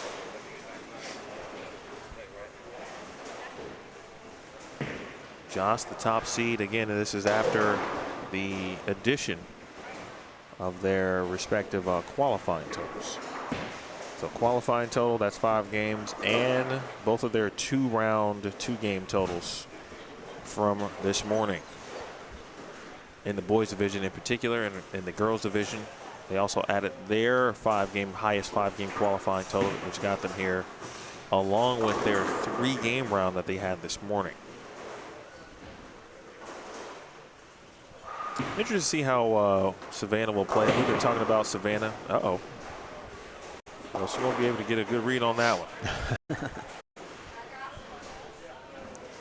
Yeah, she had a couple different modes of attack this weekend. One was playing out along the gutter with what I thought was a concept. It's actually a transformer.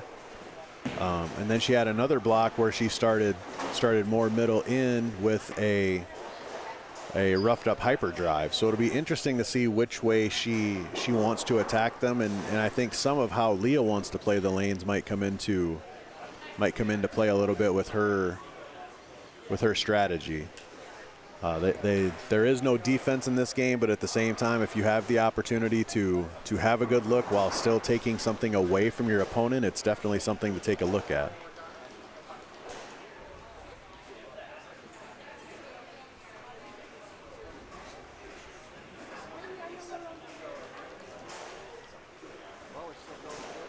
Joss made the walk to try one more ball.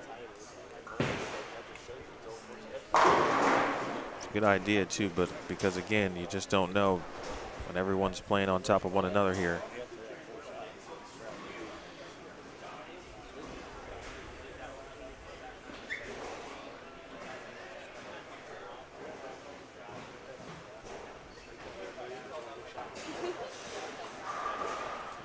How you feeling about these particular matches here? And of course, still 2 players remain in our women's division as well. Number 2 seed is Morgan Morales. Top seed, of course, Ashlyn Teves. Like I say, we saw Zane get pretty locked in on some transition pairs this morning in the 2nd advancers round. But at the same time, you know, we kind of made the mention right away in that first match when Sebi kind of got locked in and won. He didn't really like the fresh, but as they started to open up, that's when he tended to make his score. So it'll be interesting to see if Sebi can stay hot. And let's not lose sight of the fact that, oh, by the way, young Josh Weems, Team USA member, is just hanging out here, and we haven't talked about him yet. So he's definitely going to have a say-so in this match when it comes down to it. It'll be interesting. A lot of pretty good buddies. They bowl a lot against each other, so it'll be interesting to see kind of the sportsmanship involved in this match too. It'll be a lot of fun. We might see some fireworks here. It can be difficult when you're bowling against friends, but it's also a very good group where the respect is immense, and they all understand what the job is, right? And they each individually have a job to do. Yes. And that is to win the tournament. Weems. He's going to go with the bionic. And doesn't have if any, you know, a very light coat of surface, if that, but it doesn't look to be surfacey whatsoever. Question here is what's the game plan going to be for Sebi? Does he stay right? Certainly had the best look, without question.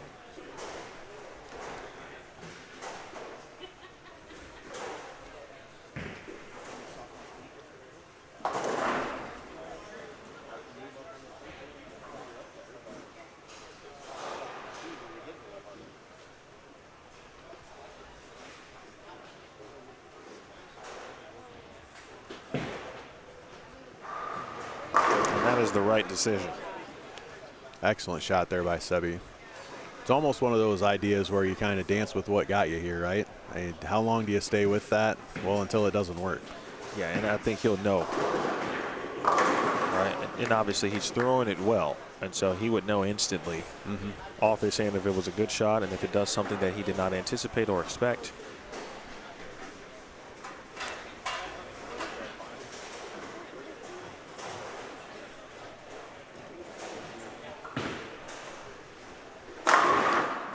Straight through the heart.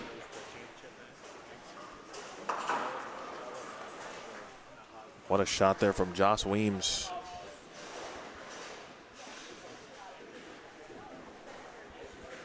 We talked about Josh throwing the fastball yesterday.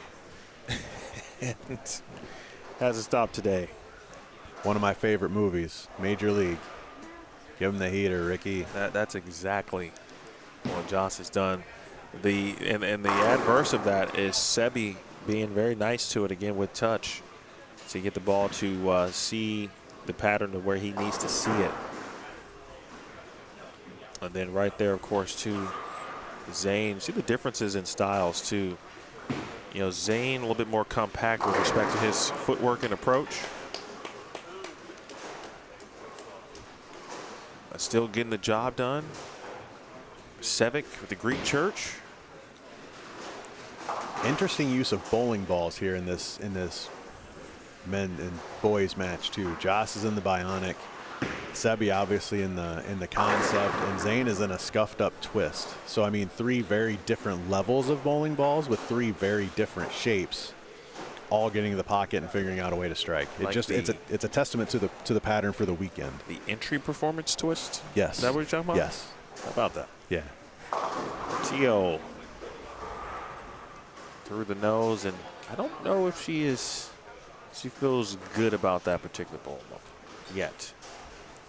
She made one split, trying to make another one. She did not enjoy the advancers round today either. She had made the comment that she didn't really have much of a look, then really guts out a clean 2-0 to get into this top 6 format, and really had to grind there. It's gonna be another grind here as well to find a little reaction. I don't think Leah's gonna give her too many opportunities, even though she did just leave that Greek church.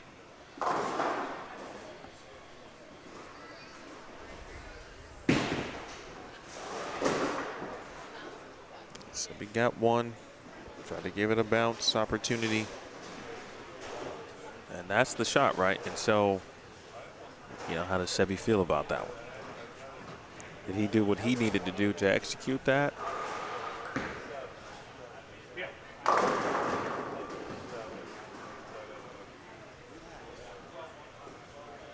try to become professional lip readers, watching the players off the approach. Savannah, good break, just the single pin.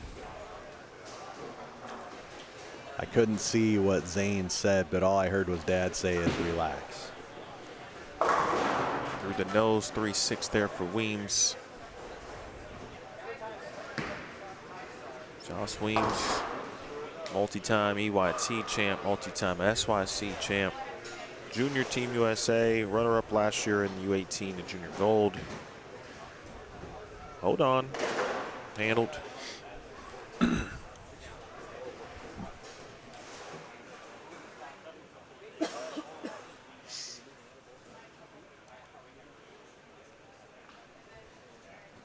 It feels like we've been bowling for a while. Look out. Look out. Now that's one you don't see every day. No, especially of his caliber, and obviously you never intend to miss them, and even the best in the world do, but kind of an inopportune time for Joss. A chance to add a few more pins to his lead, and now of course that allows Sebi. You're right back on it. I think Sebi made a subtle move. There it is. And Shockency with some emotion. That looked just a little softer. That wasn't quite as aggressive through the bottom, and just a little softer, and let it see the shape just a little bit.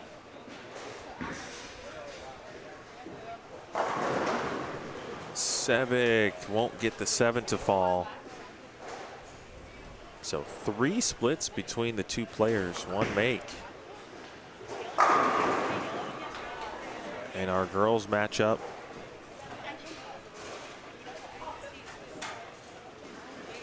Joss right back to business in the 5th.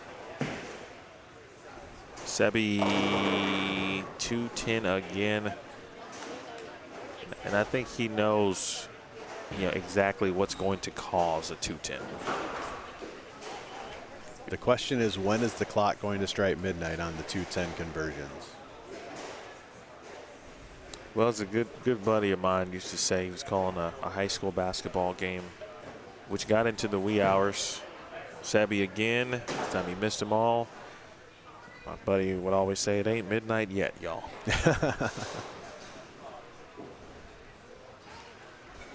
So a couple of opens early, and 2 splits here for Sebi. Meanwhile, oh, what a break that was. That's the one you're taking a run with. It wasn't even a strike. A lot of 9. Lot of 9. Only one to shoot a 3, 9, 10 at this point.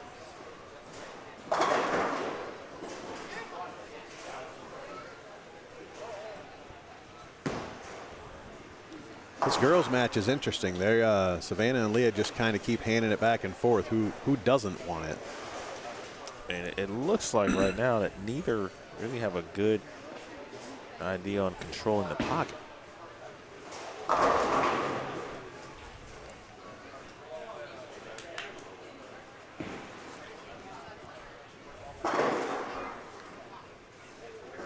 If Savannah had a rep here, and I'm not it, I would ask her if she would like to go back into where she was on Saturday morning. When she had a nice little, or I guess Saturday afternoon, she had that nice little look just inside a second arrow, was able to trap the ball, get it to go forward. She kept herself out of trouble that whole block. And I think she maybe has kind of lost sight of the fact that opportunity is there. Good shot, much needed. For Portillo, now she strikes in the 5th frame. Shockency. All the fall on the right lane, and this one is moving swiftly.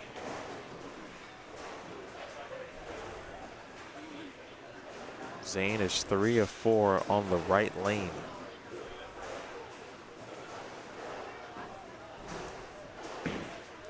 He's also the lone competitor clean. He can only shoot 249.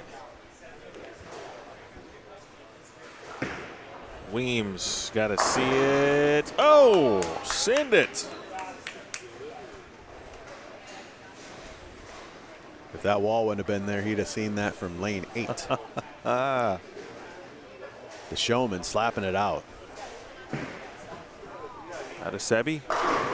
Oh, get out of there, 9. Was that a different ball? Besevic takes care of the spare in the 5th.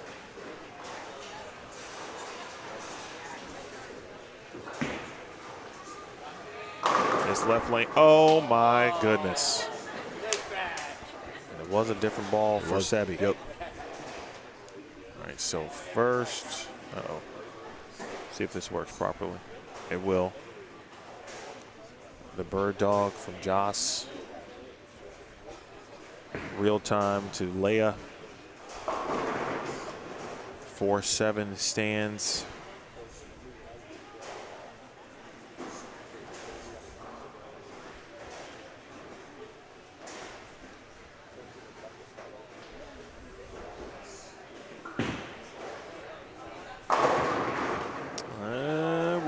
Roll, no. Here's the break for Shockency. That was a bucket into a strike.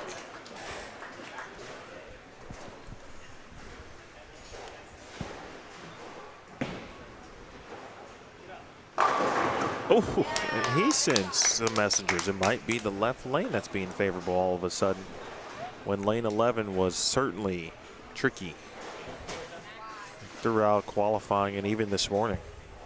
The boys had their two-round, two-game advantage rounds this morning on the high end. The girls had a one-round, 3-game scenario this morning on the low end.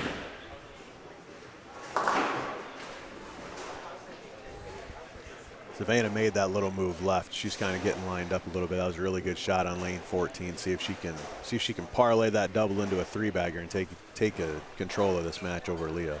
It feels like a moment here for Savannah, the Michigan native. Oh, that was wide right. That was back in the wiggle zone. Bang.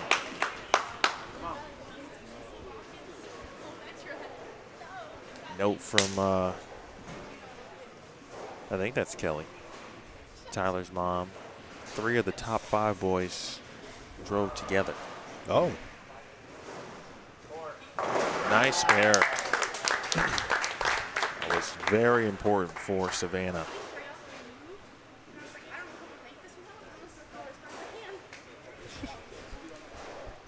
Savannah just giving us not us, but giving the rundown of what just took place. Meanwhile, Joss, he can get to now 243, but it's going to be in the hands of Zane Shockency.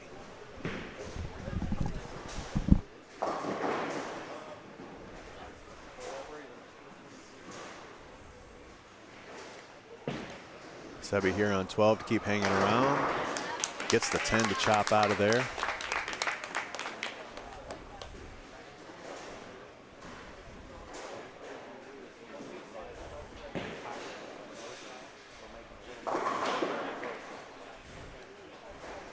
Zane Shockency, lane 11.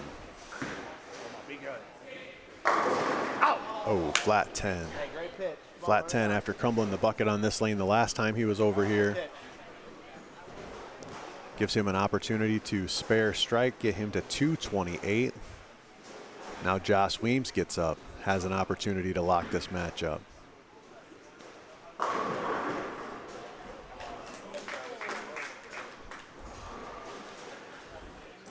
With that 10 pin from Shockency, that allows Sebi Vetter back in this match as well.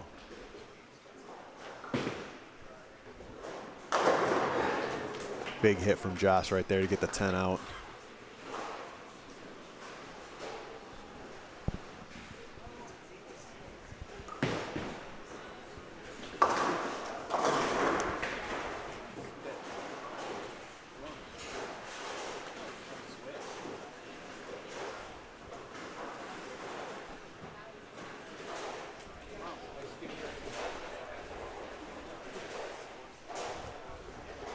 Can't leave it to chance. some strange counts that have been left here. Zane shaking his head there. You see left side of your screen. Needed that hit. And Sebi can still shoot 232. Josh is going to take his time.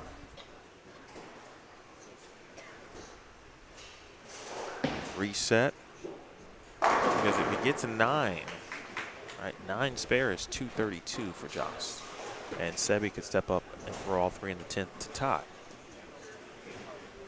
So a strike and Josh is to the championship match.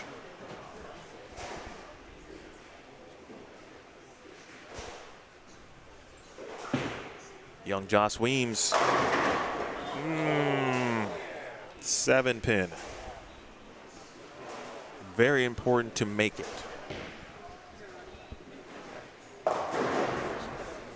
Very important to make it. We'll look at that shot quickly.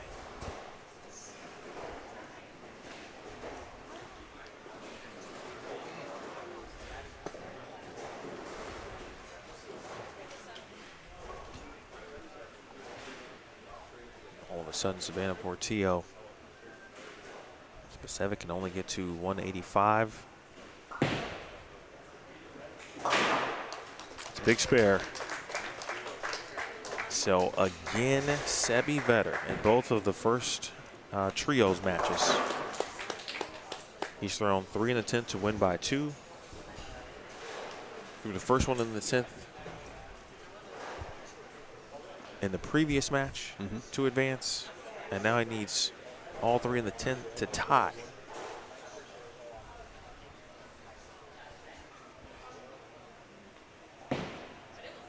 It's a little left. We get some hold.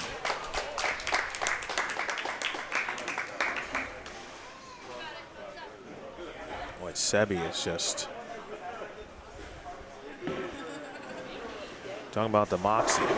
He has made just some absolutely unbelievable shots and clutch spots today. Whether it's converting 2 10s in big spots or getting up in the 10th to make opponents do things, or again, like in this spot, chasing, needing all 3 for that tie. Big spot here for Sebi.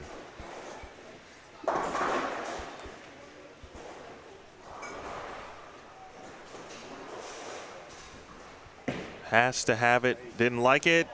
He knew it off of his hand. He knew it. He leaves the 310. And the good friends, of course, share a nice embrace.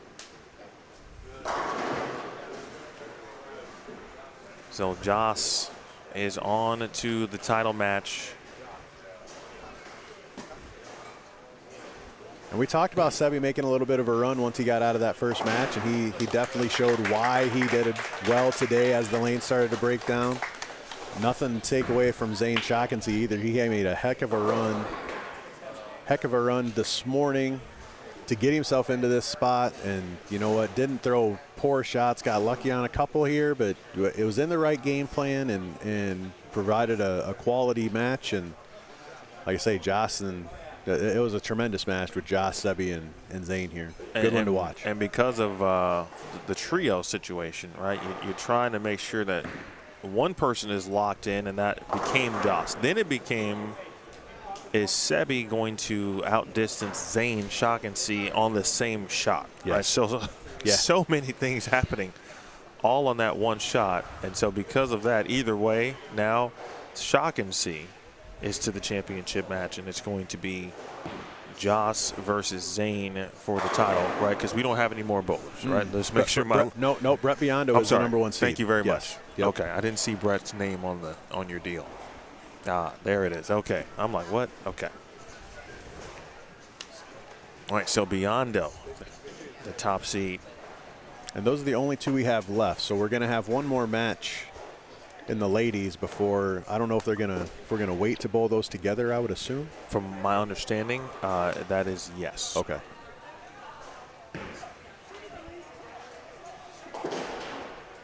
So Josh will get a reprieve.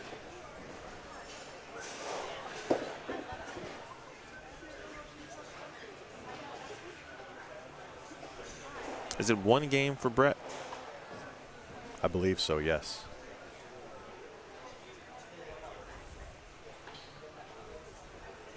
Well, Savannah got through it. First couple frames were troublesome. I think Leah lost a little bit of her look.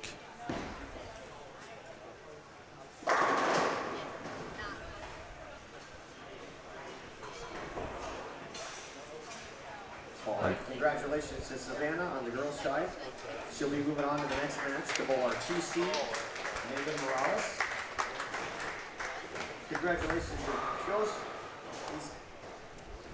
Josh. He's made his way to the finals. He'll take on our 1 seed, Brett, here. After a short break, we're going to let the girls get to their final match. They're in their semi-final match, get ready to start it. And then once they start their final match, we'll start the boys' final match also. Continue to stay loose on 5 and 6. They're on for warm-up pairs over there. So on the girls' side here, we're going to have Megan versus Savannah here. I'll put the lanes back on practice. Two warm-up balls on each lane. Another EYT regular, Morgan Morales, coming in to face Savannah Portillo, your 3 seed. Morgan Morales, the 2 seed, with a qualifying score of 1535.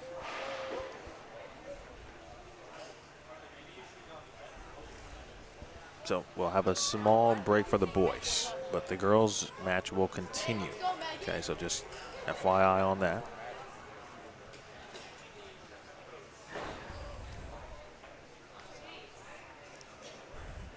The amount of EYT regulars that have shown up in this finals format, the stepladder matches this afternoon, a testament to that tour in and of itself. I know you're a member of that organization, and like I say, it's a tremendous operation that Deandra runs over there.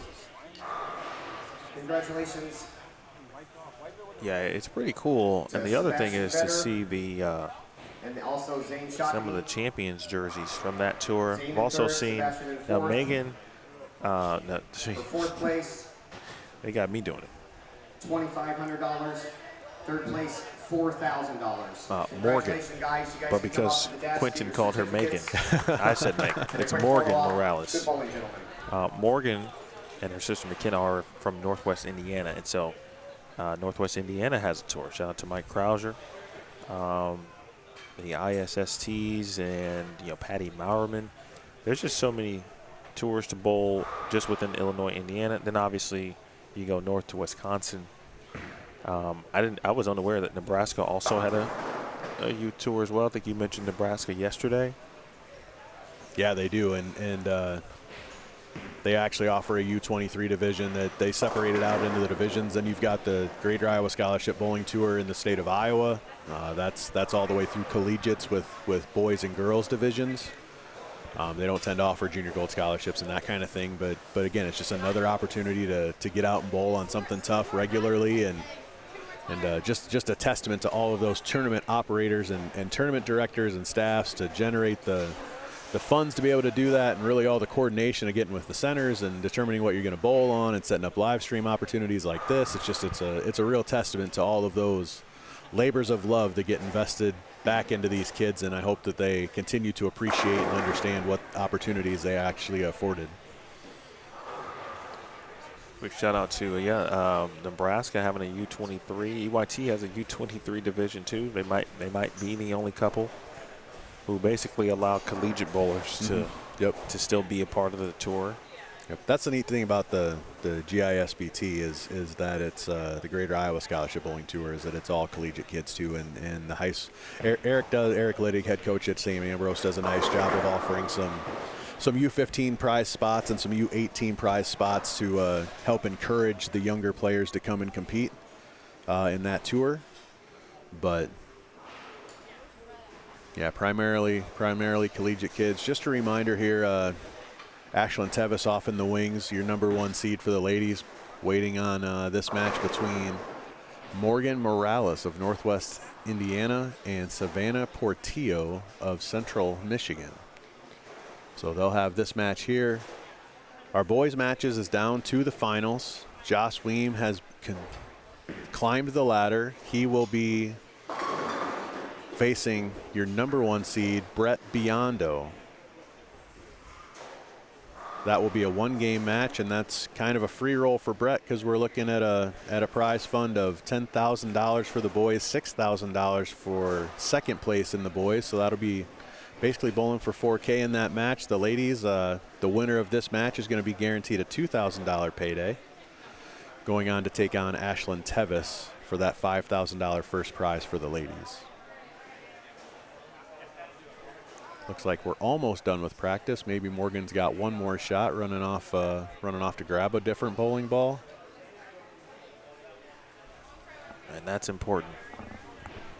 Looks like going from a phase to a bionic. And you mentioned earlier, and I talked to Morgan's dad briefly, but you talked about, they weren't sure she was going to be able to bowl this morning because of, as you called it, the hook. Essentially, right, kind of that thumb webbing. Yeah, yep. I guess I don't know what to. No, but it's a great. Yeah, that's what I've always called it. I probably now won't ever forget that and refer to it now as the hook. Yeah, she's kind of looking at that thumb right now after that shot with the bionic.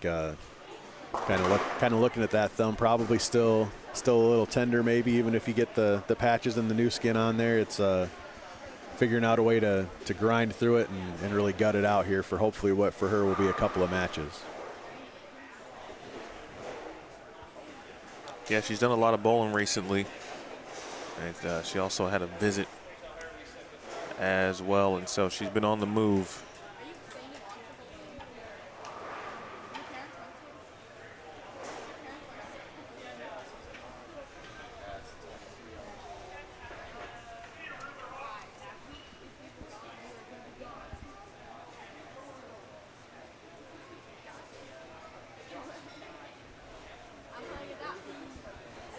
Almost ready. Okay, our semi-final match of the girls' side, Morgan versus Savannah, to determine who bowls Ashlyn for the finals. Good luck, ladies.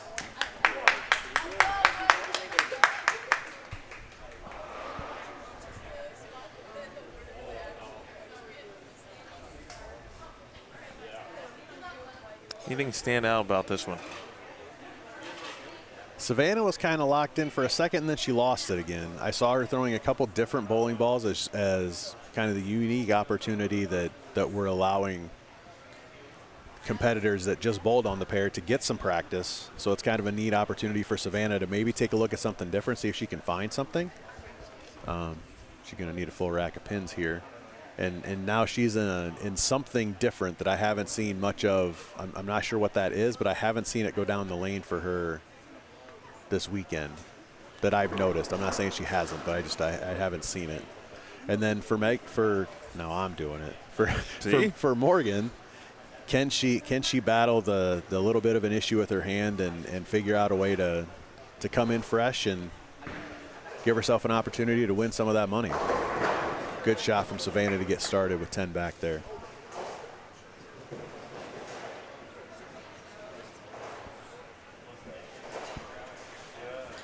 So if you joined us late, this is the girls semifinal match.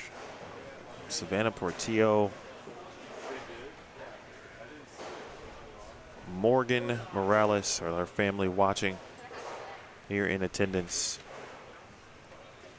Neal Williams Jr. alongside Matthew McConaughy. The boys championship match is up next, and as soon as our semifinal girls match is complete, both championship matches will begin.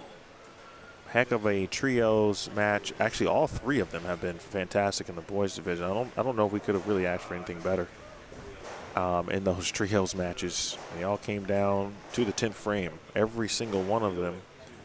And Sebi Vetter won the first two. He needed all three in the 10th to tie Josh Weems, which would have sent us to a 2-frame roll-off in that situation to determine an opponent for the top seed, Brett Biondo. And Sebi got the first. The second one was in, and Josh will advance. So it's going to be Brett Biondo versus Josh Weems for $10,000 scholarship, a $10,000 scholarship. Man, the neat thing about that last trios match was in order. Zane gets up with an opportunity to lock it up. Unfortunately, couldn't get it done. Joss gets up with an opportunity to lock it up, leaves the door open for Sebi, and unfortunately, Sebi couldn't come through the opportunity. But just the way that worked out to where they all had an opportunity to win the match and take the match. And fortunately for Joss, he's the one that comes out on top. All right, open frame in a second for Morales. Interesting that these two meet, because in squad 3, Savannah had the lead for, what, about 4 games? And then all of a sudden, Morgan Morales had an opportunity to run down Savannah and take the lead, which would have given her an auto spot. Of course, Morgan ended up advancing based on that total either way, but in the moment in game 5, Morgan did rise to the challenge. Yeah. And she ended up throwing a double in the 10th frame. And those two players weren't near each other. In fact, they were on opposite ends of the wall at that point in time. But it ultimately did force, I believe, Savannah to get, I think, 8 or 9 on the first one in the 10th, or the first shot in the 10th to secure her auto spot. Top seed is the lone lefty in the girls division, Ashlyn Teves. We could see a potential future battle of collegiate superstars at the NCAA level if Savannah is to advance. Potentially, she's already committed to Arkansas State. Ashlyn Teves committed to Jacksonville State. They're both pretty good. They indeed are. And Morgan is also in the mix too, right from a college perspective. She's looking at several schools. I learned that she wants to be in radiology. Okay. Is she a junior? Bucket there. We hadn't talked about her school. Yep, she is a junior. Okay.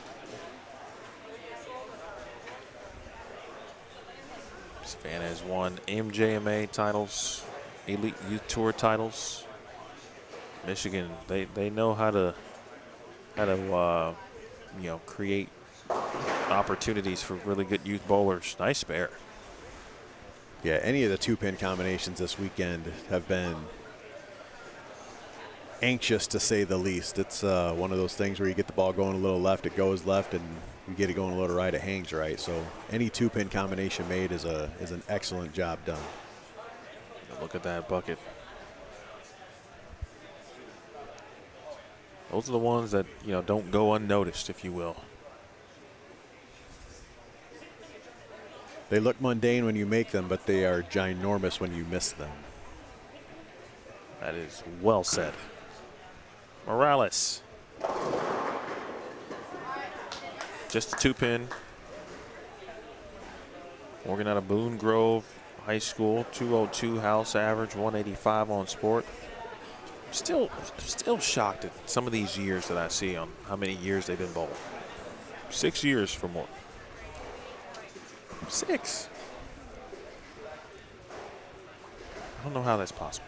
It's but I mean, even just to have only bowled 6 years and then be at this kind of competitive level is a testament to the work ethic and I'm sure a fair amount of natural talent, but hard work will always beat talent when talent doesn't work hard. So, you got to use that talent and work hard on top of it to take advantage of the opportunity you're provided. She'll have a quick combo with Dad.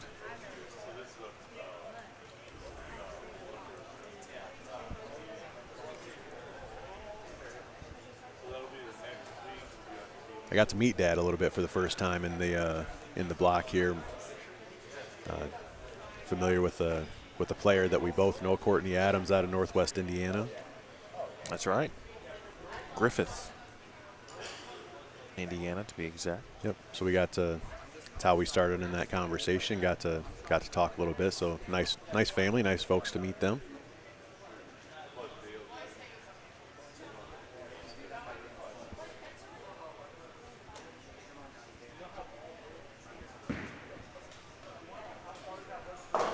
Ooh. In trouble there.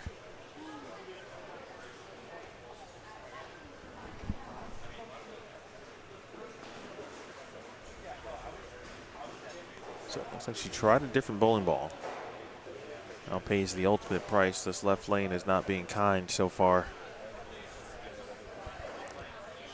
I wonder how different it feels, and this is kind of a unique opportunity sometimes with you're the only match bowling. So many of these events where, you know, it's boys and girls, different divisions, U12, 14, 16, 18, there's always other matches going on. But when you're the feature match and everything is quiet around you and everyone's watching, it probably feels just a little bit different from a competitor, and I'm curious to understand how many times Morgan has maybe been in this particular spot. Oh, almost.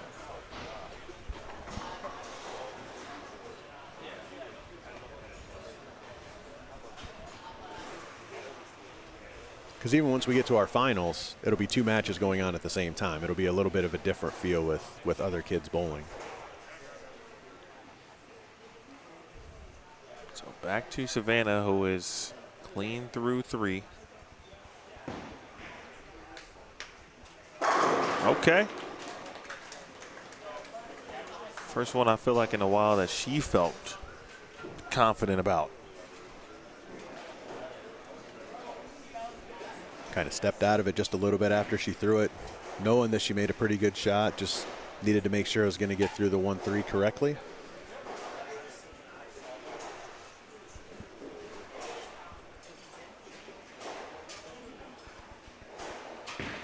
Lane level. Gets them all to fall. She gave that one a little shoulder shrug, posted it up, and kind of leaned in on it with the right shoulder, knowing that was pretty good. Here's her shot on the right lane. And that one was high flush.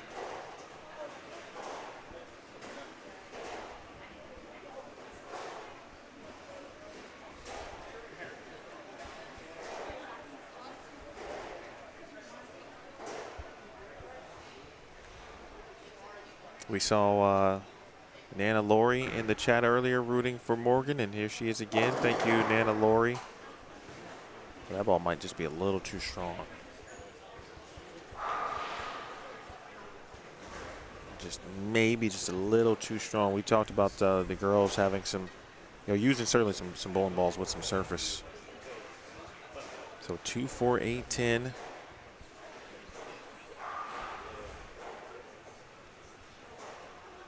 Yeah, and the unfortunate part with some of that surface is the ball just starts to burn up, and then it doesn't have anything down lane. To your point, being too strong. You know, if you're watching, you ask why.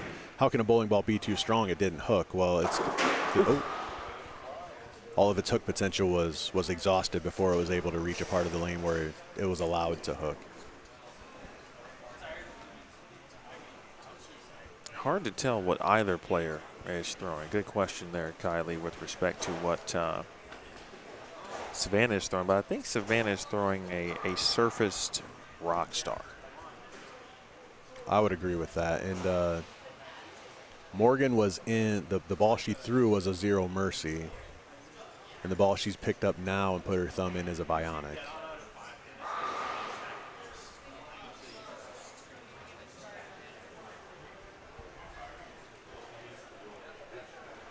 Helen, also a good question. I'll be able to shed a little bit of light about that after this shot, especially if it's a strike. Good shot. And you can see the difference, right? That one just had plenty of energy stored. And even though it was a wrap 10, and we talked about not seeing a lot of those, that's what you're looking for. You make that kind of ball change, especially based on what she had been experiencing. Yeah, that ball actually saw the lane considerably better. It wasn't burnt up. It got through the pins well, just not quite enough to get that 10 out. Hold on. Handled.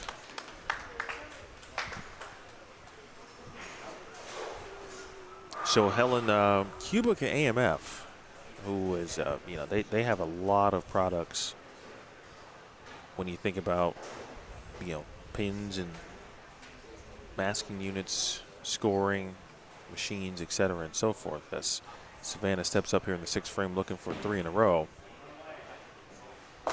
crosses over just a 6-pin. They also have an array of available lane surfaces and approach colors that you can actually get. And so this is kind of, I won't call it a specially made, and I'm not sure, you know, how many or what the catalog looks like, what all the choices are. But if you get a Cubica AMF installed, you have the ability to kind of customize what your actual lane color, if you will, and the approach colors look like. I was talking to Quentin about that as Savannah makes the spare, and he said they're very happy that they chose, you know, white arrows and dots, of course, on the approaches, because obviously they stand out more with the darker surface. I think he might have said they were looking at potentially a different color, which, you know, and you don't know what it maybe would have looked like at your center. Mm-hmm.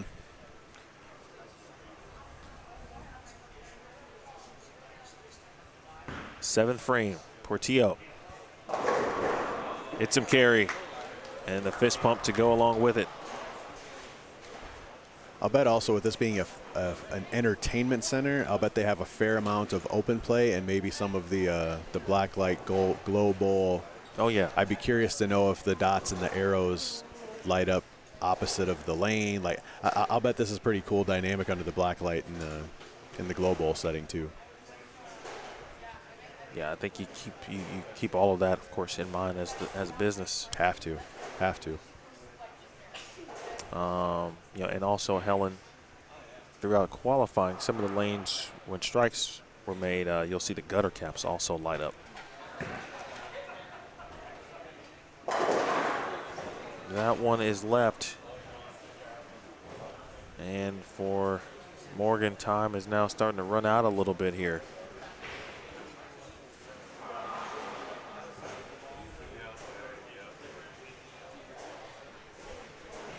Trailing by almost 50 pins. That shot was probably just a little bit of a product of the Zero Mercy didn't hook over there, didn't hook.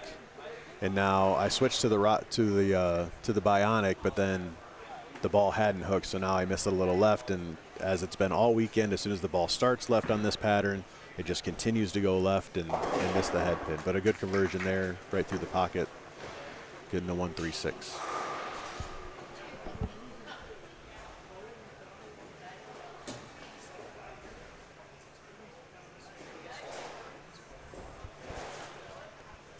I'll take a moment again to thank our sponsors here this week.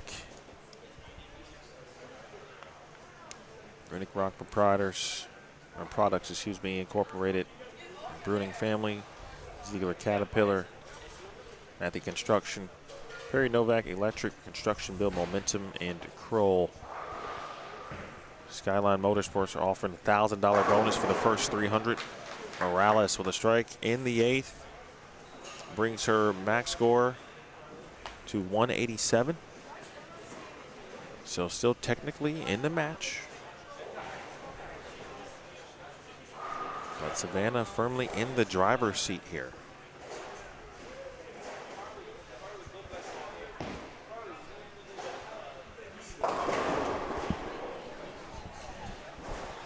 From Morgan's standpoint at this juncture in the game, all she can do is just continue to make good shots. Just make good shots, keep Savannah honest, make Savannah show up. You know, if there's any struggles, be able to take advantage of those. But if you're Savannah here, it's really just keep the ball in the 1-3, leave the things you can make sure you're getting full count on every shot you can, and figure out a way to just keep marching on and move into this title match. Always interesting how things start. And when she got to this pair, and maybe with a combination of, again, what she was throwing with surface, what the pair had already seen from 2 matches. She didn't look comfortable early, dropped a couple, and then slowly but surely got into a little bit of a rhythm, and that's what you really need, to me, as a player.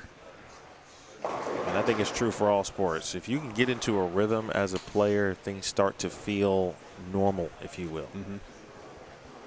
Yeah, they always talk about in the fast team sports, how do you make the game slow down? Well, I think bowling's very much of a similar mindset. You talk to tour players on their making their first telecast, whatever the case may be, that game goes so fast. Well, how can you make that game feel like qualifying and be a slower operation to where you can control the emotion and control what's going on around you? All right, Morales is going to step up here in the 9th and 10th, try to finish this thing out. That spare was important for Savannah, so essentially just puts her with just pins away if Morgan were to throw all strikes in the 9th and 10th frames. Good shot. Swing gets a little freer too when the score starts to work one way or the other. I think I talked to a few players, or I'm sorry, folks in the building, and again, just unfamiliar with Morgan and her sister McKenna. Again, there's a good look. You know, one college, somebody's going to get a very impressive young lady. Her sister the same. All about the degree. Well, certainly the right bowling ball. Well, an excellent weekend for Morgan, too. Yep. I mean, she bowled tremendous. We talked about on that afternoon block on Saturday, you know, having a shot to lead that qualifying block. She finished with an excellent game with a lot of important shots in that game 5 of that block. Bowled well enough this morning to manage the environment to get into this top 6 and give herself a chance here. You know, unfortunately, she struggled just a little bit there in the middle, figuring out what bowling ball to maybe get into, and that's what happens in these one-game matches. Sometimes the player that's already been on the pair has a little bit of an advantage, and it's tough to come in and be cold and get hot right away. So, but a fantastic weekend for Morgan. Gonna have a nice payday coming out of here this weekend for the fine sponsors that we have up here in Decorah, and again, nothing to be ashamed of for sure. As a high school junior, the colleges will come for sure. She's a tremendous player.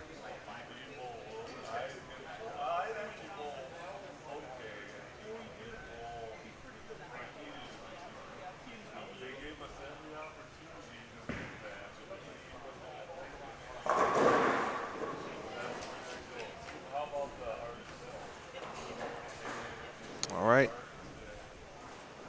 164. Savannah officially, of course, has advanced.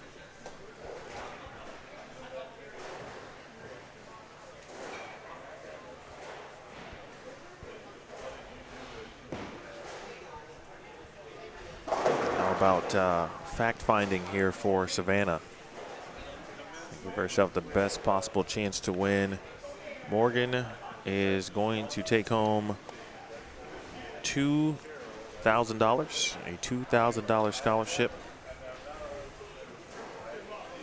How cool is that? You're going to finish 3rd and you're going to take home $2 grand. That's amazing. I should tell them to wait for me. We're probably going to take the same general way home.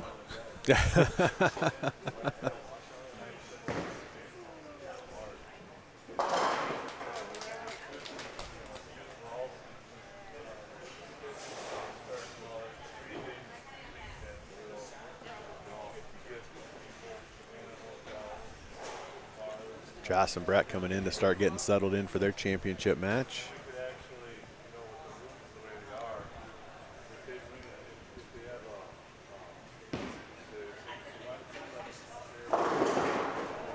Didn't look like any fact-finding there. It looked like she just kind of stayed with what she was doing, and very nice 200 game, and she's going to take on Ashlyn Teves in the finals. Move on to the title match against Ashlyn. And congratulations to Morgan. For her 3rd place finish, she'll receive a $2,000 scholarship. Morgan, before you get out of here, make sure you stop back by the desk to see Brandon your certificate. We've got a little check, a medal for you, and a photo op. Great bowling. On the boys' side here, we have Joss Weems versus Brett Biondo. Boys are bowling for a difference of $4,000. 2nd place is $6,000. 1st place is $10,000. Good luck to our competitors.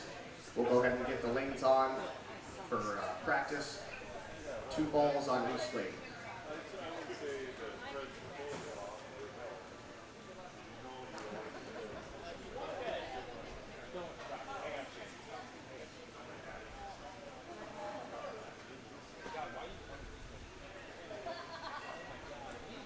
All right, so tournament operator Quentin Bolin talking to our boys here, explaining them everybody gets practice. They get their 2 shots on each lane, both competitors. Same thing for the ladies.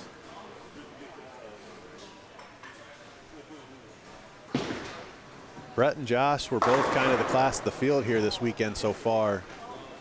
Both had excellent opportunities throughout their qualifying blocks. Brett, your overall leader. Josh was close to that. Over for the ladies, Savannah and Ashlyn also kind of class of the field this weekend, along with Morgan Morales. As Emil did mention, this is a potential collegiate matchup in the future with Ashlyn moving on to bowl for the O'Keeffes at Jacksonville State, and Savannah going to bowl with Coach Justin Kostick at Arkansas State in Jonesboro.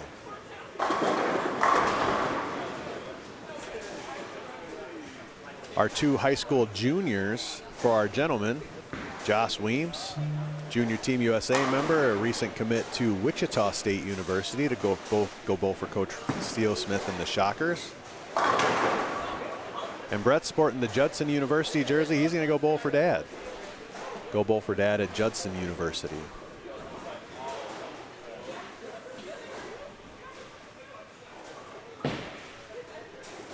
Again, Quentin mentioned what the prize fund was, but the boys are bowling for a $10,000 first place check. Second place will be a $6,000 check for the runner-up here today. And in your girls match, it's $5,000 and $3,000. So bowling for a difference in a $2,000 check, but Ashlyn has guaranteed herself a $3,000 payday being the #1 seed. Brett guaranteed a $6,000 payday being the #1 seed. So both of our #1s have been sitting for a while. It'll be interesting to see how they come in and get lined up and get it figured out. A little bit different with the boys, as Josh did bowl on this pair most recent, but he also had to sit a game while they were waiting for the ladies to catch up. We'll see if Savannah has a little bit of an advantage against Ashlyn just due to the fact that she's already been on the pair. The difference for that is Ashlyn is left-handed, and there hasn't been any other lefties on the pair over there. So we'll see how she attacks the fresh. I talked to her a little bit between qualifying and the finals, and on the low end she shot 210 on the fresh this morning. So she thought she had a pretty good game plan coming in on the fresh. So it'll be interesting to see who can get lined up, and Savannah kind of got lined up. She kind of hit the pocket, but she never really got dialed in, it didn't feel like. She made a few shots that she was pretty comfortable with, and then some that weren't.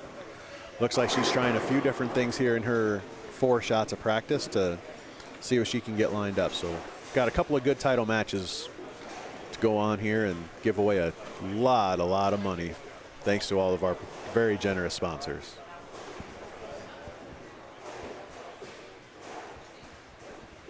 Have you ever bowled for 10,000? No, sir. No, sir. I was a golfer growing up, and I never golfed for 10,000 either. So I have no idea what the nerve level is of these kids. I get nervous bowling for 20 bucks. Nerves are still good.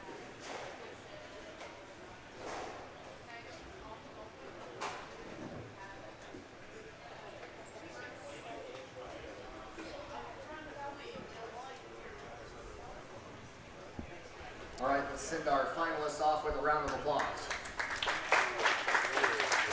Good luck, boys.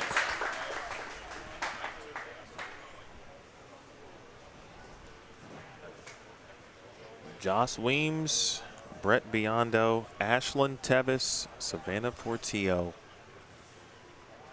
Winner of the boys division 10K, winner of the girls division 5K. Great shot out the gates for Teves. Now that's a way to start a match.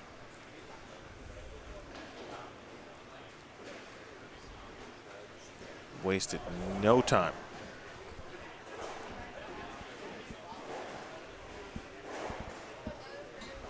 Just brings a certain level of confidence right out of the gates. Now the Portillo high flush. Joss also strikes. And Savannah with a little additional pep in her step.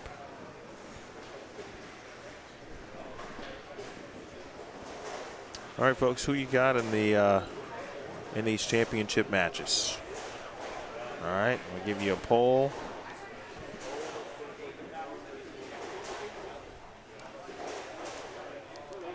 You tell me who you got in the girls match first. Kingpin.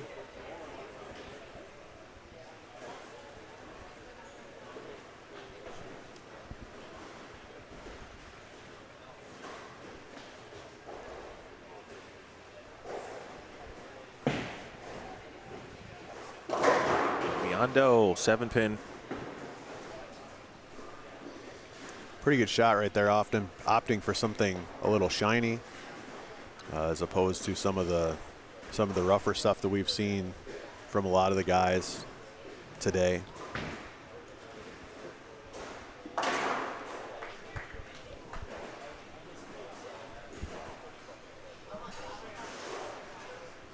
Is that a good move, you think?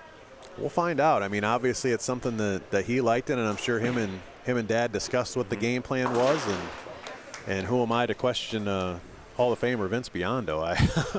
He's seen more bowling balls go down the lane than probably many in the building. So I'm sure that's a good game plan to get started.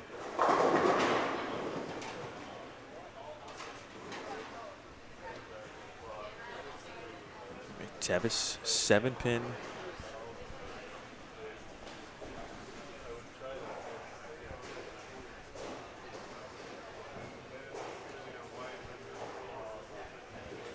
Brett just comes from an excellent bowling family. Something to keep an eye on, just the 10-pin there. 7 was looking like it wanted to stay up for a moment.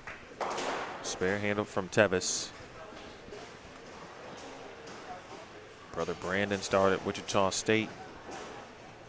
Speaking of Brett, of course, his dad and mom, fantastic players. Going back to Team USA.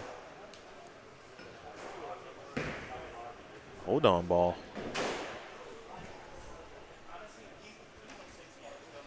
It's the early miscue. To Biondo. Back to Teves, left lane. The shaker, the wiggle for the 3-9. Maybe missed that one just a little bit. Seemed to kind of knuckle off her hand just a little, maybe.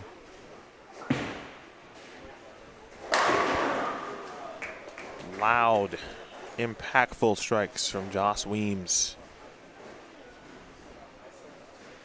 That was a no-doubter.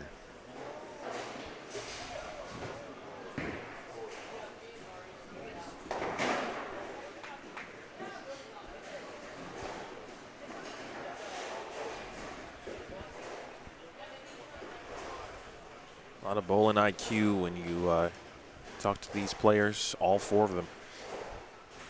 What they want to do, how they want to handle business on the lanes, and certainly off the lanes as well. There it is. 7-pin goes for Portillo.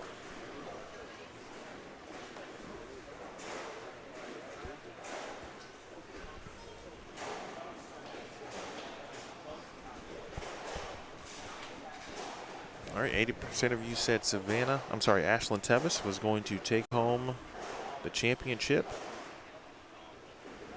She one more time.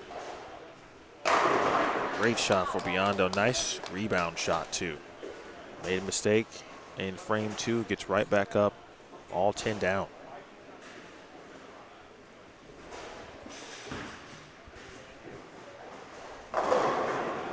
And Savannah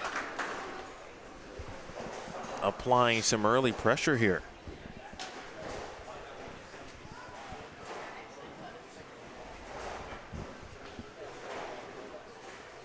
Let's hit that thumbs up, folks, if you don't mind. Subscribe, turn on those notifications. Appreciate you hanging out with us this weekend here on BowlStreamTV.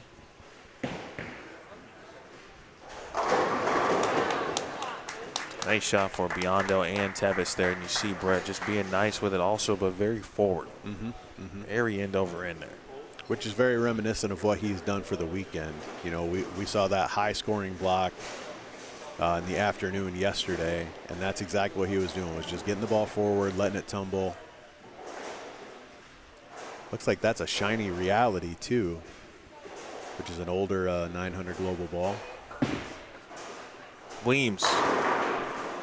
One of the rare wrap 10s, and he had to put his heart. Yeah, I feel you, big dog. One of the rare wrap 10s we have seen this weekend. Teves mixes them up.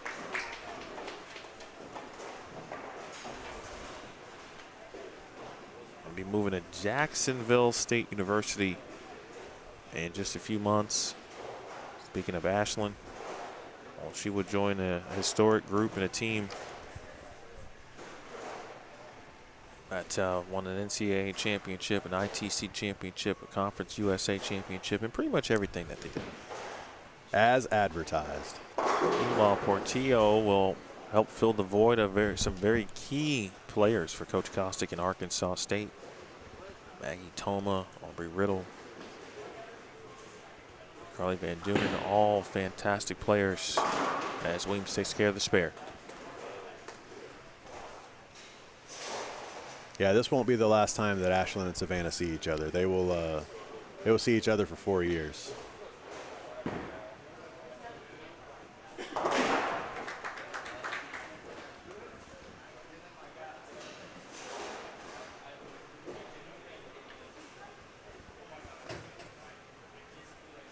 Nice little show of sportsmanship there.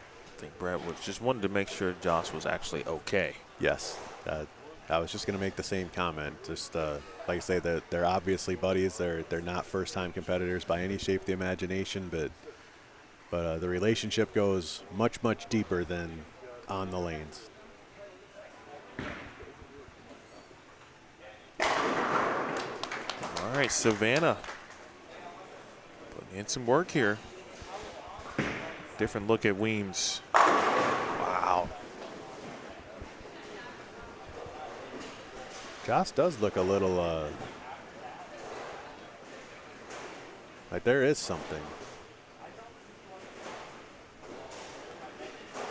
Yeah, he's after that wrap 10. And, you know, you don't know. You can't speculate at this moment as Teves will just 10 back. He did at the moment bring like his right hand over his chest as if to say, boy, that 10 pin hurt.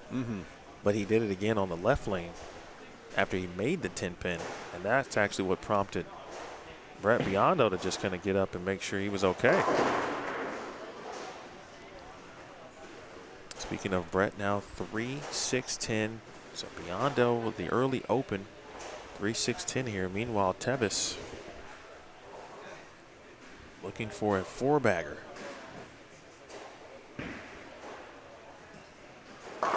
And gets some carry.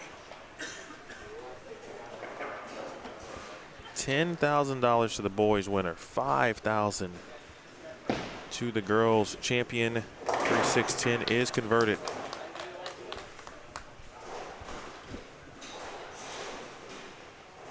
Savannah Portillo really taking out that pre-shot routine. She stood over the hand dryer, took in a deep breath before going. She leaves a 3-6. That match is getting interesting. Biondo feels like a must strike already. Sends him. Savannah's got a little bit of that nervous energy going on right now. She's kind of fidgety a little bit. Just needs to settle in here and just relax a little bit, and go make your spare here. Go make a good shot on the other lane, and just keep applying pressure and see what you can do. No different than the situation Brett's in right now too. Same situation. Take a look at the Biondo shot.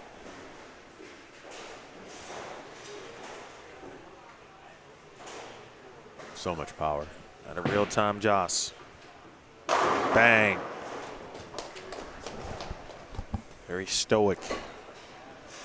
It's Joss Weems right now. As he likes to say, job's not done. Also while quizzing Mom on AP Calculus. He knows the score. He knows he's got a couple of hits ahead and just has to keep applying pressure and stay in the moment. Savannah, nice break, just a 5-pin there.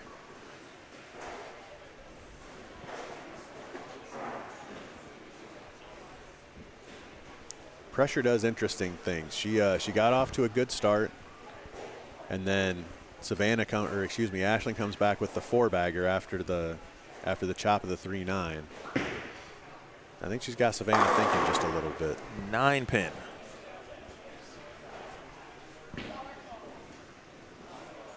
All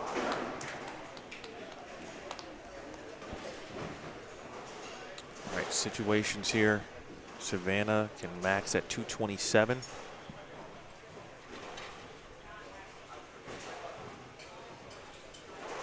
Right now, Ashlyn, if she didn't strike here but spared, she'd be pacing in the 230s.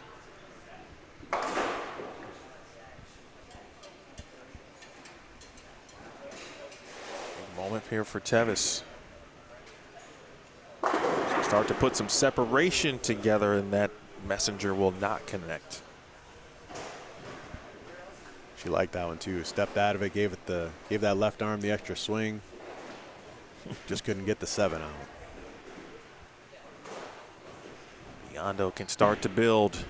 Needs a double. There it is. Best shot of the match.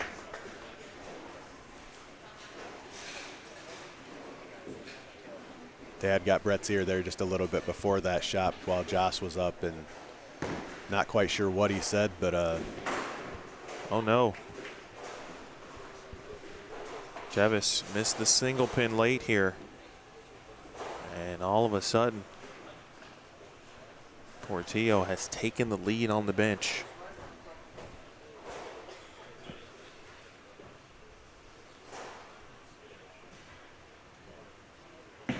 Biondo in the 8th, mixes them up.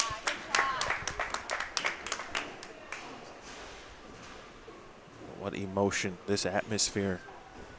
It feels like I'm bowling for $10,000 and $5,000. Teves, 9th frame important. Savannah Portillo is going to have a chance to step up in the 9th and 10th frames, win this tournament, and take home $5,000 to set off things as she gets ready to go to Jonesboro, Arkansas in a few months. Meanwhile, Joss Weems absorbs the triple from Brett. Can he respond? 7-pin.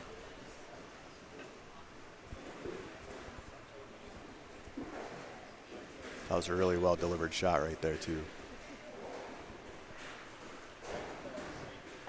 Take some time here. This is an important spare, and it obviously goes without saying for Teves.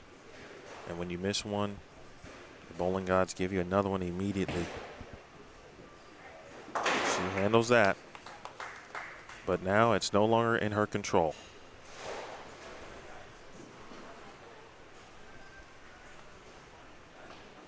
Savannah right now pacing in the 2-0s, so she's going to need a double somewhere, theoretically.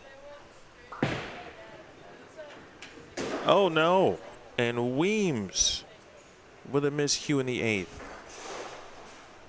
We've seen it on the girls' side, now on the boys' side. Portillo, high flush.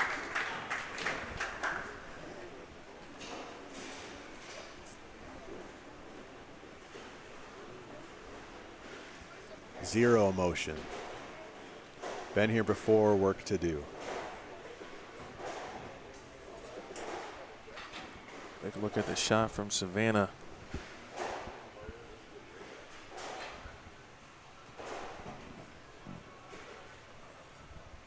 If she doesn't strike here, she'd be looking at 204. Savannah would have an opportunity.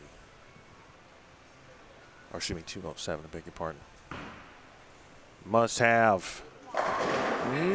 Oh, 7-pin falls late. A second away from possibly a 5-7. Weems to get back at it. And he is met with another 7-pin. Now all of a sudden, if he makes this, it's 226 max.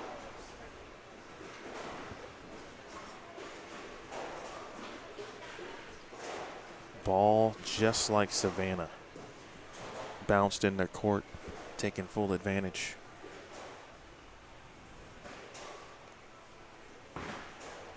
Nine is good. And 10 is better. Savannah, Portillo. Job is not quite done yet. For Josh Weems specifically.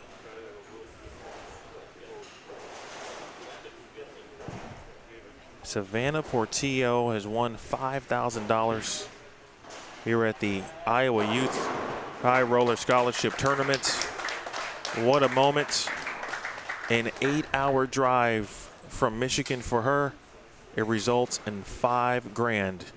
And certainly some disappointment there for Ashlyn Teves, missing the single pin in the 8th. Savannah walked right through the door. And now the same situation presented itself here for Brett Biondo. He can step up here in the 9th and 10th frames and close out for $10,000.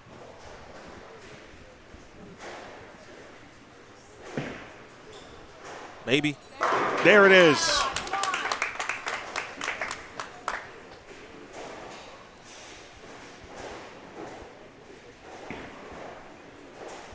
Brett Biondo, the family lineage.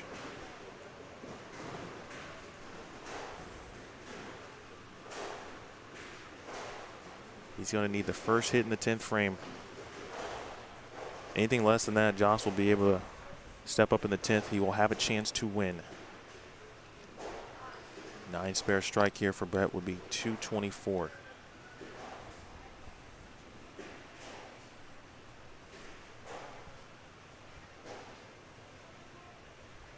A $10,000 scholarship shot for Brett Biondo.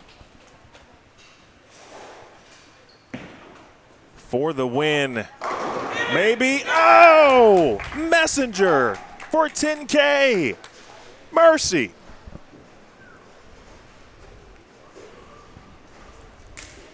Unbelievable, Matthew McConaughy.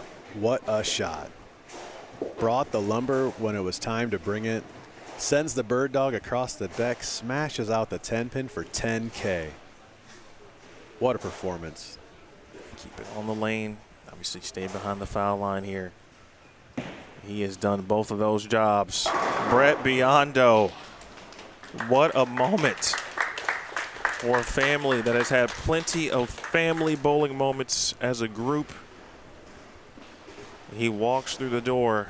Josh gave him an opportunity. Biondo did not miss. You thought maybe Biondo's early mistake would be the one that would cost him as he stands there, and you understand it, folks. And maybe you don't, because we just don't know what winning $10,000 feels like all the time. But this young man certainly does. He will have an embrace with his father to our left as Josh Weems will close things out. And Josh, of course, well, that's a tough one, without question.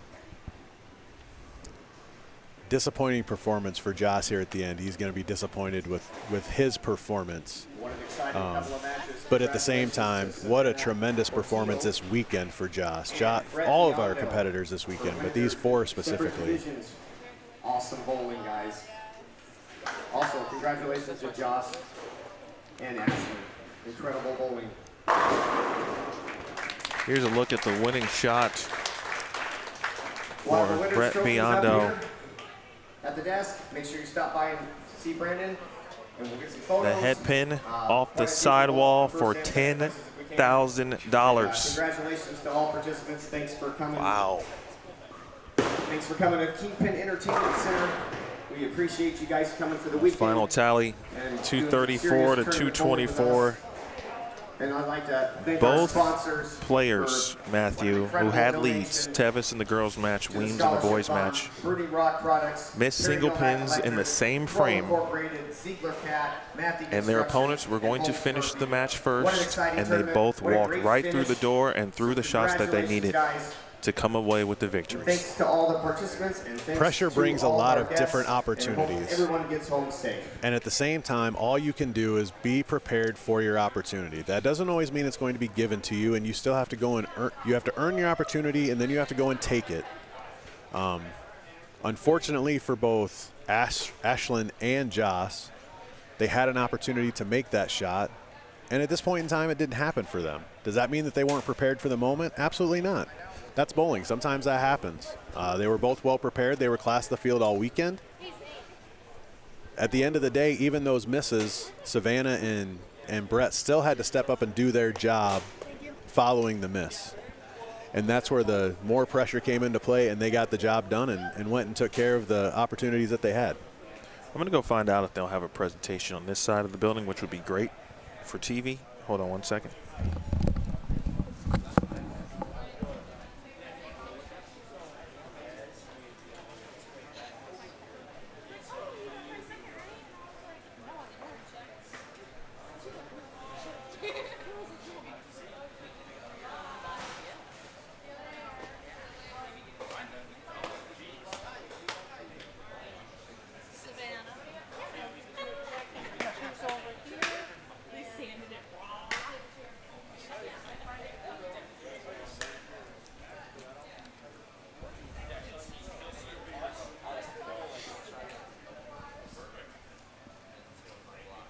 Looks like Emil is coming back, working on maybe some presentations, hopefully, of some checks and some trophies.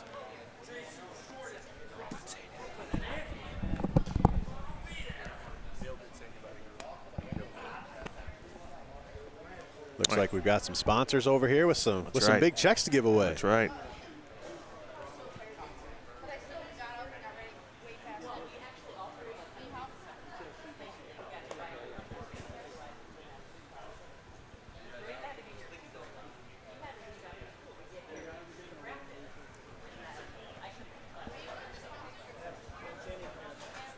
I'm going to try to be prepared for all things that could happen.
Keith Brooding off to the right. Brooding Rock Products. And of course, Russell, who was fantastic with Russell Perry Novak Electric.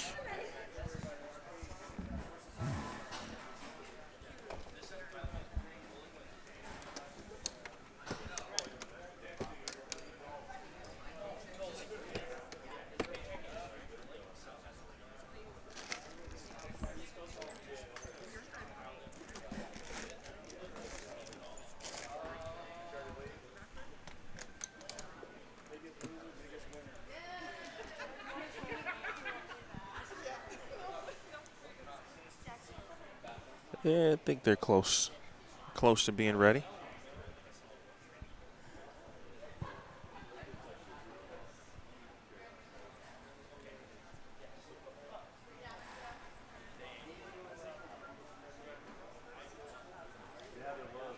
So we will have some official check and trophy presentations.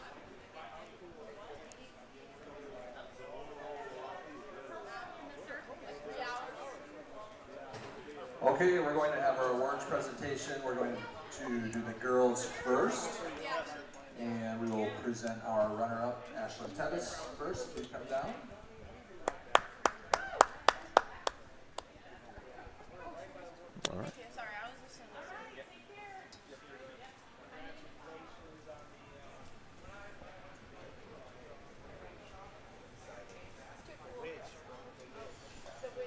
Congratulations and enjoy that $3,000 check. $3,000 for Ashlyn Teves.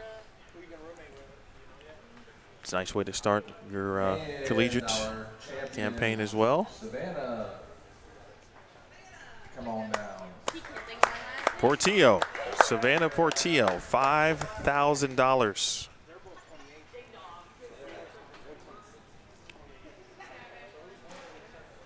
Savannah sandwich shot. Coach Steen with the jokes.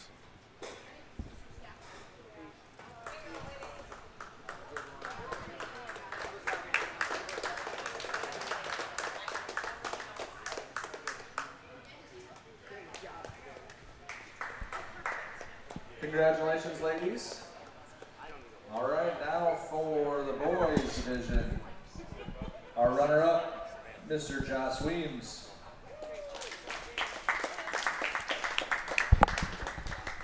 Josh Weems, our runner-up.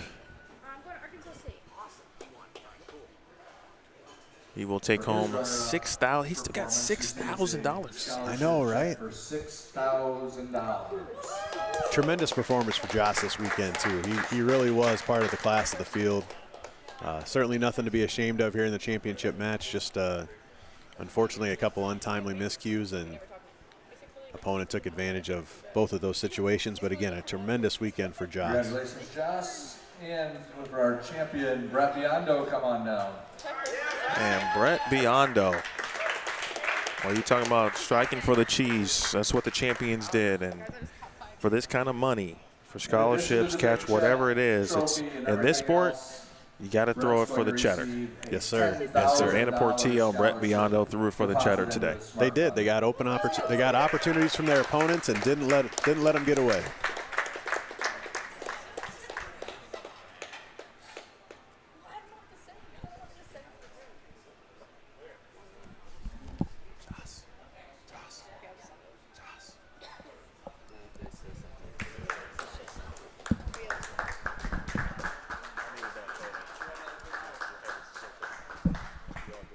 Thank you to Keith and Russ and all the sponsors. Everybody who traveled and brought your kids here, we appreciate everything. All right, so I'm going to try to get our champions on camera here quickly if we can.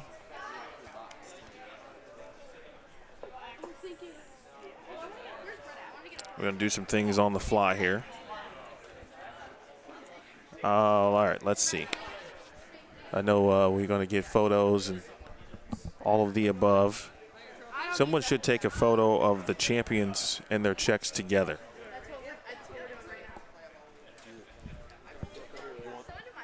You want them one at a time? Yes. Great job. Thank you. Congratulations. Thank you so much.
Okay. All right, so here's the deal.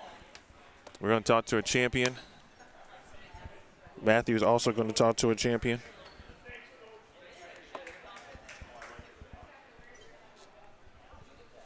Okay, Savannah first, can you hear me? All right. Matthew, can you hear me? I got you. Okay. Okay, Savannah Portillo. You made an 8-hour trip here. Yeah, long trip. And obviously the goal is to win. Yeah. And you now have actually completed that mission. Just describe what you're feeling right now. And you just won a $5,000 scholarship. I'm dumbstruck, actually. Coming into this, like, especially today, not yesterday, but coming into today, I actually barely even made the first cut. I was like 5th. And I was like freaking out after the first 2 games. I was like, guys, like, I gotta have a big game or I'm not even making the cut. Like, I'm not even gonna make stepladder. And I was like, I drove 8 hours for this. Like, I can't just, like, blow bad. And thankfully, I was able to come back together, find it, shot 2-0, made stepladder.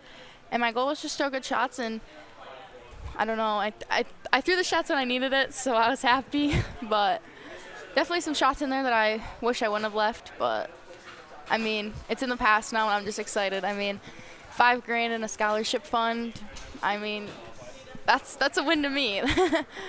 But you hit the nail right on the head. You made the shots when you needed to. How were you able to make the shots when you needed to after Ashlyn gave you an opportunity after the missed spare?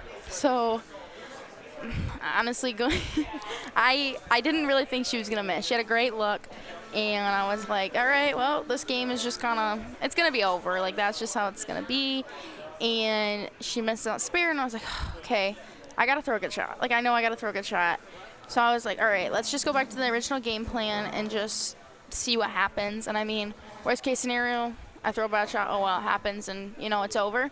Or I throw a good shot. Like, so I was just trying to be mentally in it. And I think one thing that I was just saying to myself that whole game was just be grateful you're here. Be grateful you're here.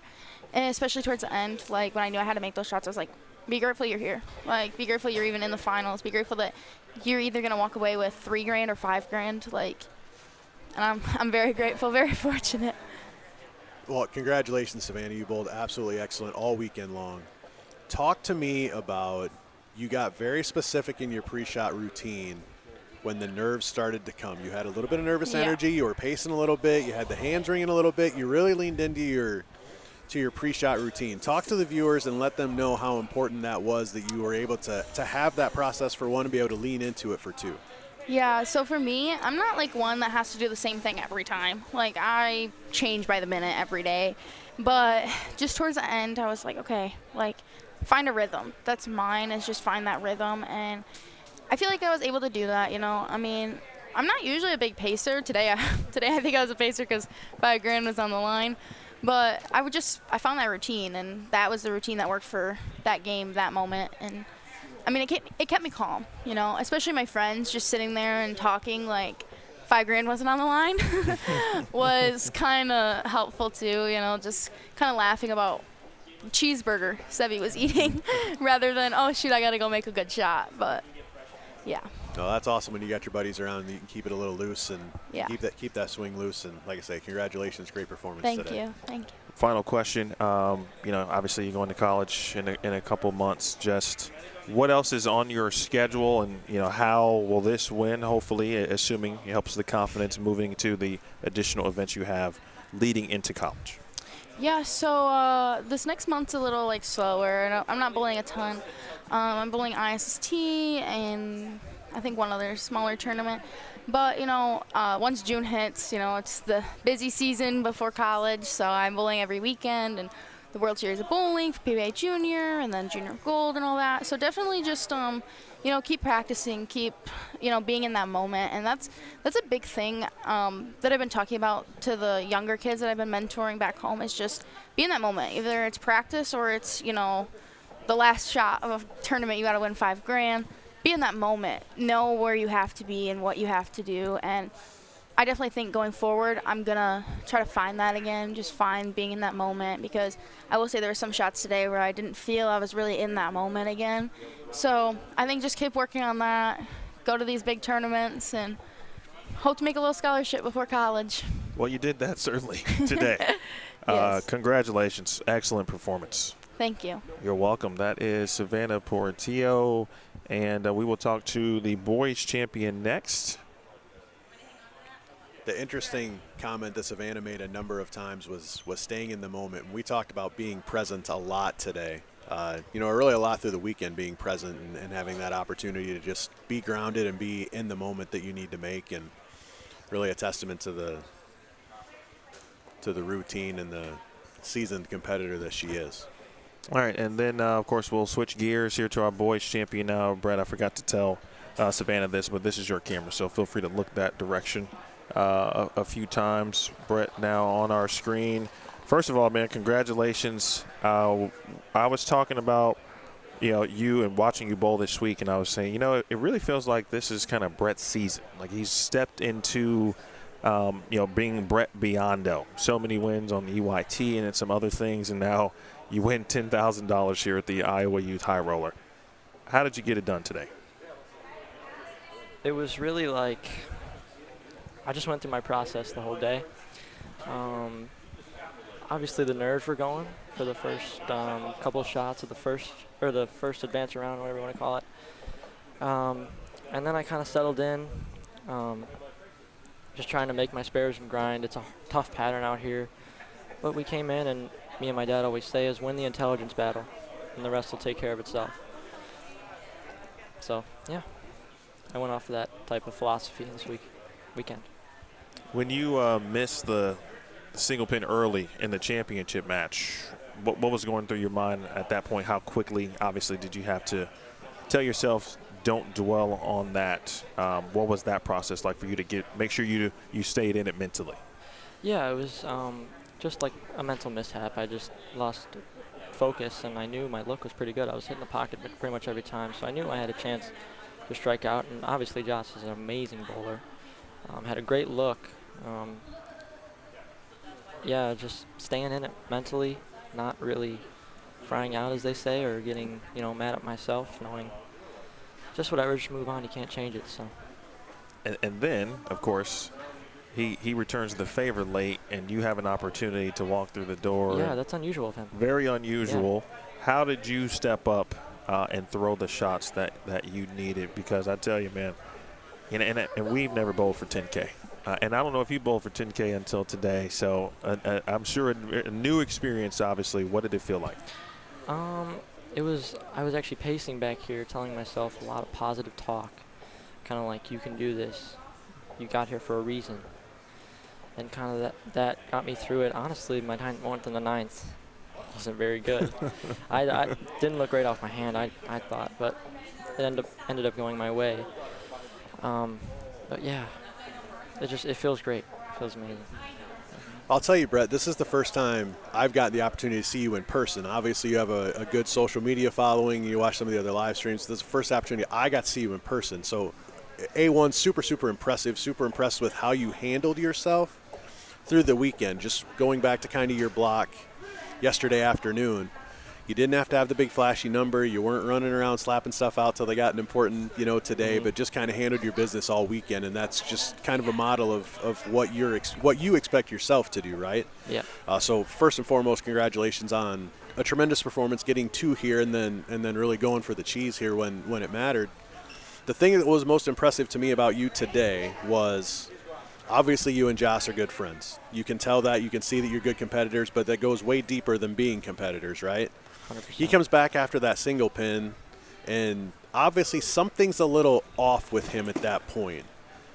You take the opportunity to go and speak to him what it appeared to be as a buddy, not as a competitor. Kind of give a little insight. I don't necessarily want to know what you talked about, but just a little bit of insight into your mind at that point, why it was important to go talk to him in that spot. Yeah, Josh is one of my good friends out here, and we were kind of bowling on the practice pair, getting along.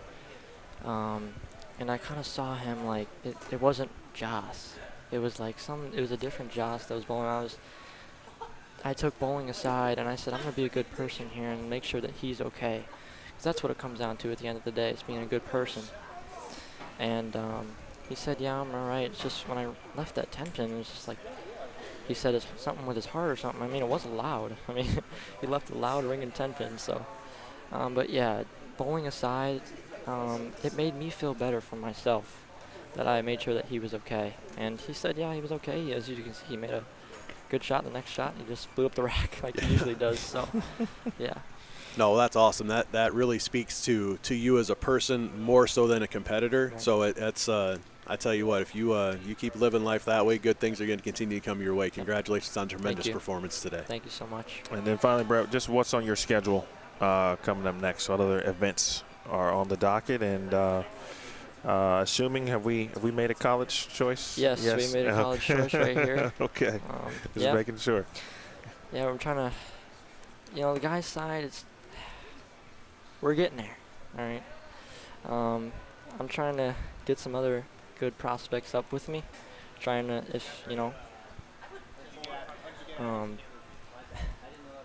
other guys that are watching, if you want to, I call us the David versus the Goliath. Who wants to join the David and be the underdog? Because I love the underdog. Like March Madness, where the 13 versus a 4, or 16 versus a 1. I'm always pulling for the 16th seed. I'm always pulling for the 16th seed. I like that. And I'm advocating everybody to join me. Join us. And anybody wants to hop on the train, I'm looking at it right here. Judson University will make a run, baby. I love that. I think that's a perfect way to end that. Yes, sir. Brett, congratulations. Great bowling this weekend. Enjoy it with your dad and your family when you get home. Thank you so much, man. You're welcome. Thank you. That is Brett Biondo, ladies and gentlemen. And with that, we will bid you adieu. But before we go, I do want to give Matthew one last opportunity to just to kind of sum up the week, what you watched, how cool it was, and the matches, the championships did not disappoint. No, it was definitely as advertised. It was a tremendous weekend. I mean, it was a difficult pattern. It was a fair pattern. But at the same time, it allowed multiple angles for multiple folks to be able to get to the pocket and do well. Just a absolute testament to the knowledge and skill so many of these more advanced players really do have. But the other cool part of this weekend was there was a ton of local Decorah kids, a lot of local Iowa kids that really taken their first opportunity into maybe their first big event, their first maybe their first multi-entry event, those types of things, for this kind of money. So, super cool to see a lot of new faces, a lot of folks, getting out here and really challenging themselves. Along with that, the tournament staff here at Kingpin was absolutely tremendous all weekend long. Treated us like royalty sitting here just talking about bowling for 2 days. Just having a good setup for the kids. Everything was efficient. They were on top of everything. It was just a tremendous, tremendous weekend and a real testament to the second iteration of this event here at Kingpin Entertainment Center in Decorah. I tell you, it's hard to top this type of event, man. And congratulations also to Josh Weems and Ashlyn Teves, the runners-up, respectively. They bowled great all weekend as well.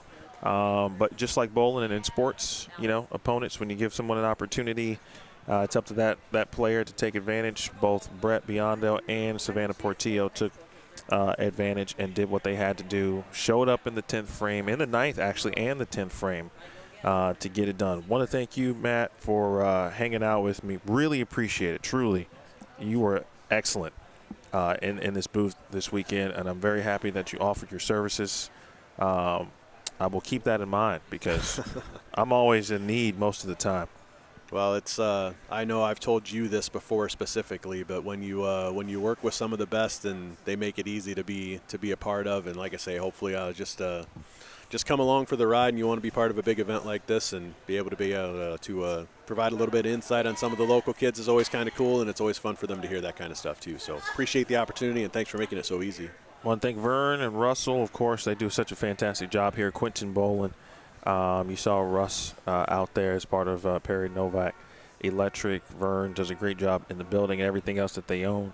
Want to thank, of course, Keith, part of Brooding Rock Products. He's on the screen there, along with Ziegler Caterpillar, Mathy Construction, Kroll Construction, Build Momentum, and, of course, Perry Novak Electric.